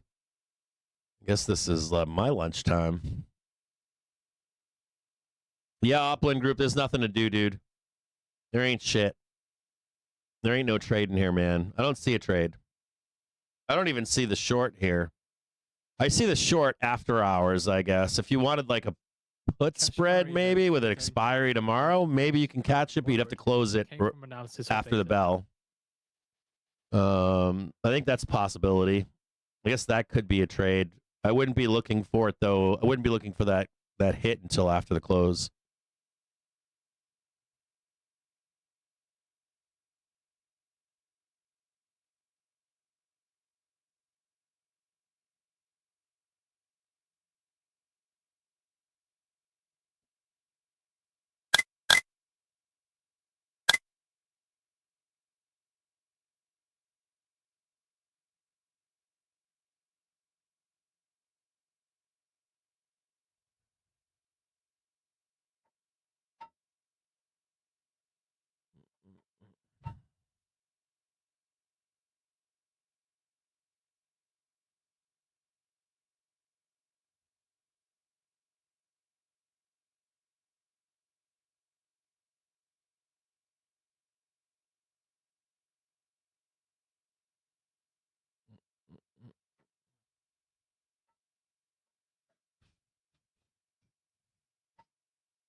Let me put this on multi-stream so I can see the whole chat. Inflationary. And also slow growth.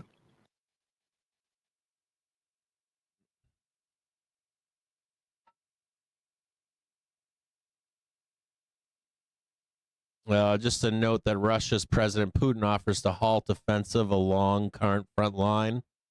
According to Financial Times, this is from earlier, Carolyn Levitt saying President Trump has received 18 trade proposals from various countries. Notes India announcement as positive, says things are moving in the right direction on China, says doesn't have anything to read about conversations between Trump and Z. Yeah, Z ain't doing shit.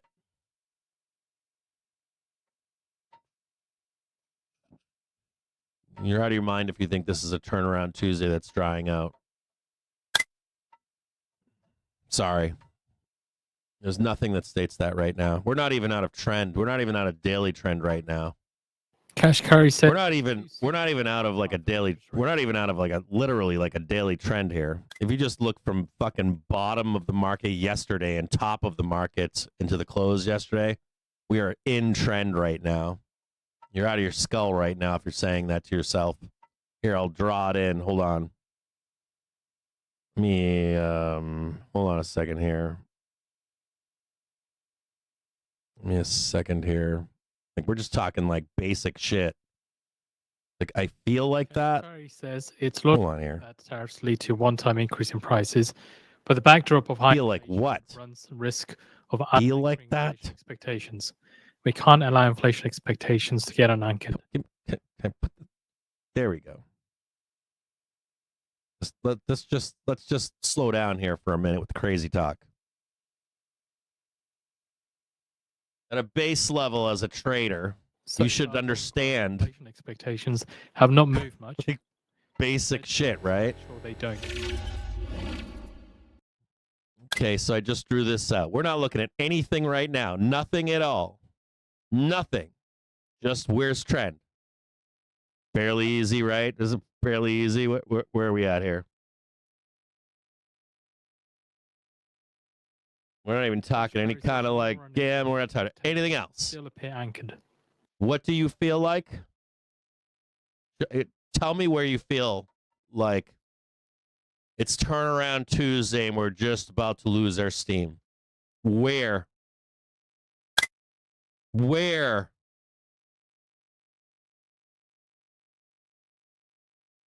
Where? Here? You mean there? I don't see that price action. Do you?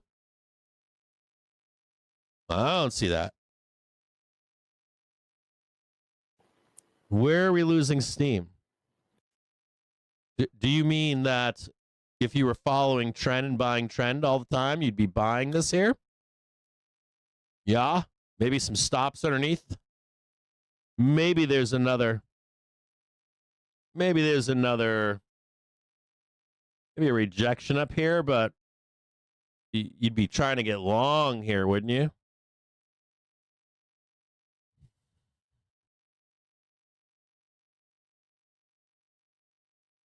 So if you thought that we're losing steam, I'd probably say yes if what? If we began to break down over here, wouldn't you? If it was earlier in the daytime, I might agree with you. Like squeezing up here, come down, start breaking trend. Yeah, that looks like on a trend day. Did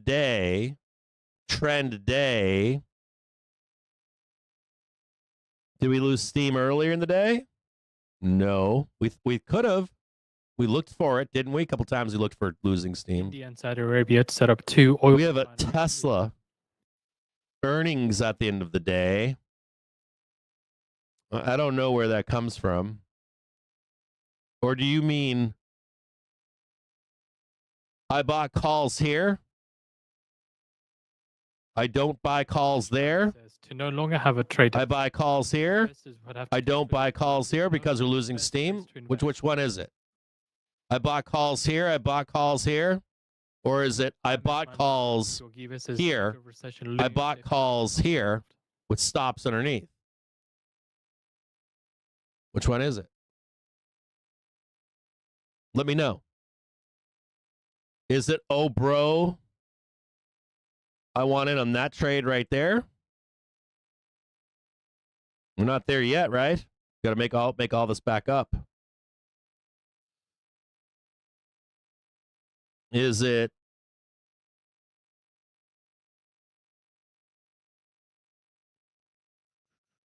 Oh, we're going to recover up here? Up and dollar down indicates some reassessment of where global investors want to invest. We actually close that gap and then go higher, maybe? Change quickly. I could get down with that. That makes sense to me. Range expansion, maybe? I get down with that.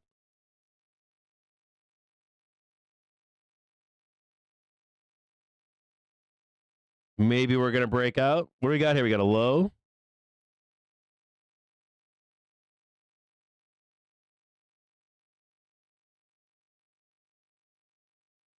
And this looks kind of productive, doesn't it? Come down here, get told no. Bloodbath to close. Get yourself a positive Tesla trade. Danger down below here, though, right? Still buyer's paradise, isn't it? Still doesn't look like we've lost anything, right?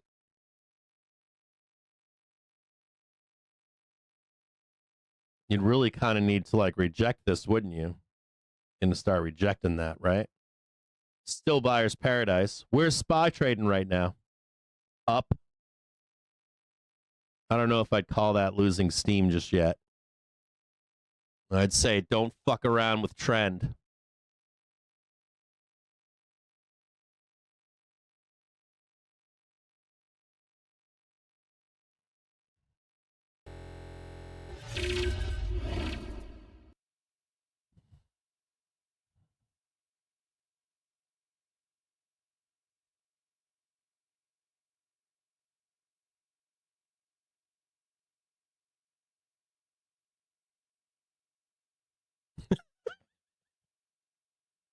Sorry. I don't think there's any trend being lost just yet. If it does, though, I'll let you know. I'll let you know exactly if we lose trend. And I'll also let you know if we do roll down after the after hours for where to buy the dip. Kashkari says we're seeing sharpest fall in confidence since March 2020.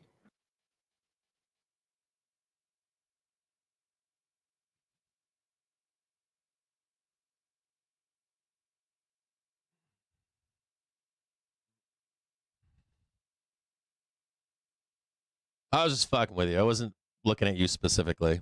You're not the only one asking that question. There's people asking that in the Discord too. People are asking questions somewhere else, not on Twitch or I don't know where you're from, YouTube or Twitch, but we ask the same question somewhere else. It wasn't specifically to you. But, you know, have we lost steam? No. Trend is up still. As a matter of fact, they're buying it right now at 21.85. We could trade all the way down to 520.74. Still be on trend up. So it's hard here to take a trade. There's no trade here for me. In purchasing Google's Chrome internet browser. Either. You know, like, let's go back and look at that again. So let's go look at this one more time. You know, it's kind of in the middle, isn't it? Look at it. It's like, what are we doing? Fucking diddling in the middle, right? Fucking middle right there. You kind of need to see, like, yeah, we're gonna do that, bro.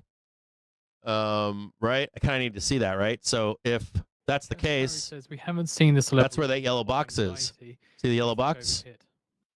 So I kind of need to see the whip up and then the cross of the 1 and the 5 minute to get long again, right? Like, I kind of need to see that progress. But I can't fuck around in the middle, can I? Can't fuck around in there. Like Operation Destroy Options. Operation We're Losing Steam. We're gonna blast down and close all this. And it's also Operation we're gonna go to the moon and fuck you there too. So there's nothing really going on here. It's more just sit on your hands and take only the choicest trade. You don't need it all. You just need to see the progress. You don't need to call bottoms. You don't need to be calling tops, any of that kind of stuff. You just wait for the trade to produce itself to you. Do that every time, and the 3 or 4 times you lose, it ain't going to mean shit because you're going to make bank every other trade. Bank. Like stupid bank. I say that, but I had a losing week last week. Not by much, but I did have a losing week last week. That's not the norm for me. So stick with your rules. Stay away from not sure things. I mean, you can trade this in like a 10-second chart. Trade that. You can trade that, trade that, trade that, trade that. But you can't trade the long in the US is into the close down here. You can take it step by step. It's an interest rates level in the US. Like, so if you've got, influenced by capital. Let's go back over here. So none of this matters here. Hold on here. So watch this closely, okay? Remember this. I want you to watch this white line and this red line right here. We talk about this around here sometimes. We'll revisit it again. There's the red line. Remember this here, okay?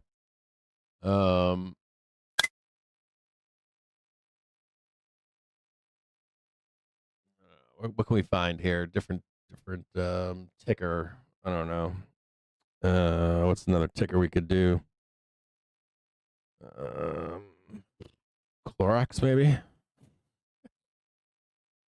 Yeah, it's a good one to do. There we go. None of that matters. What matters is this. This is what matters. Right there. Right? Doesn't matter if price is coming up into this. It doesn't matter if price is coming down into this. Only thing that matters is that you aren't fucking around in here. And this is any time frame. This is like a daily time frame, a weekly time frame, an hourly time frame, a minute time frame, a 10-second time frame. Okay, first thing you need to realize. Okay, oh, hold on. Now, we have a 1 and 5 minute trigger, right? So we'll sweep all that away. We're going to switch to yellow. So step one is what? We trade down and up into consolidation and distribution zones. Fairly easy, right? Mark this, by the way. We trade down or up into zones of consolidation or distribution. So if we're trading up, consolidation would be we move higher. We trade up, consolidation turns into distribution if we move lower, right? Same thing with coming down with price, right? Down with price. This would be distribution. And this would be consolidation, right? Depending what the outcome is. So we got that all clear as day, right? Now, this is traditional charting here, right? You also have momentum. And that is where this would be traditional charting. And you might say to yourself, hey, self, price moved higher.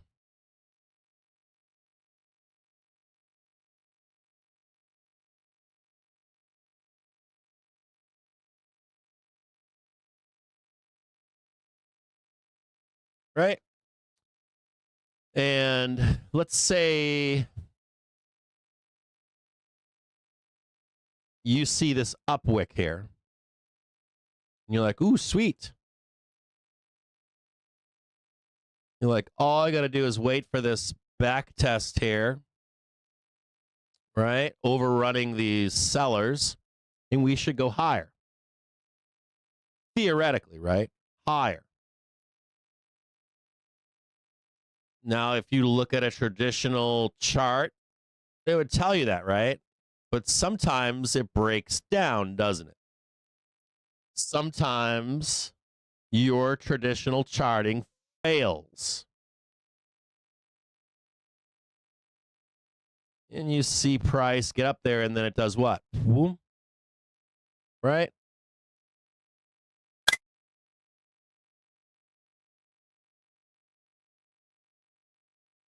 Why did this says immigration fail? was key to stronger than expected economic growth in There's recent a few years. things you can use to extrapolate information. The first one would be that not only are you looking for the new high breaking out, but you're also looking for the higher high. So you get the breakout, and then you're waiting for the confirmation, but you're set up the trade. So if you begin to break out here, slam the call button to go higher. Money trade. But you got to wait for that new high after the breakout. Down. As soon as you break that, you're long. Make sense? That's one thing to do. But here's something else. We have momentum. And what I want to show you now is bear planes and bull planes in momentum. So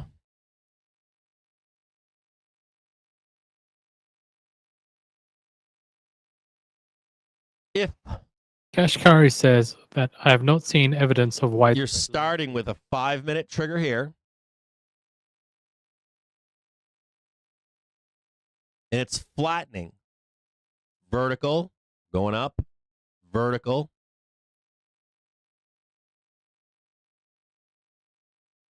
Vertical, vertical, flattens, starts to roll. Also saying, but I will be paying close attention to signs if the labor market is softening material. 1 minute trigger, Data is showing flattens, is healthy, begins to turn.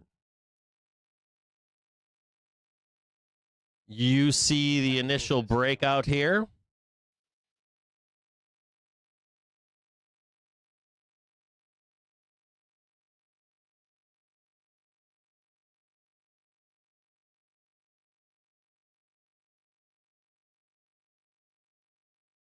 And you're like, hey, bro, we got the breakout, bro. We're going to go higher. but you see momentum on a 1 and 5 minute basis or any other basis crossing above you.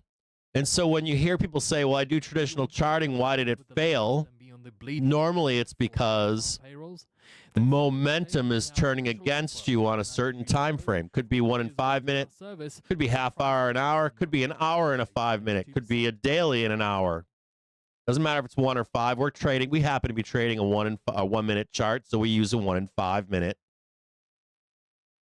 So what would you be looking for here? Not only would you be looking for the prior high to beat over here, let's say, prior high over here, you'd actually be looking to do what? To trade above momentum. You want to see the break of the prior high and momentum, the pullback, and the turn once again to momentum being on your side.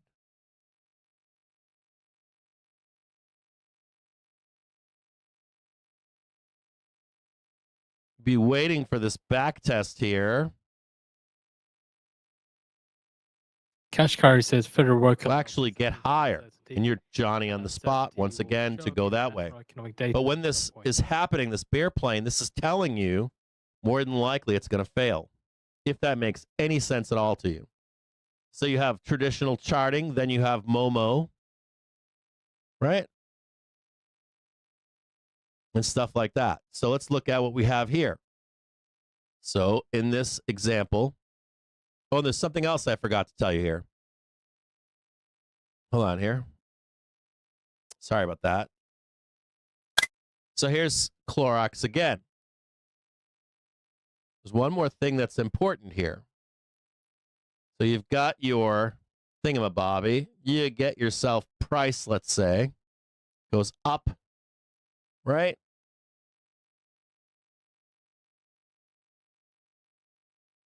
Bam, bam. Up, right? You break out, right? You backtest. You have the we're coming up right now, right? So the 5 minute trigger's coming up. To about $3,091.25 flattens out. an ounce. Comes back down and up, right? I shouldn't, that's wrong. Hold on.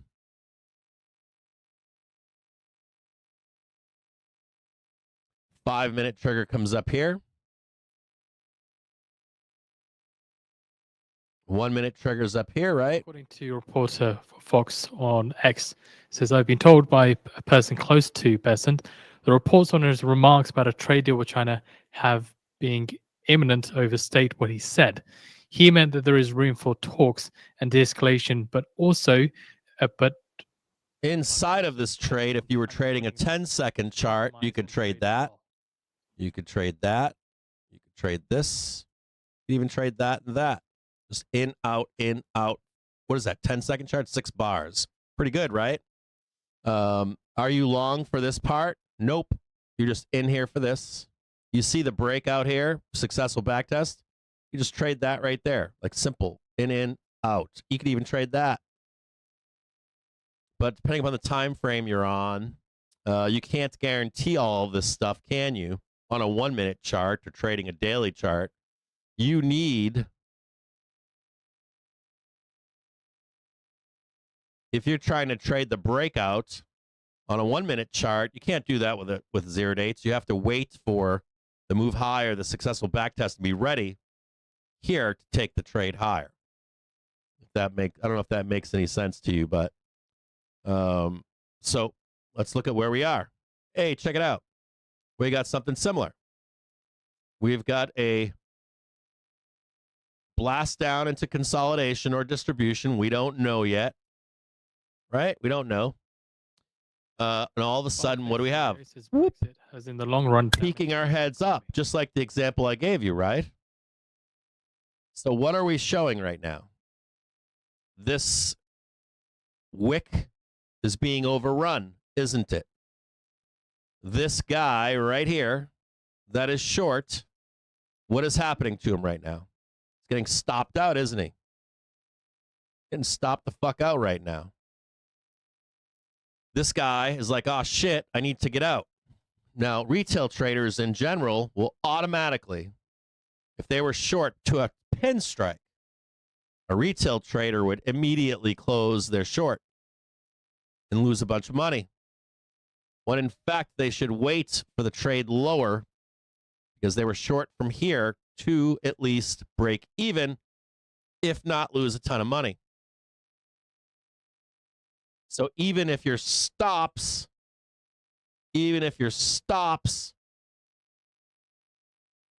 are right here, do you actually get stopped out here? Until we're expected to hear from. Usually not. Usually you will wait for at least At the RVA Big Dipper, some kind of a lower. Richmond, Virginia. No text is expected, but there is a Q&A. You execute the stop here. Generally. Why? You do that over and over and over again, you're bound to make more money than lose. Now, in this circumstance, you see how big that wick is right there? They probably already got out somewhere in here. Probably panicked. And even if they were left behind and we squoze really big, it's still coming back. So if you're like trading this with futures, you're still going to be given the opportunity to get the fuck out, to go higher. In most examples, not all. And in this example in particular, I wouldn't trust the return only because of this giant fucking wick. They're likely already stopped out down here. I would be stopped somewhere in here. So we'll watch price action right now and see what happens, but they are getting stopped out. You can see it. Clear as fucking day. So we will look now for what? What are we looking for? So this we is also a broke higher. And there's no link on the website for a video, neither on. Maybe one more tick right here just to really ram it home. Then this down move, and then up. Up, up, up.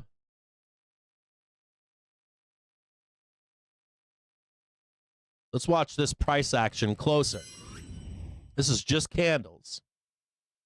And where is momentum right now? Where is it? Is momentum above price or below price? Fairly easy. Where's the 1 minute and 5 minute? Is it above or below? Is the 5 minute? Watch the price action. Is the 5 minute trigger coming down right now?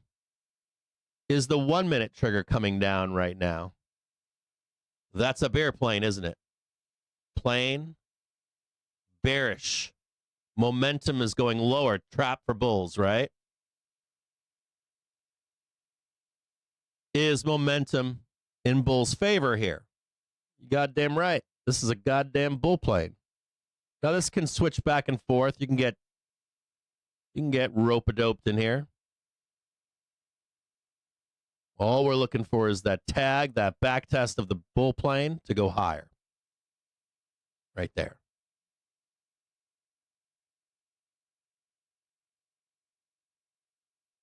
We don't even need this high. We already got it. We don't even need this one. But we'll look for it. And watch, they're going to start squeezing out these bears right now. And remember, 15 minutes ago, we were talking about closing a gap lower, weren't we?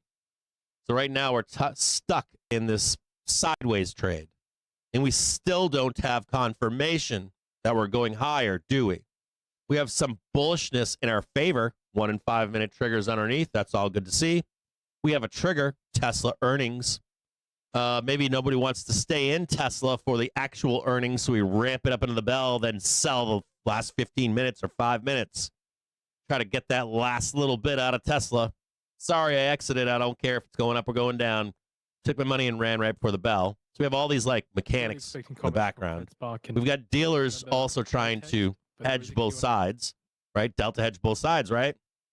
So we've got that mechanic at play right now. We still haven't broken out of the range, have we? Absolutely. Still inside of the range. I deleted the yellow box, but we're kind of still in here, aren't we?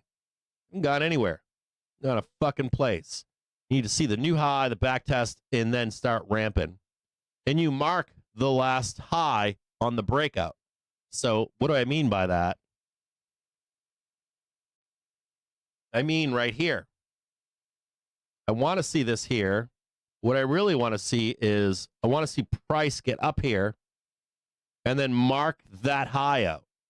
Mark this low out, set up the trade for long, and execute it somewhere in there. This is free money. Literally free money for an intraday trader on a 1 minute basis, but you could use this on any basis. 5 minute, 10 minute, 1 minute, 10 seconds, day, week, doesn't matter. This applies to every single time frame. Every single one.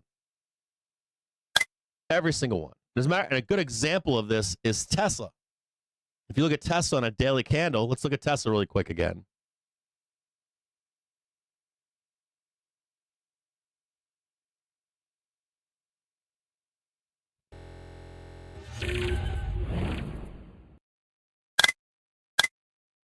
Let's just look at Tesla. Let's scale out a little bit. What do we have going on here? This is a daily basis on Tesla. What do we have going on here? It's the same thing. It's the fucking literal same thing. You fucking literally have consolidation zone. Look at it. Up, down, up, down, up, down. What do we need as a bull? We need the new high, the successful back test, and then we're off and running, right? That's really what you need, isn't it? If you don't get that and we break lower, we already said the trade is lower, right? It's the same diesel May thing futures settle at $2 on every single time frame. Gasoline May futures settle at around $2.09 a gallon. Make sense? Natural gas May futures settle at. You can see it right here. Big consolidation. NYMEX WTI crude May futures or settle at distribution zone. and 31 cents a barrel. Up $1.23 or one. You're looking for the tip. You're looking for the breakout. Looking for the break even here. Right? Break, higher, daily trigger, off and running. Where are the lows to buy? Right down here.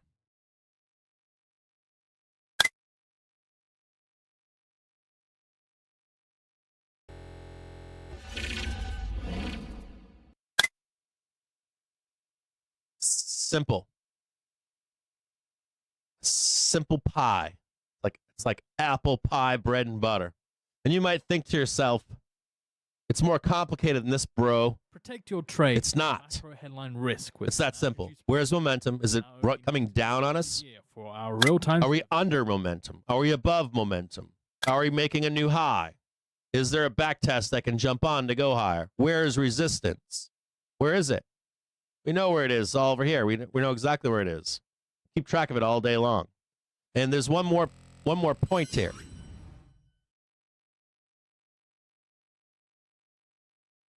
On an intraday basis, they told you no. Right here, right? No. You go no higher, bro. The way is lower. Okay, where is it lower to? Closing a gap, bro. Well, they just told you no. They just told you the way is not to close the gap right now. So if that's the case, where are we headed right now? More than likely. We're likely heading to a new high up here, aren't we? If that's not the high and this is not the low, we go and check again, don't we? At minimum, we check this prior high or equal highs. You'll hear that a lot, equal highs, right? So you'll at least see a trade to what? Up here, probably. Somewhere in there, at minimum. 5,300, 50, 59.50 or something. Somewhere in there, you'll likely trade to. We'll likely trade there. So where are we trading right now? We just got a new high. If I had to draw this in, where would I draw it in? I would draw it in right about there, wouldn't I? Somewhere right there, right? Got it right up here, prior high. And we got one more back here. This little sneaky Pete right here. Got that one right there. Get rid of that one to start.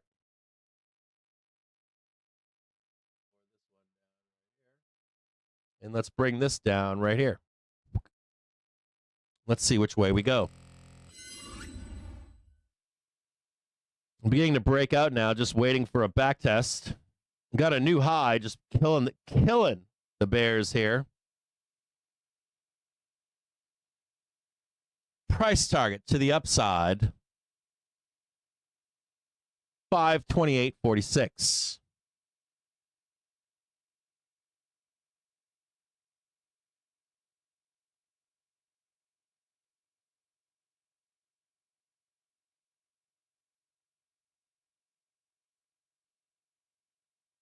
You like Momo on top? I know you fucking bears. You fucking bears. Goddamn bears.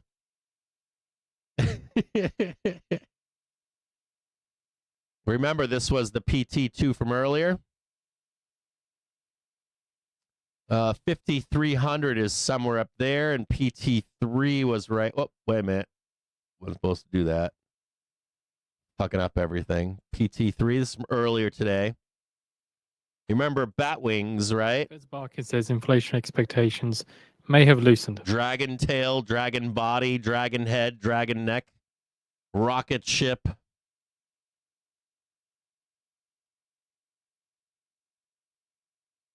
Bull's recovering right now. Attempting to go higher here.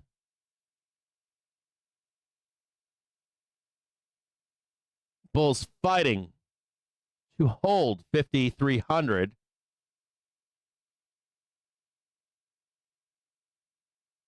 Looks like we're holding trend. Traditional trend, holding it just fine. Let's bring that back over and bring this back into focus again. We're not even on anything else right now, just easy peasy. Left it up for you here. What are we doing? We know a couple things. We know that that's the high, right? Look at these sellers right here. Where are these guys at?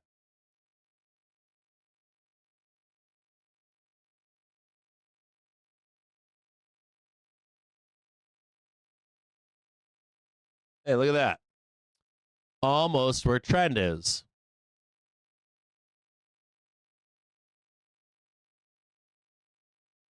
$527.16. Where's that? 527.16.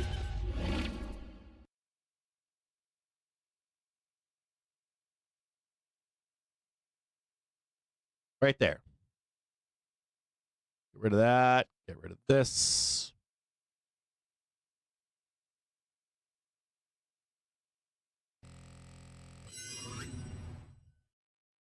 Let's do it like this. There it is right there, 527.11. Do the line to right there.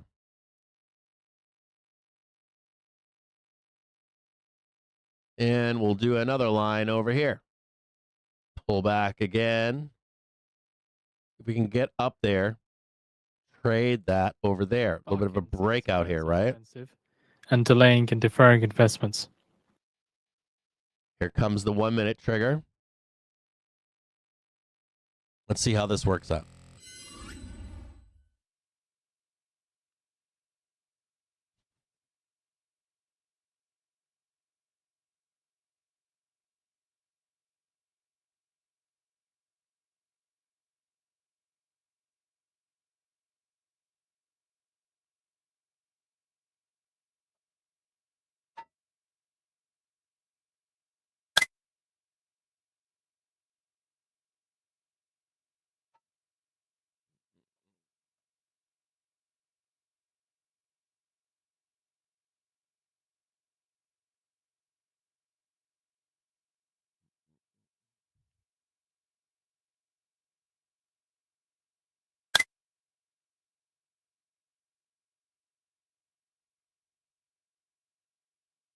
Hold on, let's look at what the Bears want here. Let me bring this up here. 521. I see a bear out there.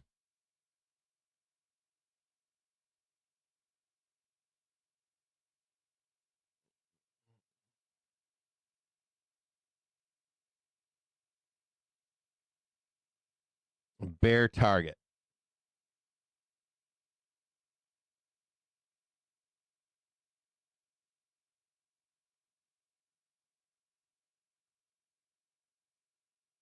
I think it's lower. I think it's way down here. But I don't think it's till after the bell. I think this is you getting at least this, I think. Or I would say close to it. Go rein it in just a little bit. We want to see if we actually get the high, don't we? We want to see if we get that. Why? Because that would imply we're going higher.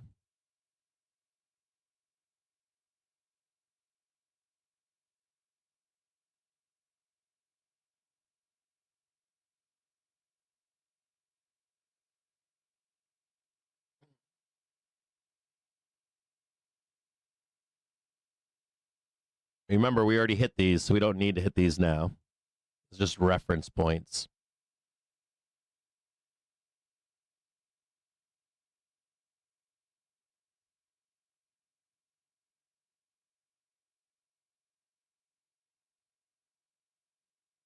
Spoo's recovering right now.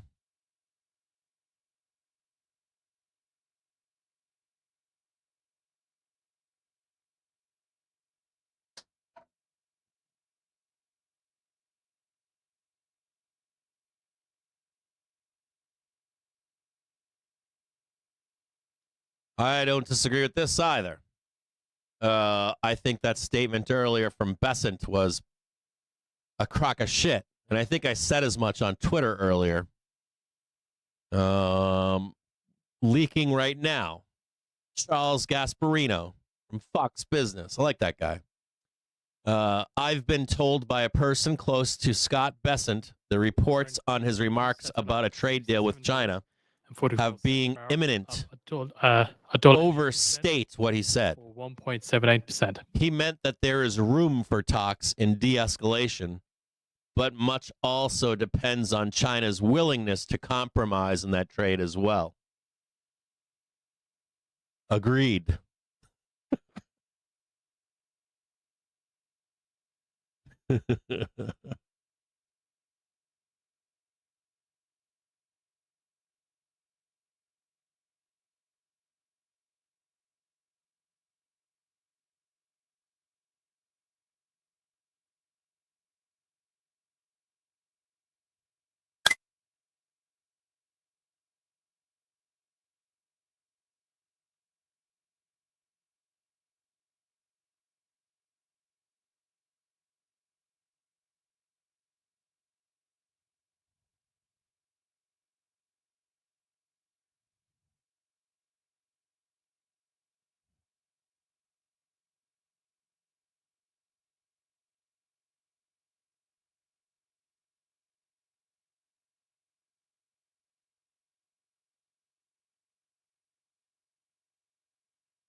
Take all their puts, please.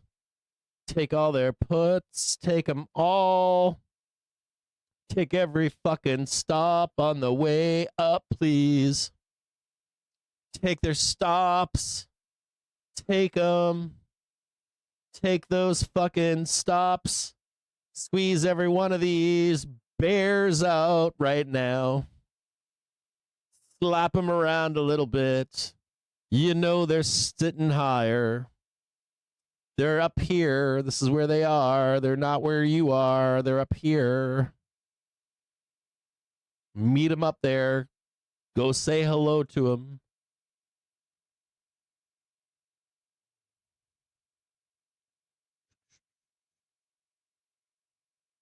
Charles Gasparino.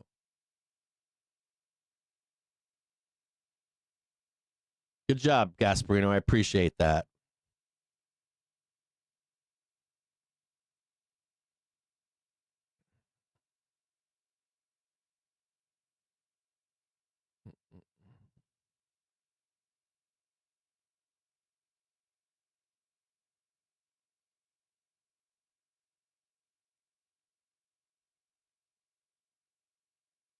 Now we're gonna go up here. We're gonna slap this here. We got another dip buy coming up though. We might catch a nice little dip buy down here. Nice little cranker.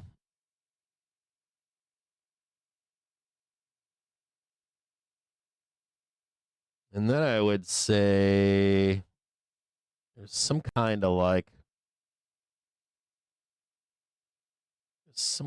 swoop lower. I don't know how deep that is. I don't know if that is here, really low. I don't know how deep it goes. I think Tesla is too risky. At least there.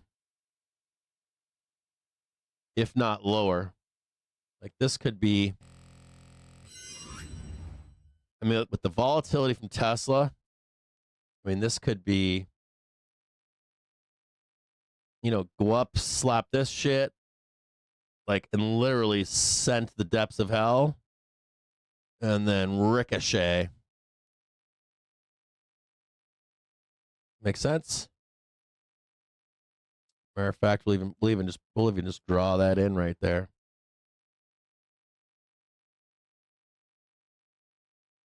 Down, down, up, down, and then up. I'll leave that down there. I would love to close this after the bell. I would fucking love for like crank it up, sell Tesla Doom. I would love it. Even if we tap that, I don't care. I want to see that down move and then it's like monster up move. There's so much money in here, it's not even funny. So we'll see. Watch it closely. Take all their stops on the way up right now. Take all their stops. Squeeze them out. Take all their stops like I told you to do. Take all their money. Yeah, that's what I'm afraid of. I'm afraid of the Tesla dump at like 355. I get it. I get it. I made my money. I'm out of here. You can argue all you want about a good or bad Tesla report. I understand that 100%. I get it.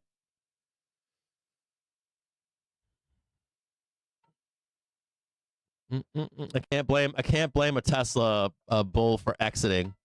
I've been robbed too many times. Well, I should say it. I've made fuck tons of money staying long through Tesla. But recently, the last report was pretty good, but in recent years, been hard staying long. Usually there's too many calls, and so they murder the chain, and then you like swoop in 3 days after or 5. Maybe this time it's like middle or early May. Swoop in, grab that nice easy trade, and you're long, and you're out of here with Tesla. Even if you miss the up move, it's always better like a week or two later. You usually get a really nice entry. They murder the fucking chain on both sides. Not always, but that's been the norm de rigueur usually for Tesla. In this case, I'm not so sure.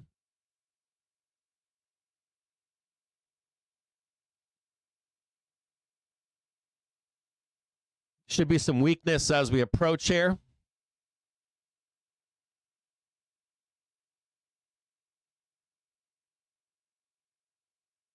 I'll be right back. I got to take a quick break. I got to take a break, guys. It's 2:48 in the afternoon.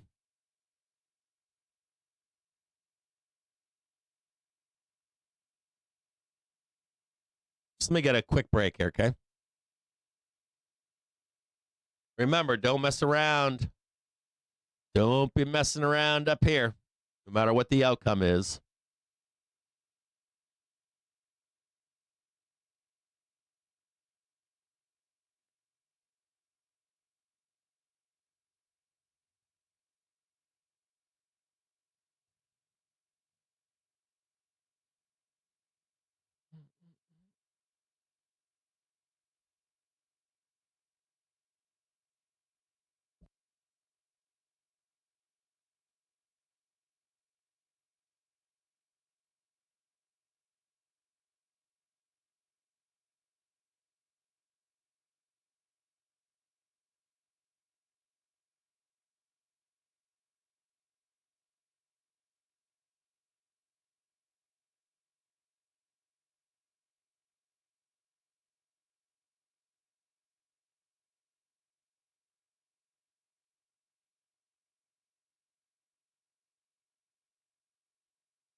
Just a note, we're coming into 3 p.m. sour or power hour in a few moments.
Yes.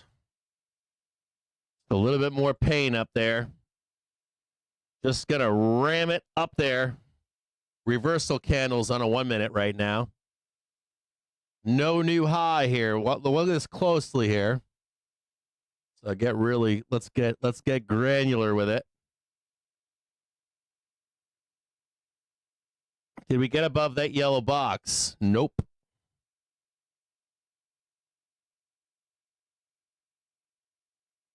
Nope. Did not get above the box. Give them one more chance to do it here. Why is that? We want to see that high tick because that would tell you that whatever downside move this is going to be small. Now the door is opening to a deeper pullback right now, coming into 3 p.m.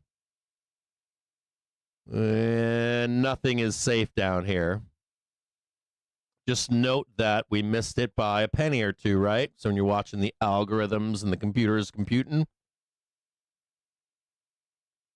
it should be a pretty decent pullback coming up here.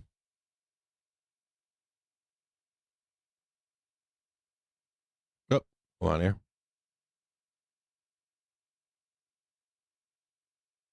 Just by pennies. Just look at these pennies here. Still got a minute left. 3 p.m., but they have to do it. I normally like to see it like right on the zero at the worst case. We'll watch this really closely here. Watch this try to come up here. And if it fails, we know we're going to get a deeper pullback. Watch this very closely here.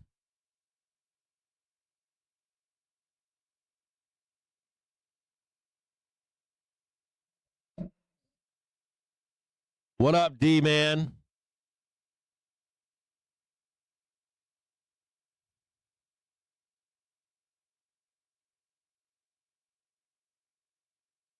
I guess let me ask a bigger question here. Are you guys like, let's talk about the end of the day today. If you're a bear, if you're like a Tesla bear, what's the best thing for you to do? Probably trade it through Qs, right? Or even SPY, one or the other. If you get your downside move, how do you get out of that trade? You can't, can you? If it pops back up tomorrow morning, you're fucked. If you're bullish, same thing. Take the money and run after the bell via Qs or SPOOs. What about other outcomes or other trades? Strangles, straddles. What else could you do here? Bear and bull ratio spreads in case you're right or wrong. If you wanted to directly trade Tesla.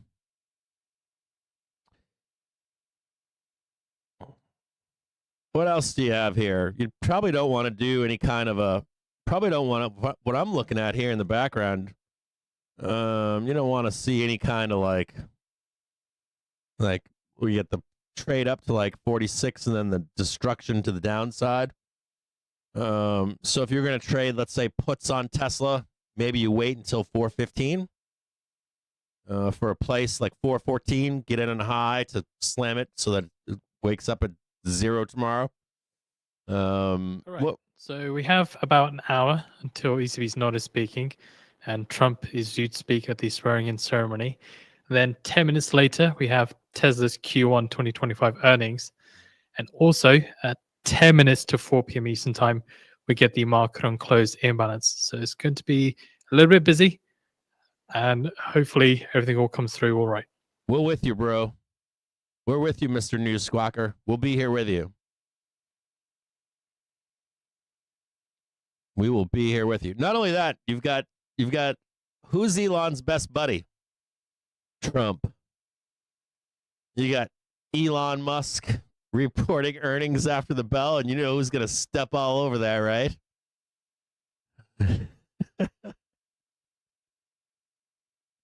Daddy's here. Yeah, Joe Rogan. Your boy Trump and Elon, man. You know that there's no way that Trump. If you get a good report on Tesla, you know who's going to take who's going to take the credit, right?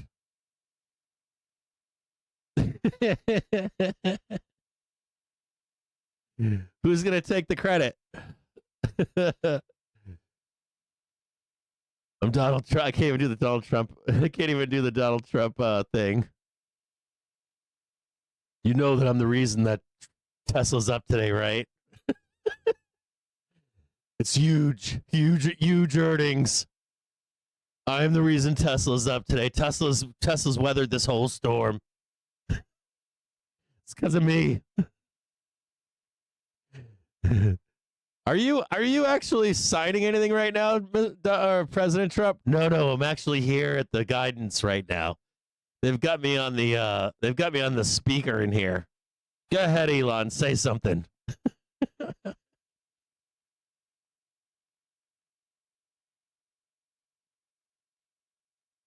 What do we got here? We got some Tesla stuff to talk about. Ooh, nice. Tesla Q1 preview from Morgan Stanley. It's inside the Discord. Our fucking OG Dr. CS dropping just dropped a outlook from Morgan Stanley. I guess I'll read this to you. I think I'm being a bit. My producer, Dr. CS, is like, "Don't worry, I got you, bro. Put you to work right now."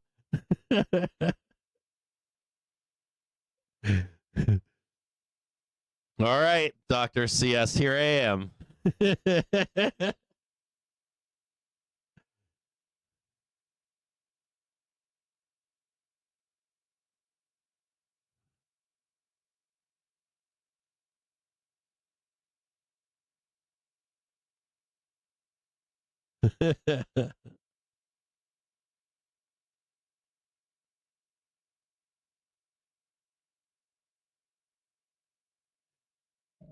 Okay. Tesla. I need to put this camera lower. I look like I'm 4 feet tall. I'm like scrunched up. I got the camera too high. Just put it back up here. I fucked up.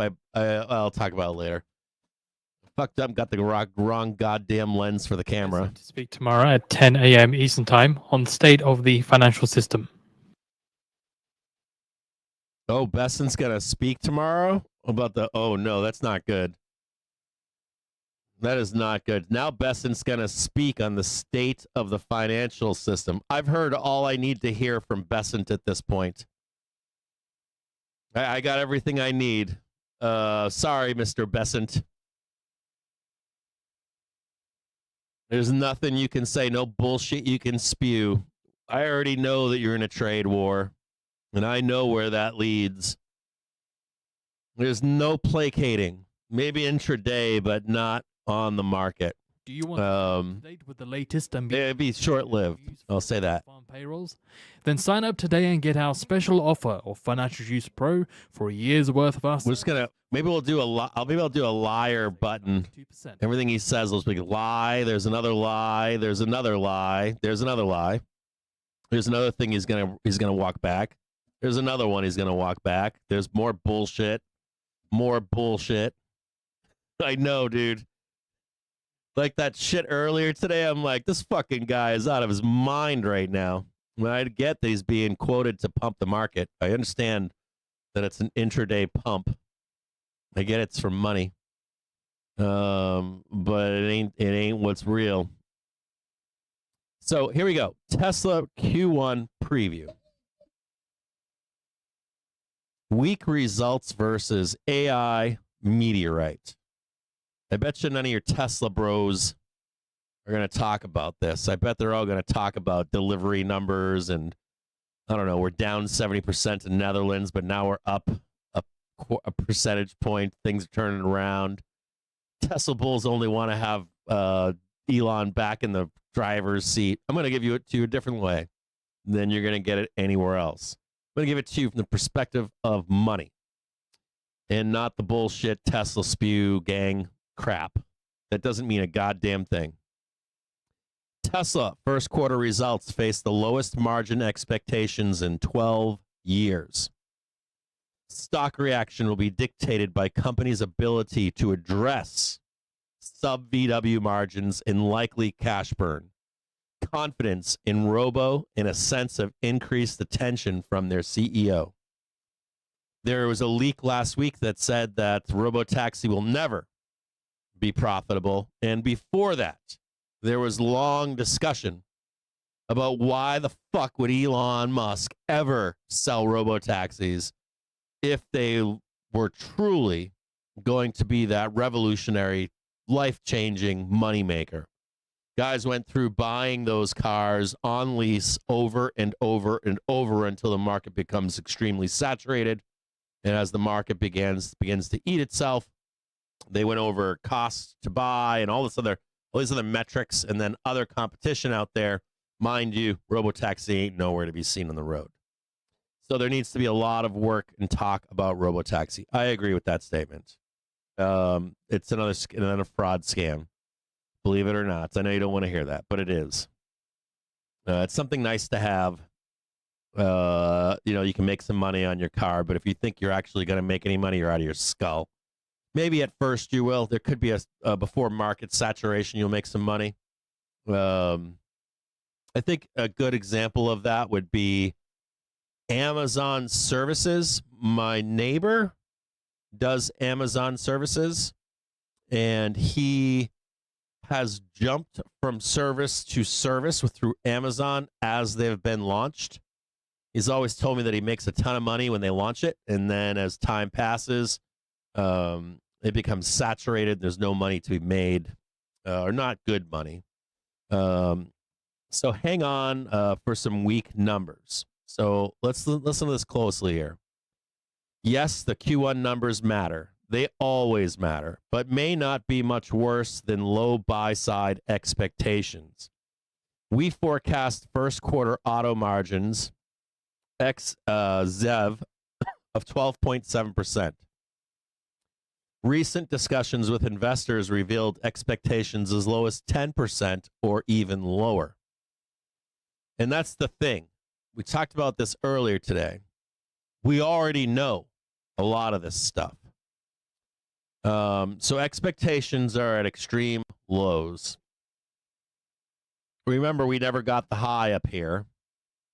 Never got that high tick by a penny. We're rolling down now to trade the 5-minute trigger.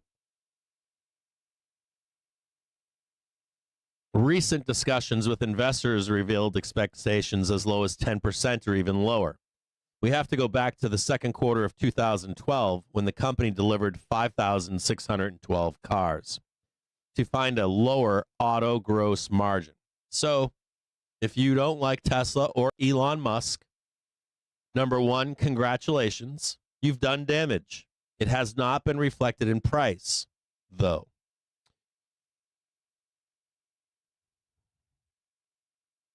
Tariffs are also likely due to some of these low delivery expectations. Seasonality, likely part of this. Tariff war, likely part of this. Bitcoin rises 5.01% to about $91,713.49. Our calculations, the consensus 4.1% gap op margin would imply an underlying auto margin, ex energy, software, etc., of break even at best. Potential efficiency measures needed. While consensus forecasts Q1 free cash flow near break even, we are prepared for a potentially negative FCF result in the quarter. In our opinion, given the potential for further pressures facing the top line, investors should prepare for the further potential restructuring actions to help maintain business near FCF break even for the full year. Thoughts on the Austin Cybercab launch in June. We expect the company will reiterate its timing of a Cybercab launch mid-year in Austin. We look for an initial deployment of up to a couple hundred vehicles on public roads, aided by the company's latest generation autonomy solution. Vehicle-to-infrastructure, teleops, and potentially vehicle-to-vehicle solutions, eventually including comms with non-Cybercab Teslas. Machina Plus Ultra. We look for Elon Musk to continue to strike the tone of 2025 as a bridge from the old Tesla, the world of steering wheel having autos, to new Tesla of multiple expressions of autonomy, ranging from vehicles to humanoids and other new and underappreciated modalities. Investors will be searching for any signs of Tesla's CEO reprioritizing the efforts of Tesla versus politically oriented endeavors. That's all the bad news is out. We're going to refocus our attention on the new Tesla. The new Tesla. AI is a meteorite.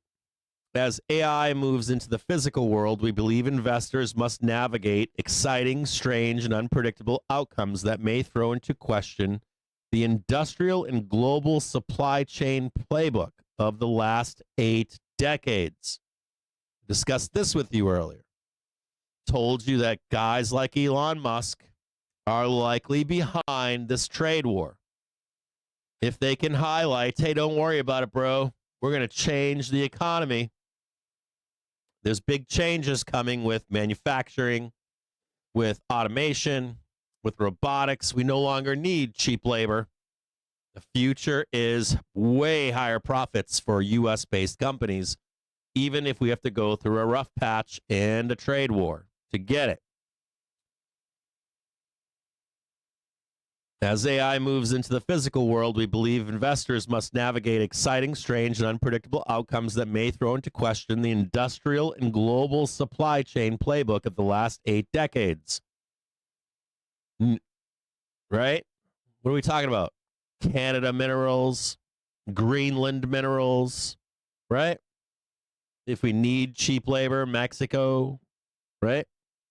While many investors would rather have Tesla keep their head down and just keep making cheaper EVs, this is not at all the strategy we think Tesla will pursue going forward. I agree with that.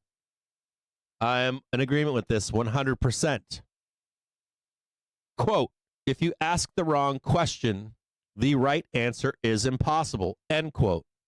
This was Elon Musk's response to my question 1 year ago at the first quarter 2024 call, when we asked how long it would take for their strongest Chinese competition to bring to market an affordable EV.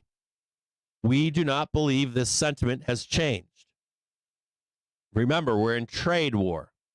Why would you ever consider in a trade war of bringing a Chinese EV to U.S. markets? The answer is no fucking way. You're out of your skull unless the U.S. loses the trade war. That would be a different story. There is no way possible that you would see a Chinese EV everywhere on the roads in the U.S. Elon Musk has also taken part in ensuring that never happens.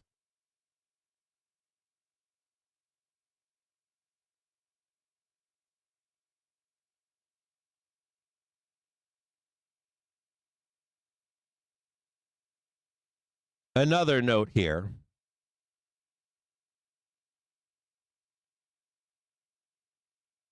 Morgan Stanley has a price target of $410, comprised of 5 components. $76 a share for core Tesla auto business on 4.7 million units in 2030, 9.9% on WACC, 14 times 2030 exit EBITDA multiple, exit EBITDA margin of 15.9%. Number 2, network services at $160, 65% attached rate at $200 ARPU by 2040. Number 3, Tesla Mobility at $90 on DCF with a greater or less than 7.5 million cars at $1.46 per mile by 2040. Energy at $67 a share. And number 5, Tesla as a third-party supplier at $17 a share. Risks to the upside. Disclosure on service revs. Increased FSD attach rate. Cost milestones on new battery. New model introduction. Cybertruck, multivan, semis. Third-party battery win. Geographic penetration and new capacity. Still on trend here, looking to get to the downside into the bell. See if we can blast this down. Might be one more pump up here and then down. Failed to get the new high here. No reason to go up and trade that one right there. So we're going to go back down and check the low, or the original move, which is right here.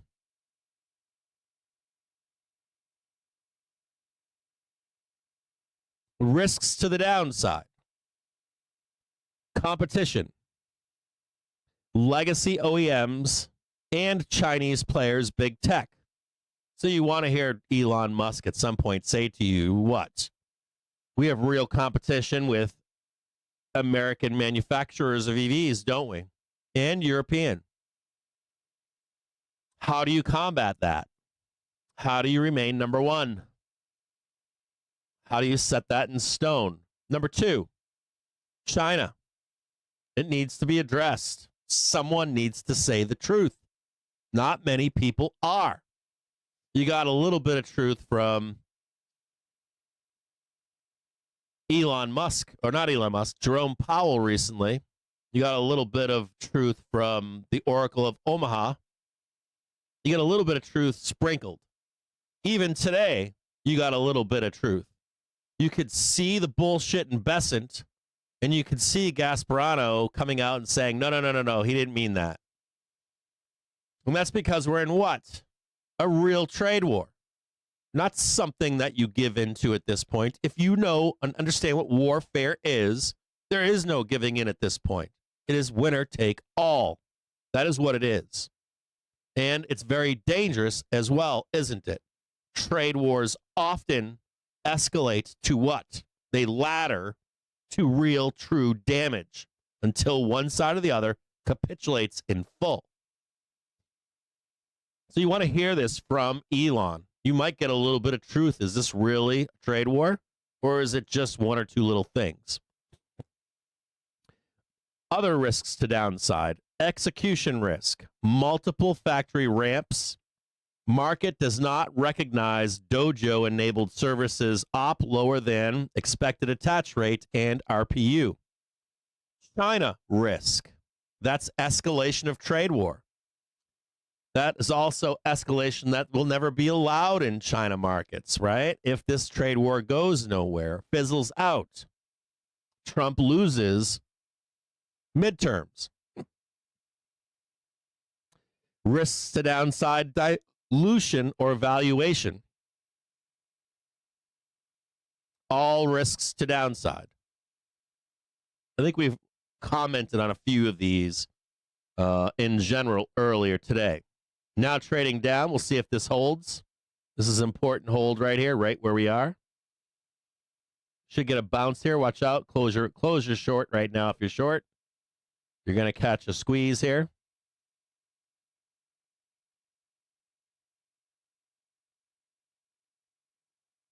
Watch out for a squeeze.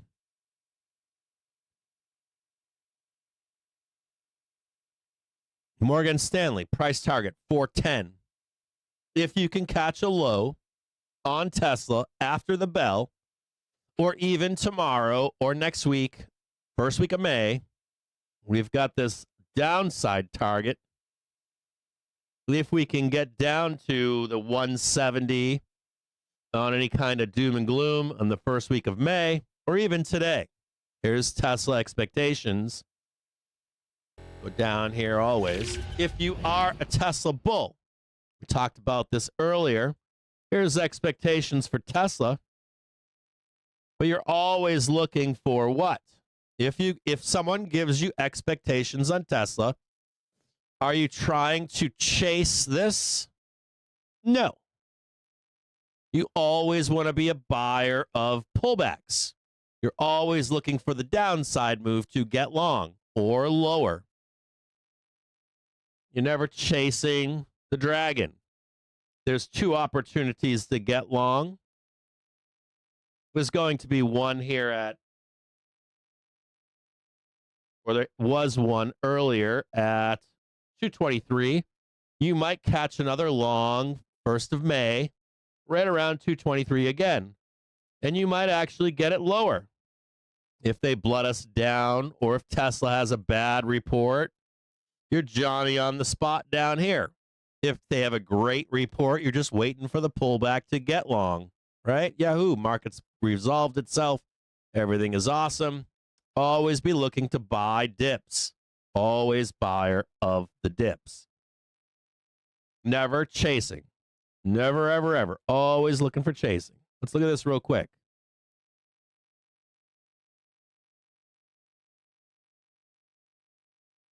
We got the new high. That's good to see. Pull back down. Look at this beautiful, beautiful zone to buy Tesla. You're bullish. Should be getting a nice little chance to get in again. Here's your first target. You hit it. Your second target is right up here into the close.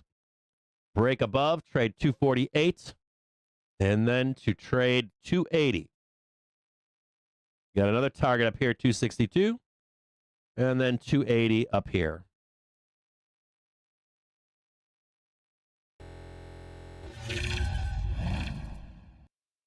Here comes the squeeze on SPY. Hopefully you closed your short. Don't even need lines. Here comes the short, right? Or here comes the squeeze. If you're trying to get short into the close, you can try to take it again from above.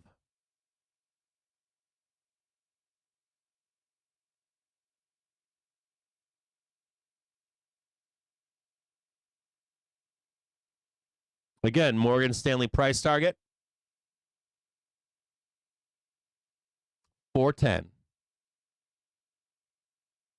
That's down the road, though. That's not today.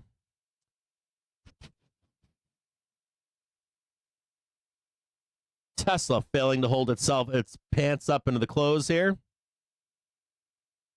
Just check this, make sure I got this right here.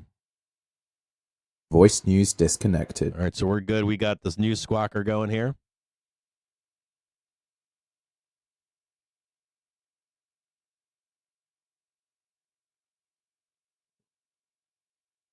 $326. Place your bets.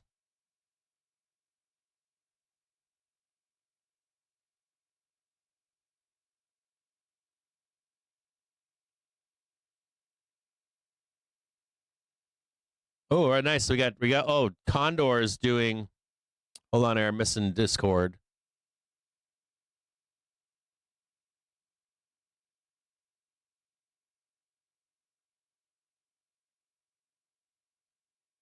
I'll vote. Tesla to the moon. Elon digs a deeper hole. Fooled you sideways. Tesla to the moon. Elon digs a deeper hole. Fooled you sideways. I'm going with Elon or Tesla to the moon. Yeah, going Tesla moon. I'm going to go Tesla down, then Tesla moon. Don't vote with me. I think we get a whipsaw down and then a ripper. It's up. It's very similar to Netflix, I think. Very similar trading expectation. One other thing here. Hold on here. The expected move out of Tesla today.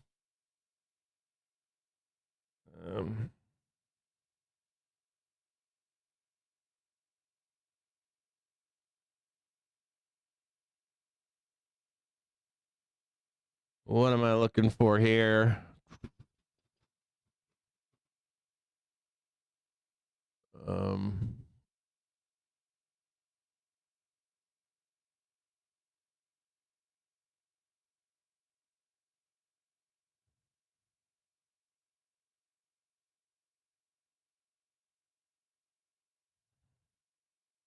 Hold on here.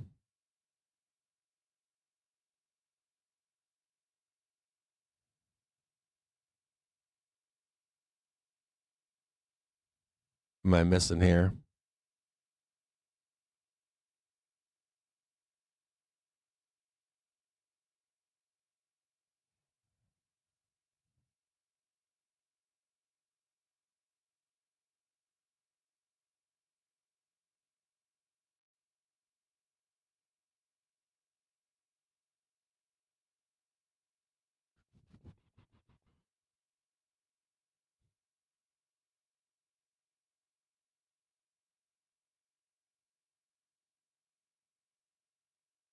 Tesla's expected move after the bell, 258.59.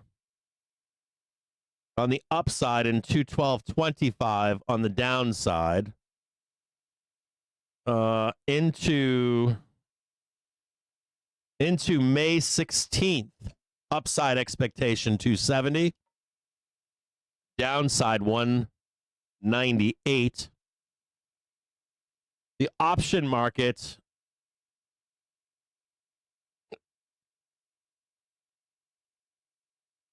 has an expected move of 9.8%.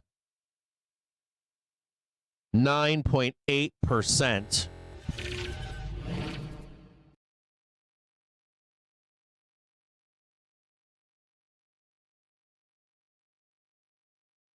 Call it right here. Right to the monthly trigger on an upside move.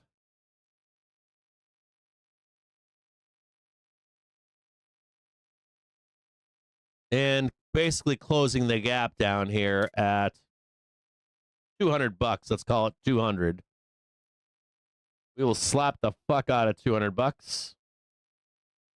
If you're looking for order to buy Tesla on a quick rip down, $200 seems like the place.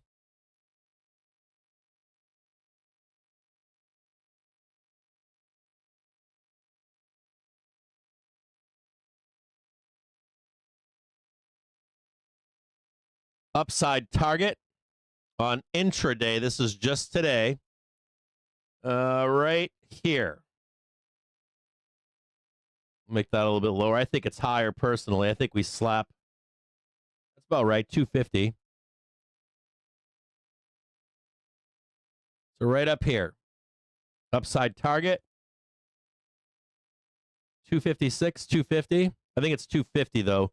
I think we actually trade intraday. I think we trade below 250. I think we'll hit like below 250, then slam the 250. It'll be like an up and down move.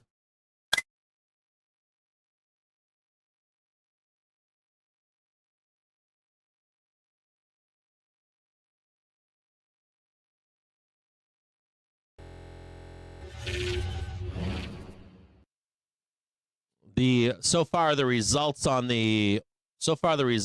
on our internal polling.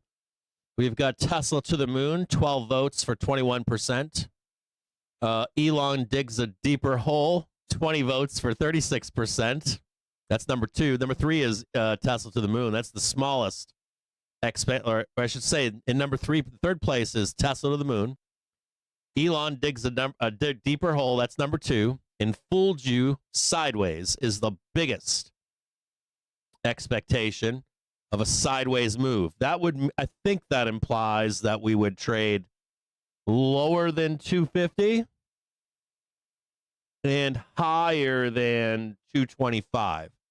So basically we open tomorrow between 225 and 250. If I have that right. I'm not sure if I have that right, but that's what I think. Now, if you were looking for a range to stay in for Tesla, for Theta Gang, I would be looking for a wider range. I'd be looking for some strikes underneath $200 and strikes above 275. A little bit wider than that. I would call that stuck in range still, believe it or not.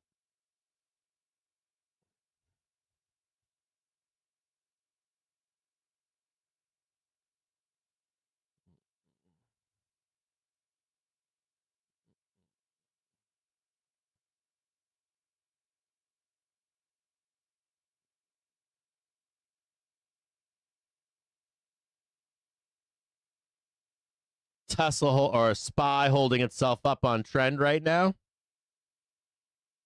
going to get rid of this here. Going to get rid of all this crap here. We know the rules, right? Leave this up here. That's that prior high. Got a bunch of that stuff up there. Got 5,300 up there. Got the monthly over there. Got the auction. Took care of that already. Giant fucking gap. We already hit this PT4, so no need to care about that. The only one that we're looking for here is this 533 and the giant fucking gap. Remember something as we head into this bell here. We're going to get rid of this one because we already hit it. It doesn't matter. We can leave all that up. Bear target end of day. Let's go look at this together.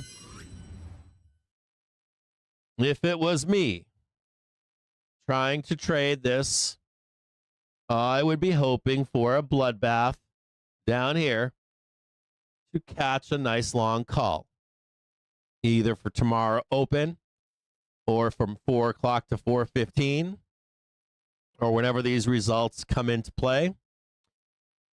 You might get multiple reactions today, one reaction from the numbers and a completely different reaction from the guidance if you don't already know. I might get left behind here. I'm always looking for that bloodbath. And I always want you to remember, if we get that bloodbath, sometimes it runs away. But if we get that bloodbath after the bell and you get a light trading environment, you could see it quick, like 401 down to the depths of hell, then 415, we're just cranking, making a bunch of money.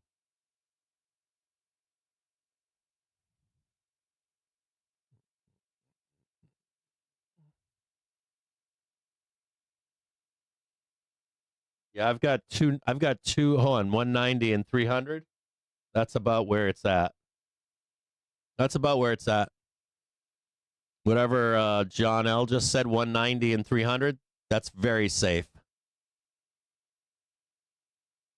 That's very safe. I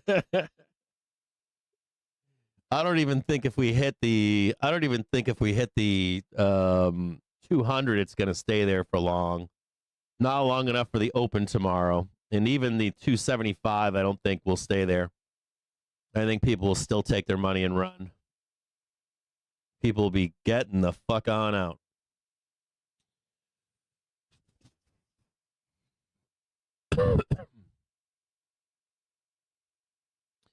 One last word of advice. It is always better to trade the edges. I'll post this in Discord. I'm not going to post it. I'm just going to tell you. Stay on the edges on ERs if you're a directional trader. Listen to that closely. If you are a directional trader on ERs and you like to gamble, stay on the edges. Sell the tops, buy the bottoms.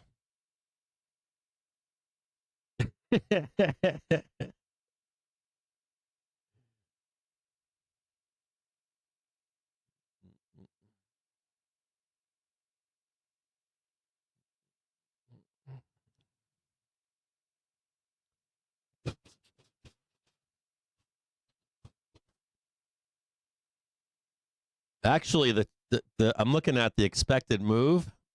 Like, they don't even expect 200 until middle of May, late May or June or something. There is no downside expectation today into this close. That's not good for bulls. The what do you call it? Is the this is all like Tesla's call weighted right now, not put weighted. I can see it just in the expected move. 200 is not expected until like June.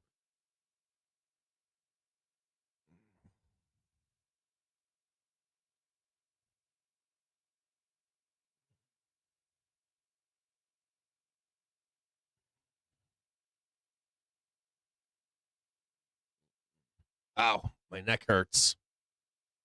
I got a long ass night ahead of me. I'm burning the candle again. I'm back to like running like 18-hour days.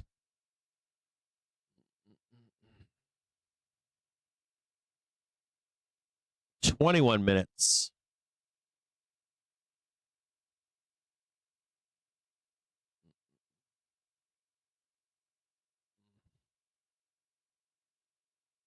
Stay on the edges. The only thing I can say to you. Stay on the edges.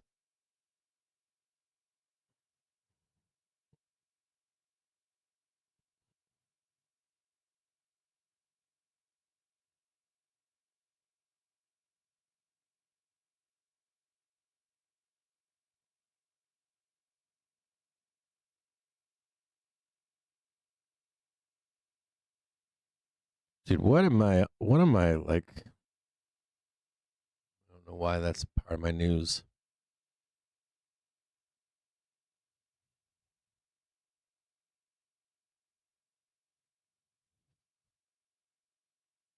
Also, note at the same time, we've got Trump speaking, I believe.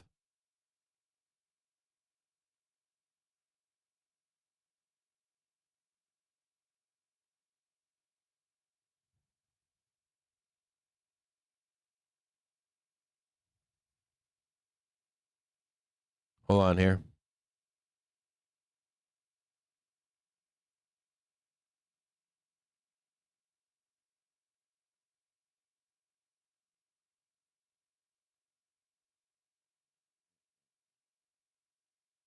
The earnings are dropping at 4 p.m. The earnings call is at 5:30 p.m. If you want, I can leave the stream up for the earnings call. I can put some music on. Yeah, exactly. You got it. 100%. You're just looking for a drop after the bell.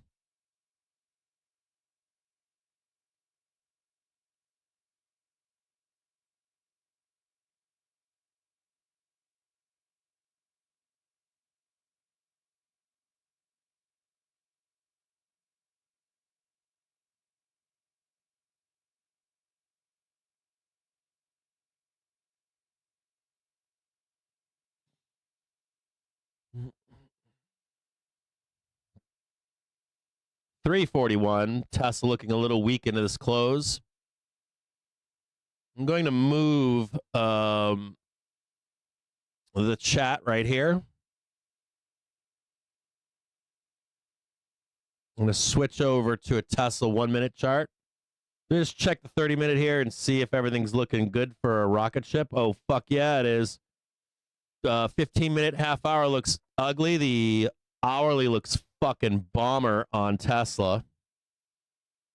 Looks fucking outstanding right now.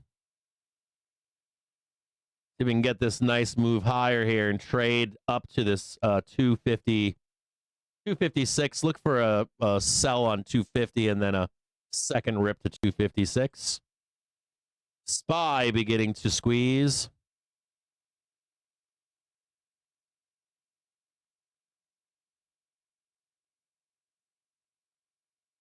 I can just hear Trump right now telling everybody on Wall Street to pump the numbers.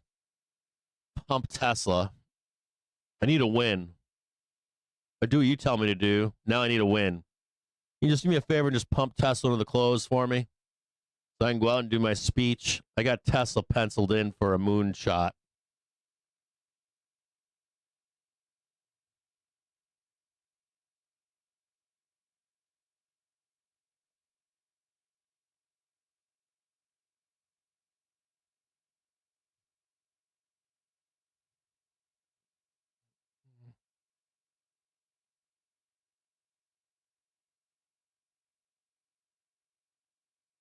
What do we got here? 30s. Oh, so cheap. Option market saying no? Really? Okay. Option market saying we're not going to trade 529.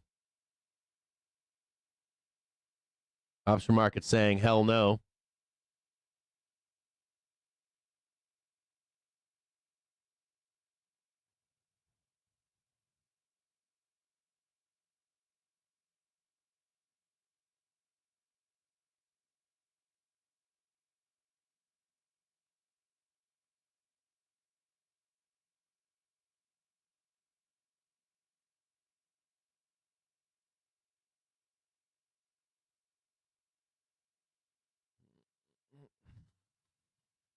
Oh, now they are.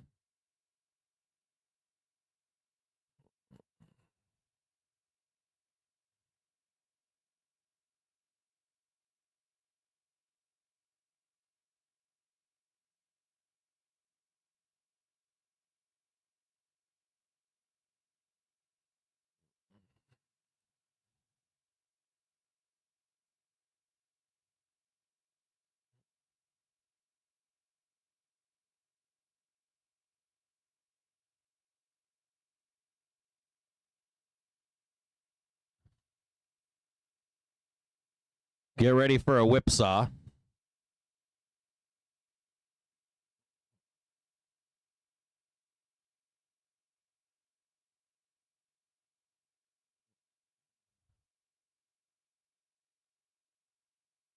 Got Tesla up here in the bottom screen.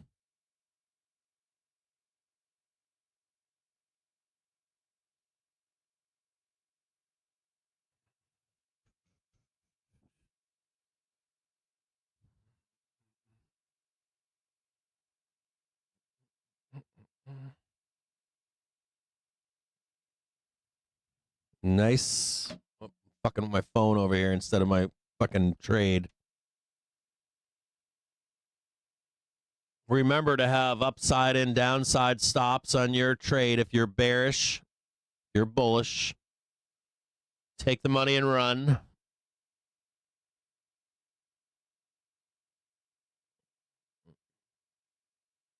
$14 minutes left.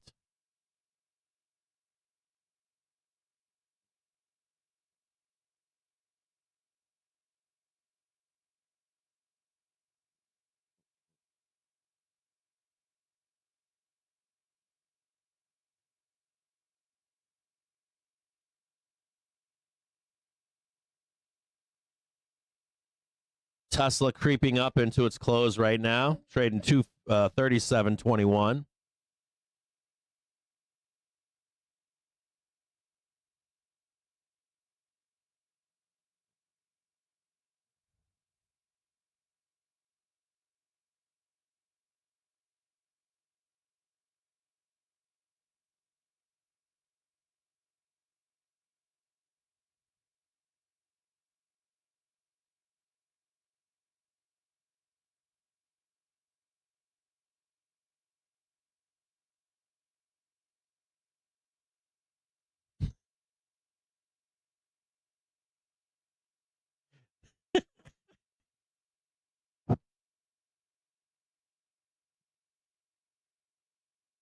Just give me that Rampo-Rama.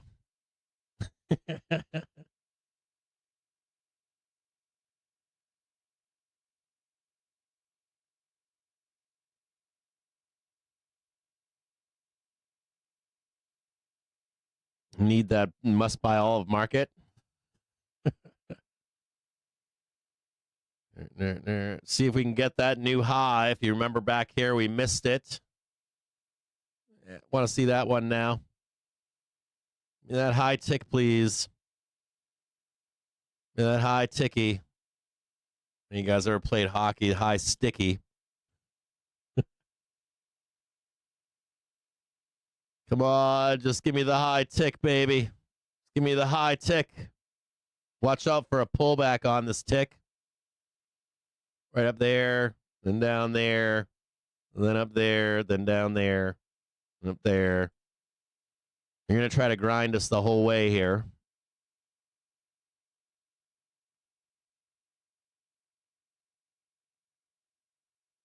Note that we have a major discussion tomorrow, or major supposedly from Besant. I'm assuming he's going to try to quell major market fear. I don't think that he can. Maybe temporarily. I wouldn't believe a fucking word of it. Not a word. Close imbalance. Gasparino giving a solid shout out today that it's all a crock of shit. Huge shout out to that guy. I'm appreciative of him sometimes. That's one of the moments today, him saying that, coming out and saying that is important. It works for the cheap seats, but not for what we're in. Like, being aware of what we're in is critical. It separates you from the plebs who don't see what's coming. See if we can get this nice new high before a quick pullback. We got it. Nice new high right now. Tesla trading higher. Trading 237.68. 10 seconds.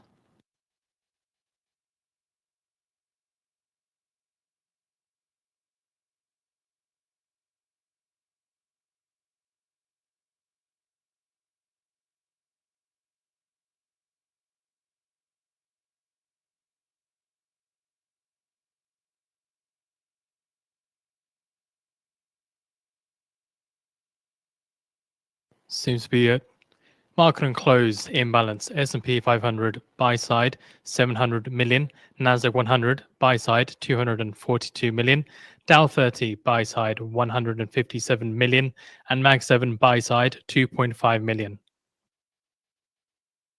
Bye, bye, bye, bye, bye.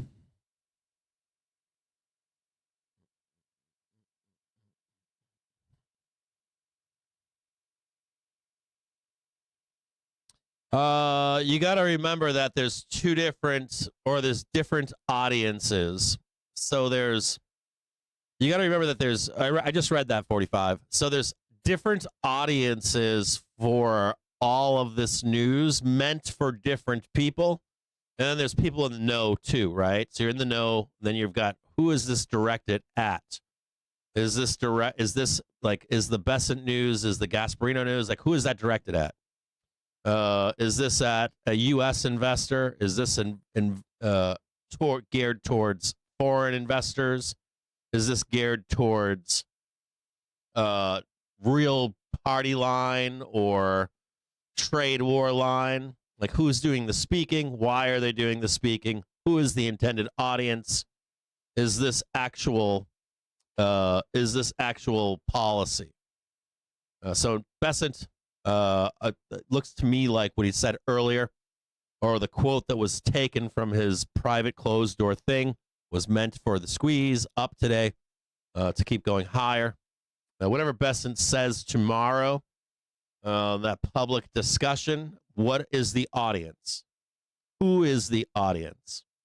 The audience could likely be countries that they're negotiating with, saying we want you to reinvest in the bond market, U.S. bond market, right? Tomorrow I'm going to go out there and placate. Don't worry about it. You're with us, right? So you have to wonder who the audience is. And then you also have to wonder if some of this is geared towards uninformed investors, U.S. investors. We're expected to hear from ECB's not. And then also Trump speaks at a swearing-in ceremony as well. And then also find the video and then put it out for you on the feed as soon as we can. And then also people that are 10 past 4 p.m. Eastern time, we get Tesla's Q1 2025. Oh shit.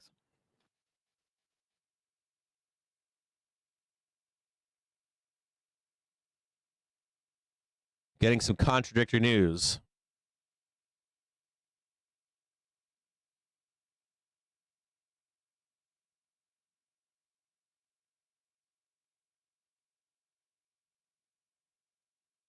Saying that the drop is now at 10.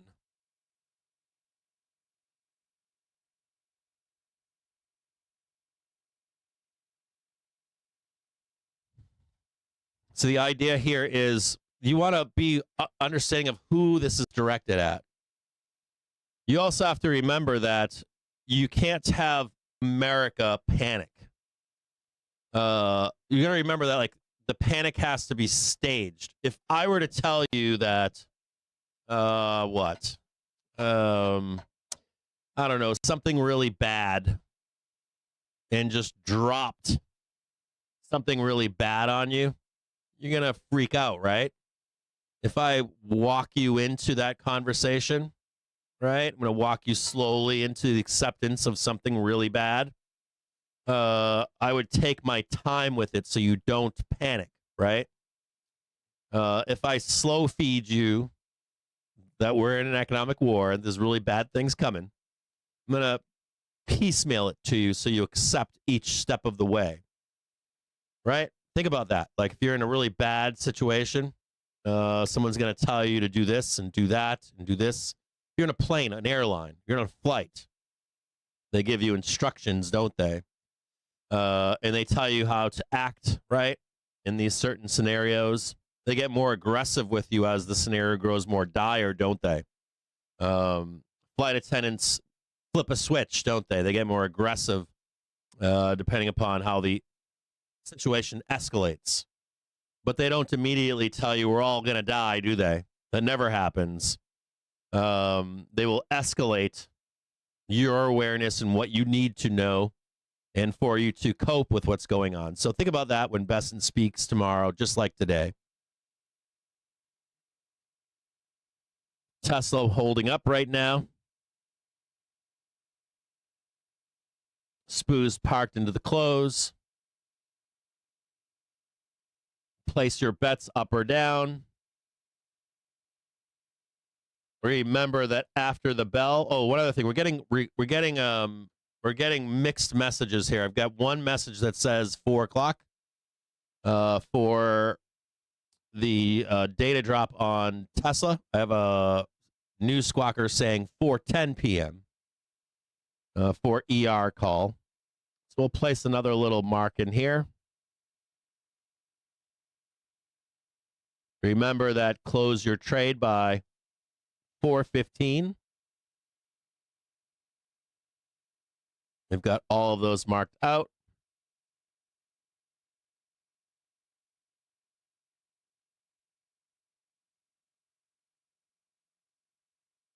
Close your shit. Also note. Protect your trade. Remember this. Risk with Financial Juice Pro. When we get into full swing earnings season. Real-time service. And you're doing a synthetic trade. 9 out of 10 times. Find a video of Trump. A lot of the videos on YouTube are just old streams or nothing to do with Trump at all. If you see a move higher after the bell, by open, it'll come right back. If you see a move down below the bell, you'll often see it come back by the open the next day. We rarely hold. He's not speaking of the. Rarely hold those upside moves or downside moves on the indexes. So if you're like, oh my God, Tesla's going to moon, SPY's going to be up. It may be up tomorrow, SPY or Qs, but 9 times out of 10, it won't be. We will literally bring the index back into line, even if Tesla stays up or down or whatever. Normally, the indexes are not a good bellwether.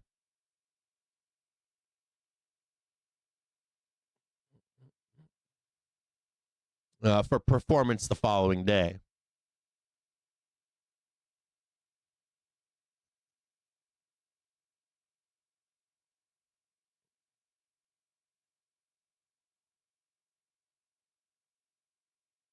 Nope, sorry, I missed you guys. Sorry, I missed what you guys are saying.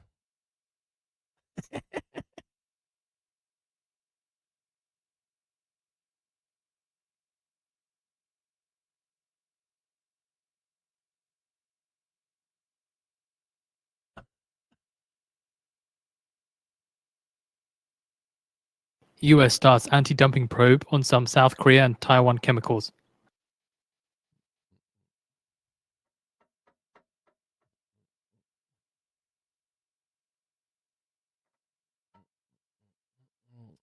Tesla creeping up into the bell now. SPOO's fighting to get back to 5,300. Remember, 550 on SPOO's. 550 is the target on SPOO's. Not tomorrow, but that's the target at the end of the month. 550. Sorry, I keep missing the chat in the Discord. Surely expected to hear from ECB's not. No text or Q&A is expected. Also, still can't find the Trump video for the swearing-in ceremony. This is the swearing-in ceremony for the chairman of the SEC.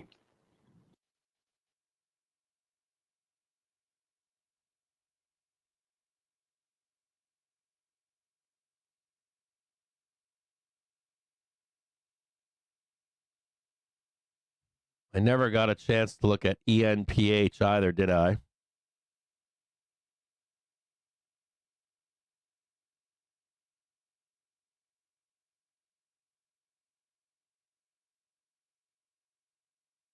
There's Tesla.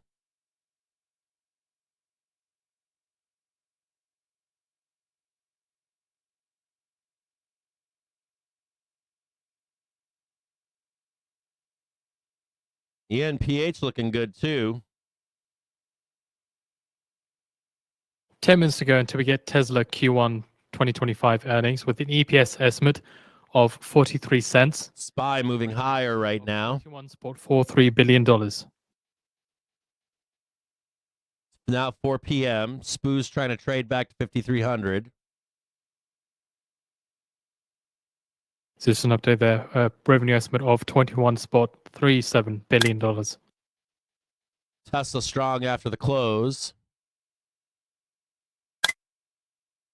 ENPH looks good too, believe it or not.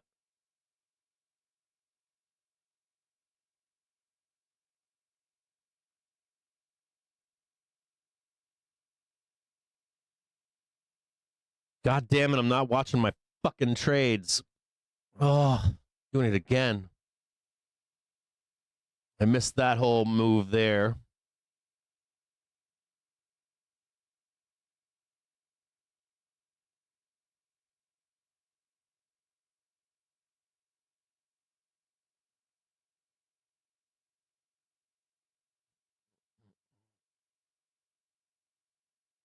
Tesla bullish.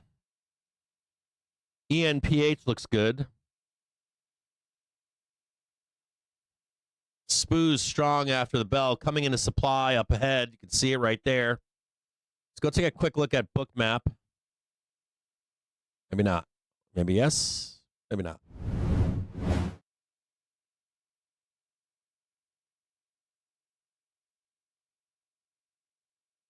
Oh, look at that bad boy up there. We need that breakout, baby. Need that breakout. So you can see those two lines above there.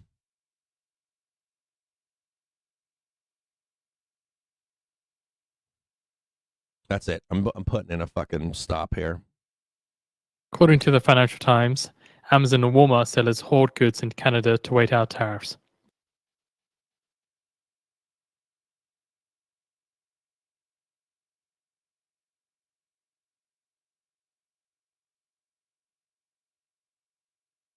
Tesla right down there.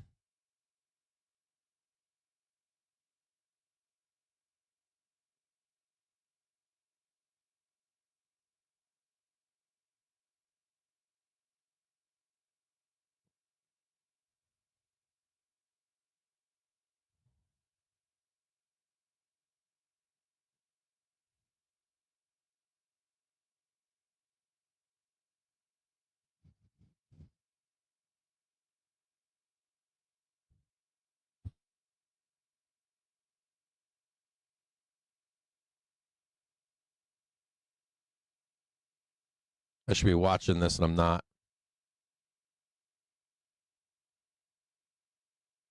Remember the Besant to speak tomorrow morning at 10 a.m. 10 a.m. tomorrow. Mark that on your calendars. We've got Besant tomorrow at 10 a.m. It will move markets, that conversation. And we have posted out the article from the Financial Times. Amazon Walmart sellers hoard goods in Canada to wait out tariffs.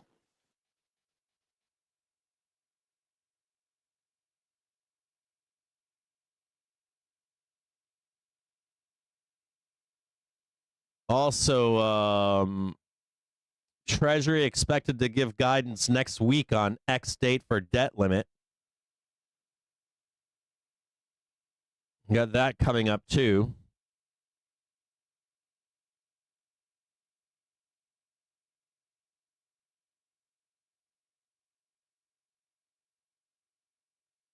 Trump claiming that India is turning to the U.S.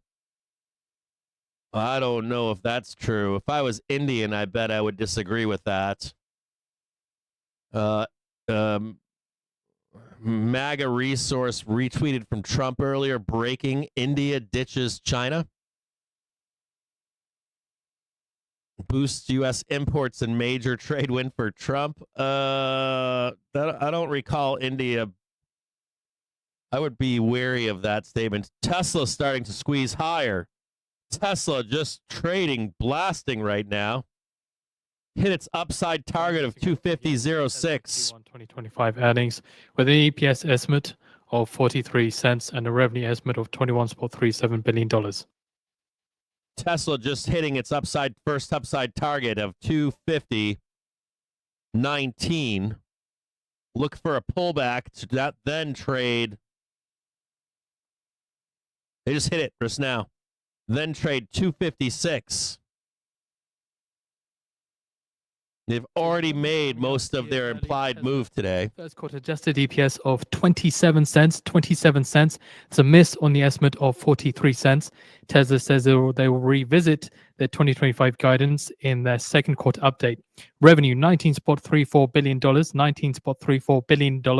A miss on the estimate of $21.37 billion. Tariff landscape to have larger impact on energy unit.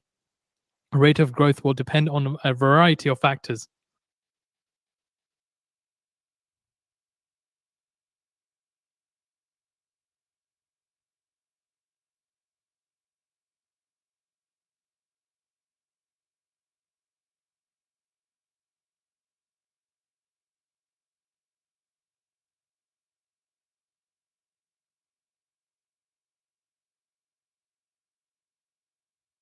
First quarter gross margin is 16.3% compared to the estimate of 16.1%. First quarter operating income $399 million, a miss on the estimate of $1.13 billion.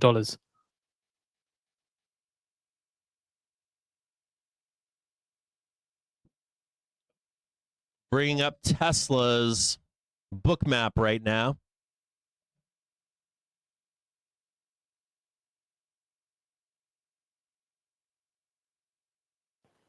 Also, Tesla says sufficient liquidity to fund our product roadmap. Plans for new vehicles on track for start of production in the first half of 2025. Uncertainty could impact demand in the near term.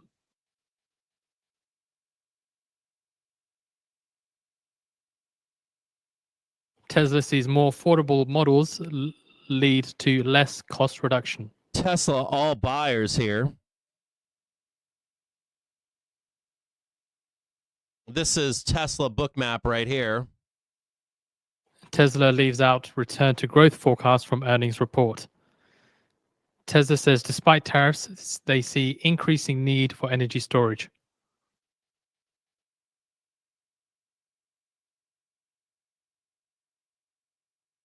Dude, look at all those buyers. My fucking God.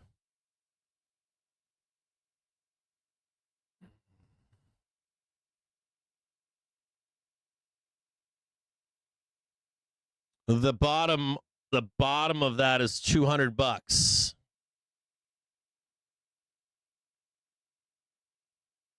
They just don't care.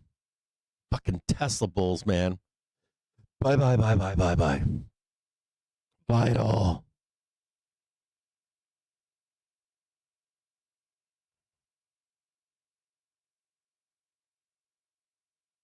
Tesla came in early. Tesla says tariffs to impact energy more than automotive. Their revs are higher than expected. Adjusted EPS 27 cents. The estimate was 43. Revs were 19.34 billion. Estimate 21.37 billion.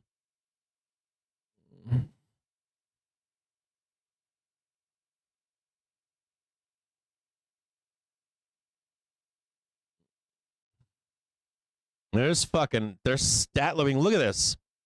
This is like all fucking buyers here. Let's go over to Bookmap really quick. I mean, this is fucking ridiculous here. I mean, they got it here. This is down below here. That's $200 down there. I mean, that seems reasonable. Downgrade. I don't know when we get this though. I don't know if this is today, tomorrow, May 5th.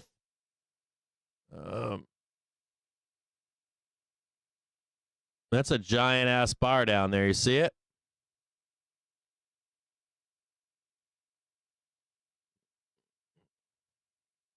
Tesla hit its intraday lobby Trump administration again. ENPH getting annihilated right now.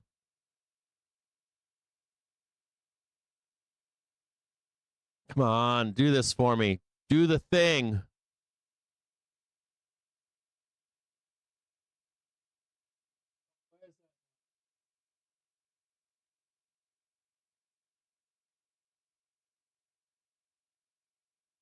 Hold on a second. I'm getting some. I realize that it's ENPH getting taken out to the woodshed. I'm having real problems here with this Tesla bullshit.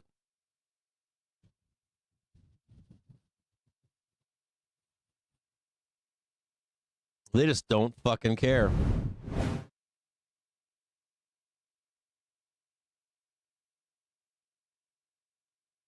Sam Altman to step down as chairman, says CNBC. Holy shit. Got a whole bunch of news coming in. We got all kinds of people quitting their positions here. That's crazy. Sam Altman to step down as chairman, I'm assuming of OpenAI.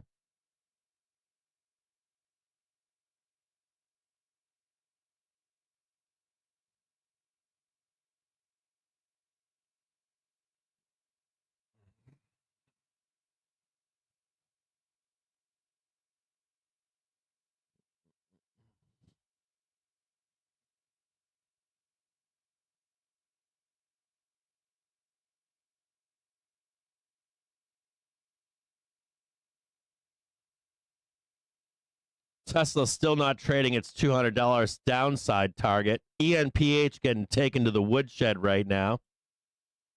Trading its prior low, market low at 45.81 on ENPH.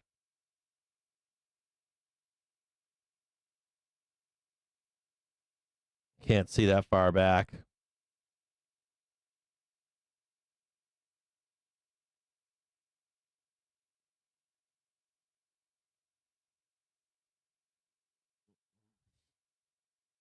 Like, fucking nobody cares about Tesla, or nobody cares about Tesla. Just buy.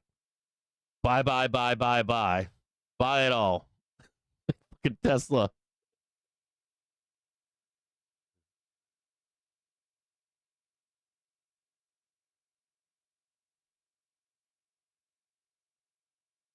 Oh, it's okay. It's okay. All right, I got the wrong Sam Altman here.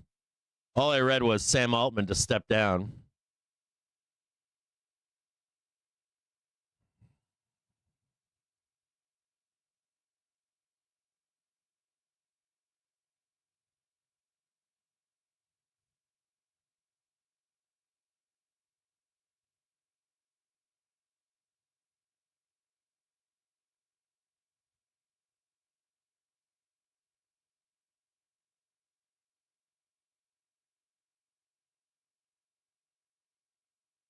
Yeah, I know who OKLO is. I thought it was Sam Altman from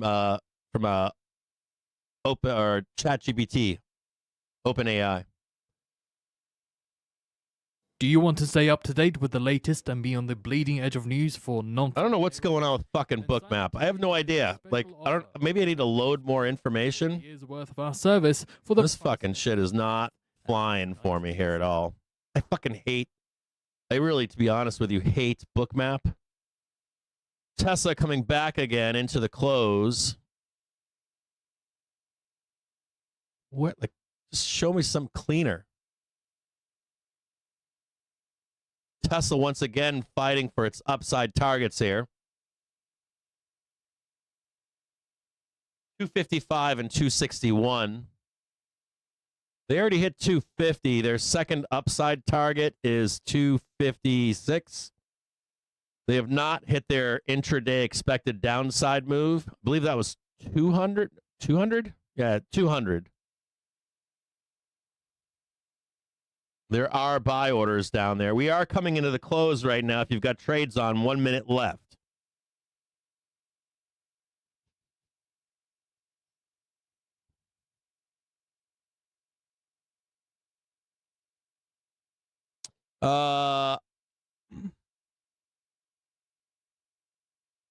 An outlook for Tesla volume. It is difficult to measure the impacts of shifting global trade policy on the automotive and energy supply chains. Our cost structure and demand for durable goods and related services, while we are making prudent investments that will set up both our vehicle and energy business for growth. The rate of growth this year will depend on a variety of factors, including the rates of acceleration of our autonomy efforts. Let me just read this in the beginning. I'm going to post this in the Discord.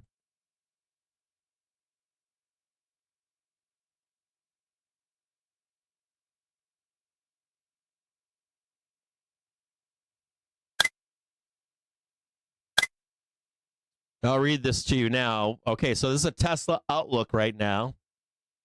Volume. It is difficult to measure the impacts of shifting global trade policy on the automotive and energy supply chains, our cost structure, and demand for durable goods and related services. While we are making prudent investments that will set up both our vehicle and energy business for growth, the rate of growth this year will depend on a variety of factors, including the rate of acceleration of our autonomy efforts, production ramp at our factories, and the broader macroeconomic environment.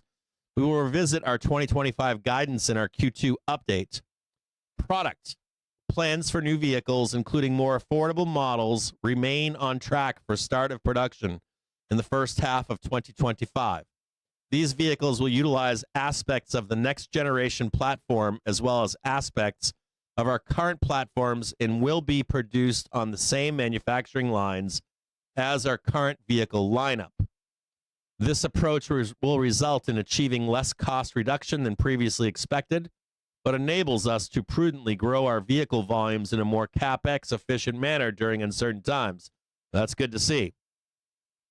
This should help us fully utilize our current expected maximum capacity of close to 3 million vehicles, enabling more than 60% growth over 2024 production before investing in new manufacturing lines.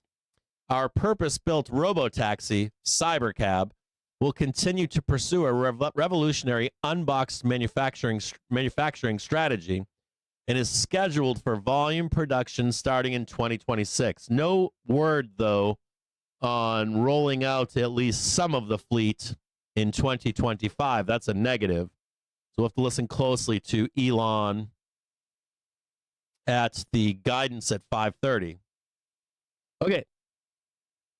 ENPH recovering. Tesla still in range. Hit their upside target of 250. Their next upside target for tomorrow is 256. There's no, from what I'm seeing on Bookmap, that's a disaster. Buyers want 200. I don't know if they can get that today or in May. I would love to own Tesla at $200 if possible. So I'll be back with you guys tomorrow at 9:30 in the morning. If you want, I can leave the stream up and put the Tesla call on, but I don't think there's any point. You probably do that on your own. So I'll see all of you guys tomorrow at 9:30 in the morning. It's already 4:15. And I expect we trade that too. I think we're going to trade that upside move here in guidance. I don't see buyers leaving here. They don't care. They're just buying. It's Tesla. I will see all of you guys tomorrow at 9:30 in the morning. You guys have a great night.